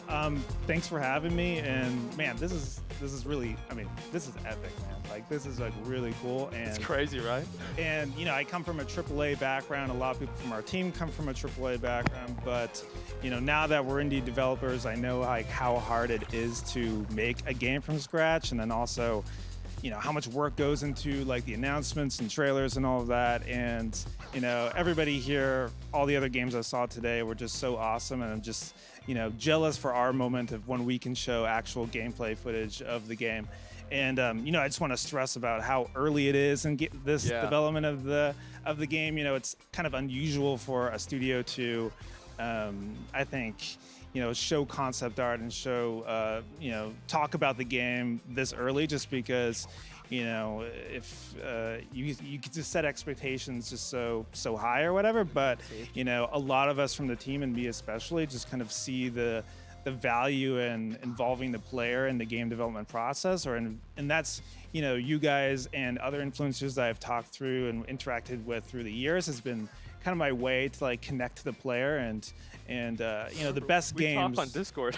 Yeah, exactly. Yeah. So the best games, I think, are involve the player throughout its whole development process. So we're trying some new things here, going out there and being risky and kind of showing some of the stuff early. But yeah. I'm sure SFan and Tips, you all went out to the studio yourselves, and you got a chance to take a look around. What do you think? How do you feel? I thought it was absolutely incredible. Just getting the chance to go out there and I mean, Tip said it, in the video. We're fantasy enjoyers, right? And we're all. I can't believe I said that. Hey, we're enjoyers. That's what it is, and we're all cut from the same cloth. And really, from the first time we met, and I mean, you made a video really before Notorious and everything got started. I reacted to it. maybe publicly. Yeah. Yeah, Asmon reacted to it. But I remember watching that video, and I was like, this guy gets it. And it's not just you, but it's a whole it's the whole culture at Notorious. It's all the same, and it was a perfect fit. It's exciting to see that you guys are looking at games the same way that we look at games, the same way that a lot of people look at games. And I mean, just getting to play test the game a little bit was an incredible experience. Even though it's just in the beginnings, it already has a lot of promise. So I'm very excited about that. Yeah, I mean, you were there during what I talked about in the videos, like our weekly ritual of play testing the game and giving feedback, and yeah, I'm really happy that you and Rich were able to be a part of that. So, yeah.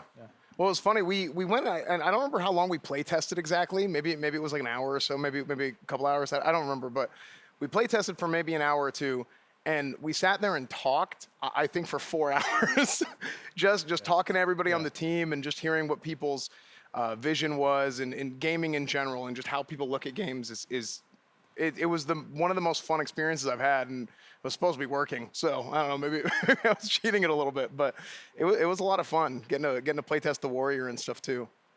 Yeah. I know afterwards we just had like really long, several hour conversations, and you had a flight to catch, but I know Rich, he stayed around longer, and we had dinner, and man, Rich can just keep going and go. I don't know how Rich can just keep talking that much. It's just insane. So, yeah. But yeah, so much good feedback, and it really energized our team. One of the things that we loved about game development is, we have worked on a live game for a large part of our careers, and be able to like get stuff out there and get feedback. It just energizes us and gets us going. So. And we appreciate it. We're not always used to developers opening up their doors and working side by side with content creators to give collaboration and feedback and stuff like that.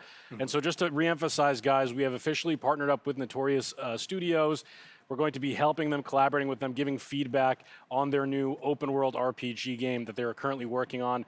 We're super excited. The second we heard about their philosophy when it came to class design, how they wanted the world to be, a main character, and so on and so forth, it just completely struck a chord with us. 100%. And so I just want to say thank you to Chris and the rest of the team at Notorious. We look forward to helping usher in the next generation of high fantasy and doing what we can to provide as much feedback as we can. Do you want to talk a little bit about the game? Like kind of what it is, what it's not, anything like that? Yeah, I mean, we talked a little bit about it in the video. I think it's challenging to talk specifics about what the game is, because it's a lot of things are in flux, and we kind of view it as a new genre, and it's but some of the elements in the game, like we talked about in the game, is I've worked most of my career as a class designer, and I love the RPG classes. I think it's just part of our zeitgeist, part of the culture. There's like an elf emoji and all of this. And so it's like we're trying to take all those ideas of all these different classes, and that's really what the heart of the game is trying to think of, what is the ultimate fantasy of a warrior, of a priest, of I'm trying to make sure, of a mage, and everything comes around from that. And so, everything springs from that. And so how they interact with the world, how they interact with each other, making sure they have very distinct differences. And so a mage won't play like a warrior, and a warrior won't play like a priest. And so, we're spending a lot of work on, making the different characters, essentially the classes are like a character in our game. And so they have their own kind of character model, their own kind of aesthetic, their own gear, their own look. And so it's not something shared between them. And so, it's expensive to do all of that, but we really think that, we're always looking for a game that makes us feel more like the class that we resonate with. I think we all kind of play RPGs and have a class that we always try to play in every RPG, and so we're trying to like take that core idea and just drive it to its ultimate, right? Yeah, for sure. I mean, and you can stop me if I start saying too much, but I 100% felt that way, and I mean, we all have it, right? Like Asmon is the warrior guy, right? I play a paladin.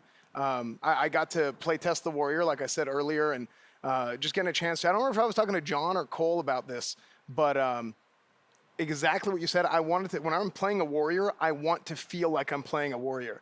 Whether it's the gear that I'm wearing, the buttons I'm pressing, what the abilities do, and having that degree of tactility, right? That degree of tactility from whenever I press a button and it was the ball and chain skill. Can I talk about this a little bit? Yes. Yeah. Okay, Go for it. Yeah. So there's everything is a work in progress. This is going to be a 3-minute thing, probably, right? Like 30, 45 seconds. Are you sure? 50. Okay. So there's an ability, right, with the ball and chain where you essentially throw out the chain, you hit the guy, and you pull him back. And having that sort of feeling of I'm throwing out a heavy ball of metal on a chain, and it hits that guy, and sort of like, boom, oh, what the heck just happened? And you get ripped forward. Having that sort of feeling in the game and the player experiencing that is a huge thing. And it really just harkens on what you were saying about feeling like you're playing the class that you're playing. So I love it. It's awesome. And yeah, and like with the warrior, right, we kind of view him as just like a walking weapon, like he uses his body as a weapon. And so a lot of, it allows for a lot of like different kind of experiences and abilities to spring and build off of that concept. It's awesome. So the one you're talking about here, and we're typing many different abilities and spells, and that's like one of my favorite things to do in game design is come up with abilities and spells. And so one that we just have for the warriors, he just grips you like you said, that we're just playing around with, and it allows for a lot of interesting moments of in gameplay that creates like different stories that come out of the match and that sort of thing. I think I like that a lot, especially, like what is my aesthetic of a character? It's like a big, badass warrior with a massive two-handed sword or some sort of massive weapon. And like, especially like like using your body as a weapon and just like knocking things around, like the very impactful and forceful gameplay of it. I think that's something that a lot of people feel many MMOs have kind of lost, right? Because you have the homogenization, you have things become closer and closer to themselves, and you forget about like what makes each class special and unique and more themselves. No, totally. And I think the other aspect as well is just, heightening immersion where we can, about making you feel like that class and how you interact with the world, and creating different aspects in the world that, there could be an area that only the priests can go through and the warriors can't because they just can't fit through it, or things like that, right? And so we're playing around with a lot of different ideas that come from that kind of pillar, I guess. Well, hey, guys, if you guys did not know already, Notorious is also currently hiring. They're looking to build up their team. This is just the beginning of what we hope to be an incredible journey with them. And if you guys want to join the Notorious Studios team, work side by side with us as well, check out the open roles right now on the screen. They're hiring an environment artist, HR operations, producer, animator, VFX artist, and we look forward to watching the studio continue to grow. And, there's also something that we're doing very, very special today. We are, in celebration of this partnership, we are announcing a 5-time custom PC giveaway. You guys want to win a custom PC? Go ahead and check out the link in chat right now. In honor and celebration of our partnership with Notorious, we're going to be giving that to you guys in the chat right now. Make sure to sign up, and we'll be announcing the winner next week on Allcraft. So next week, hopefully, we'll be joined by Chris on Allcraft on Asmon and Rich's show. We'll be announcing the winner there, so make sure to sign up and get a chance to win a PC. Oh my God! Yeah, that's awesome. I didn't know you were doing that. Allcraft next week? I guess so. It's been a year probably in the making, isn't it? Yes, yeah. Oh my God! Yeah, okay, a lot that to talk is about. great. And what do you feel like this partnership means? Because we haven't really had a lot of game development studios really sit down and work directly with influencers. And so, how do you really expect to see that progress and evolve?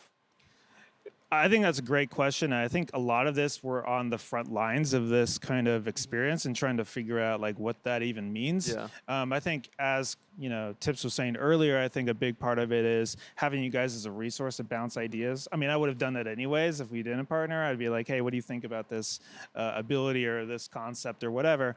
So certainly that sort of like advisorship is definitely, I think, really important. And then also being able to reach our target audience, which I think your audience and our audience is going to be so similar. And so I think that's going to be a big part of this. And yeah, like you mentioned, you don't see a lot of studios kind of talk about the concept of the game this early and then, go through the development journey.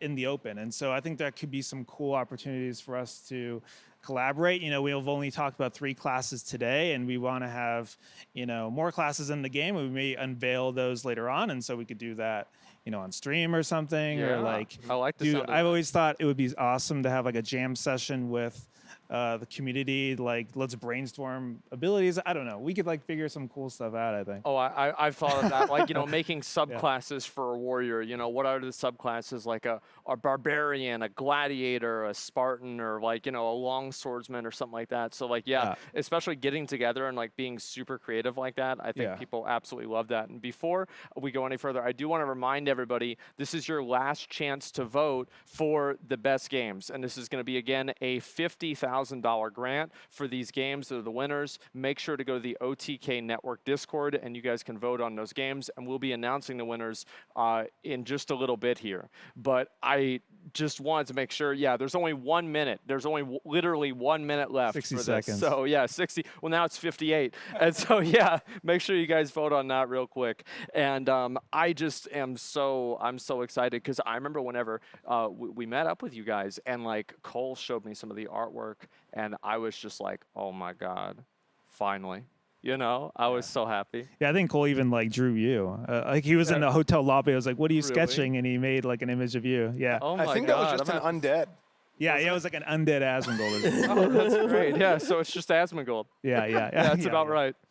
Okay, yeah. I mean, I'm so excited, and just the whole thing about it is really cool, like what we've talked about with the game and where things are going. And I hope this really is the future of game development, because more so, we see more studios, you know, the separation between the community and the developer sometimes becomes even larger with like social media and people trying to avoid, you know, realistically, like some of the more vitriolic people. But it's really admirable and impressive to see people like you and your team sit down and actually try to talk with people and give them an audience and really involve them in the whole process. Yeah, and I think a big thing we like about, you know, influencers or OTK is just you guys are all about authenticity, and you're going to say what you really believe, and that's how we are, and that's how we operate in the studio. And so, yeah, I mean, even though, you know, we call this a partnership and that sort of thing, I want to hear like the truth. I want to hear like what you really think. You know, I don't need, you know, I'm not looking for shills or anything like that. And so I think both ways, right? And so I think all about authenticity, all about kind of like how we really feel. And yeah, so the best games, the best ideas come out of that. Well, I think that's the best way to make a game, right? Is whenever you're able to actually give legitimate, real feedback rather than, you know, just kind of telling people what they want to hear. Yeah. And I think that's definitely been kind of a problem with game development over time. And so I think this is absolutely a breath of fresh air. Yeah, this is turning into the Allcraft already. Like. Here's the thing, like they've been telling me like, all right, stop. I just can't stop. There's like a million things that I want to say. We'll talk about more about this on Allcraft. Chris Kaliki from Notorious Gaming, thank you so much for coming on. No, thank you. We can't wait to work together. Awesome. Thanks, everybody. Sure, guys. We'll go to a commercial break, and then we'll talk about the winners. Don't be encumbered by history. Go off and do something wonderful.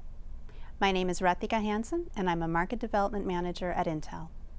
One of our founders, Robert Noyce, inspired us with these words many years ago, and it is that inspiration that fueled the creation of Rise, Shine, Inspire last year. This program is a collaboration with our partners to equip their communities with the latest Intel technology to help them rise to a challenge they face, shine brilliantly as they succeed, and inspire others to do the same. To date, together with our partners, we've given away 20 brand new systems in front of 4 million followers from their awesome communities. We are so excited to work beside Razer at OTK Expo and do it again in front of all of you fabulous OTK fans. We wish the recipients abundant success as they rise, shine, and inspire.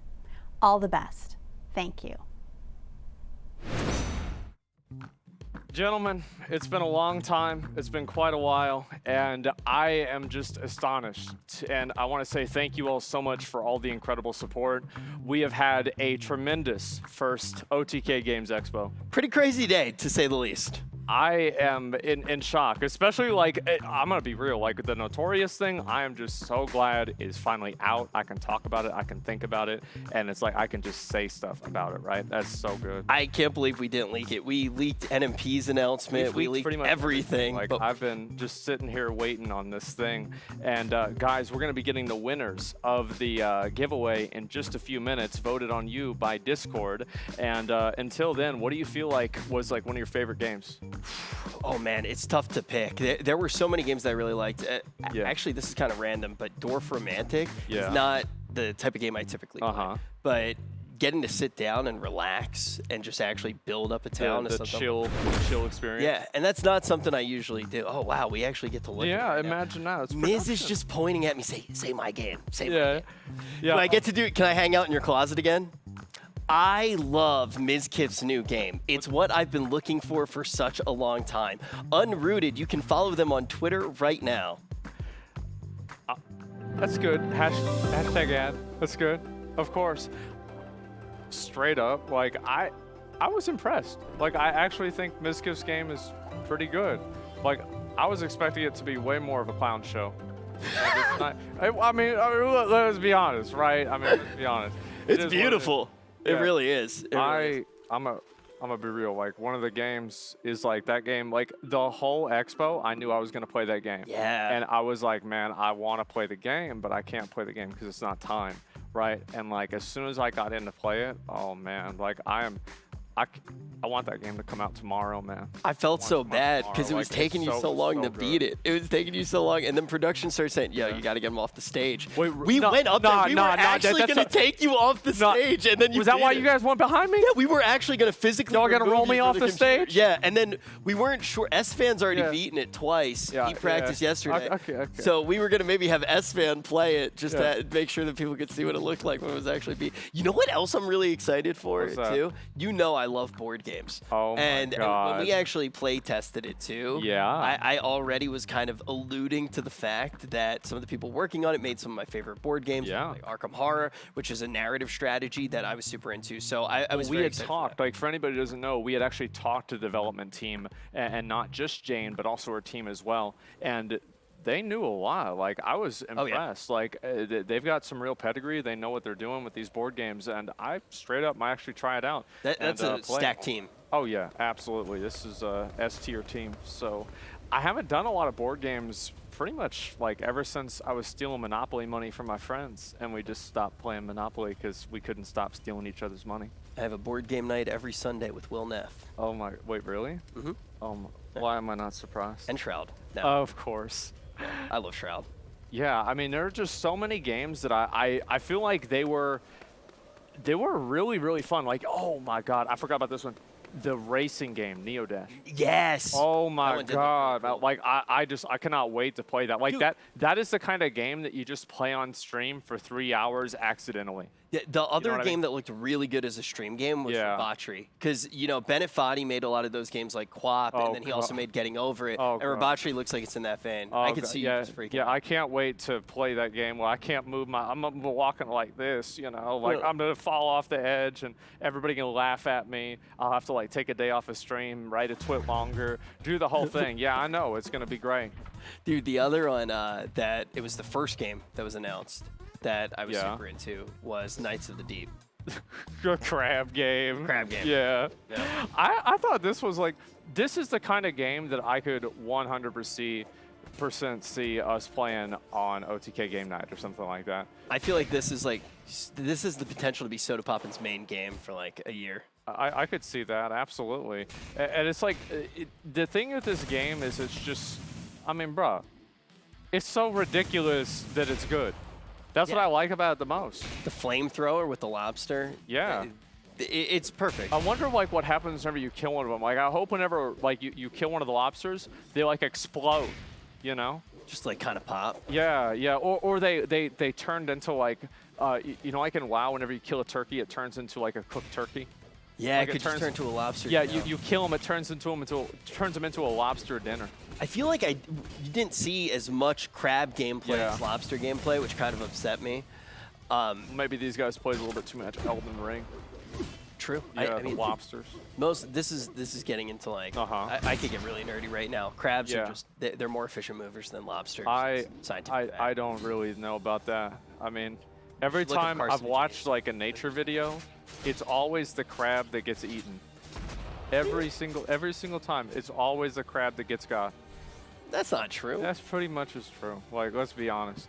It is. And like, yeah, I really like this game a lot. But again, like, there have been so many. And that Ethereal game.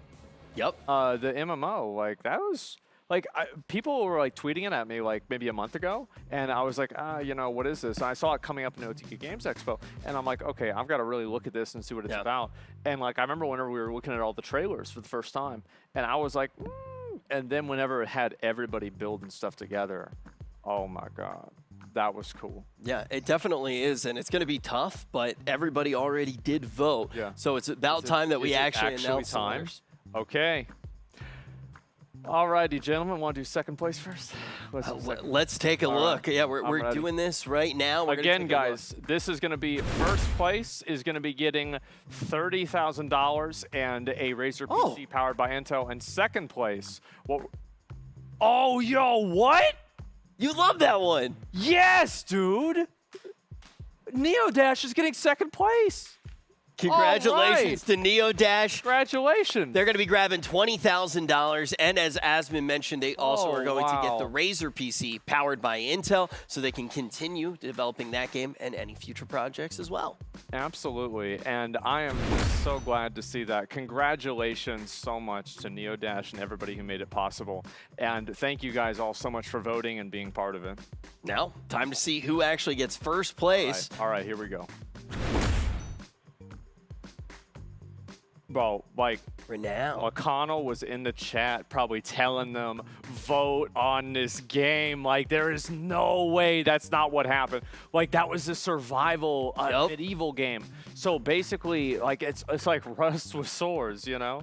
And, I think what really sold me on that game was whenever they had the whole siege happening and they brought in, like, a siege engine, and they were talking about trebuchets as well. Like, I am just so excited to see where that game goes. I saw people talking about it in chat long after we actually looked at it, and we got to deep dive that game quite a bit as well. It definitely looks like one. I'm not surprised at all that it managed to grab that first place grant, but all of the games today were fantastic, and Asmon, thank you. For what? Having me on. What do you mean? You carried the show. You did amazing, man. The only thing I'm upset about right now is you're standing a little bit further, like closer to the camera than me, so you're kind of making me look short. Oh, right. Okay. Yeah, we're the same height, guys. There we go. That's a bit much. Okay. Yeah, that's. Okay. So yeah, anyway, guys, I want to say thank you to all the developers who made this possible, who submitted their games, and who were willing to have their games shown in front of our audience. Thank you all so much. I really appreciate it. And also a huge thank you to Razer, Intel, and of course, our longest sponsor, Mountain Dew Game Fuel. And WePlay for our first event that we've ever done in their studio. This is a lot better than S-Fan's Garage. It's a lot better. Oh, my God. All right, guys. All right, it's time. Come on. A year and a half. We're in a giant studio like this, and look how many of us. Oh, no. Oh, no. Oh, no. It's that. Okay. Oh, my God. Yeah, it's a bit better. Actually, you know what? I'll be in the back here. Yeah, let's pose for a picture. Why not? Thank you, guys. Go ahead, Tips. I just want to say this couldn't have been possible without our new partner, WePlay. As Asmon said, this is our first show together, and I know there's a lot of cast, a lot of crew that's been working on this project together. We'd love to get the cast and crew out on the stage with us as well. Thank you so much for making this an incredible experience. We'd love to have all OTK. Come on, Jeff. On board as well, on the stage. Come on up. Yo, we just found out. I'm pretty sure you were Grayson. muted the entire time. There's everybody. Grayson. Yeah, there's Grayson, of course. Grayson! Woo!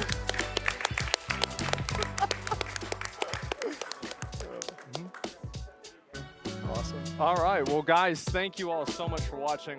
I really appreciate it. And for everybody here at OTK, thank you so much for your support for all this time. Thank you to everybody, the developers, the sponsors, and of course you all, the viewers. And as I said always, the best way of saying thank you is better content, and that's what we hopefully have done today, and we will continue to do. Thank you all so much for watching, and until the next time, peace.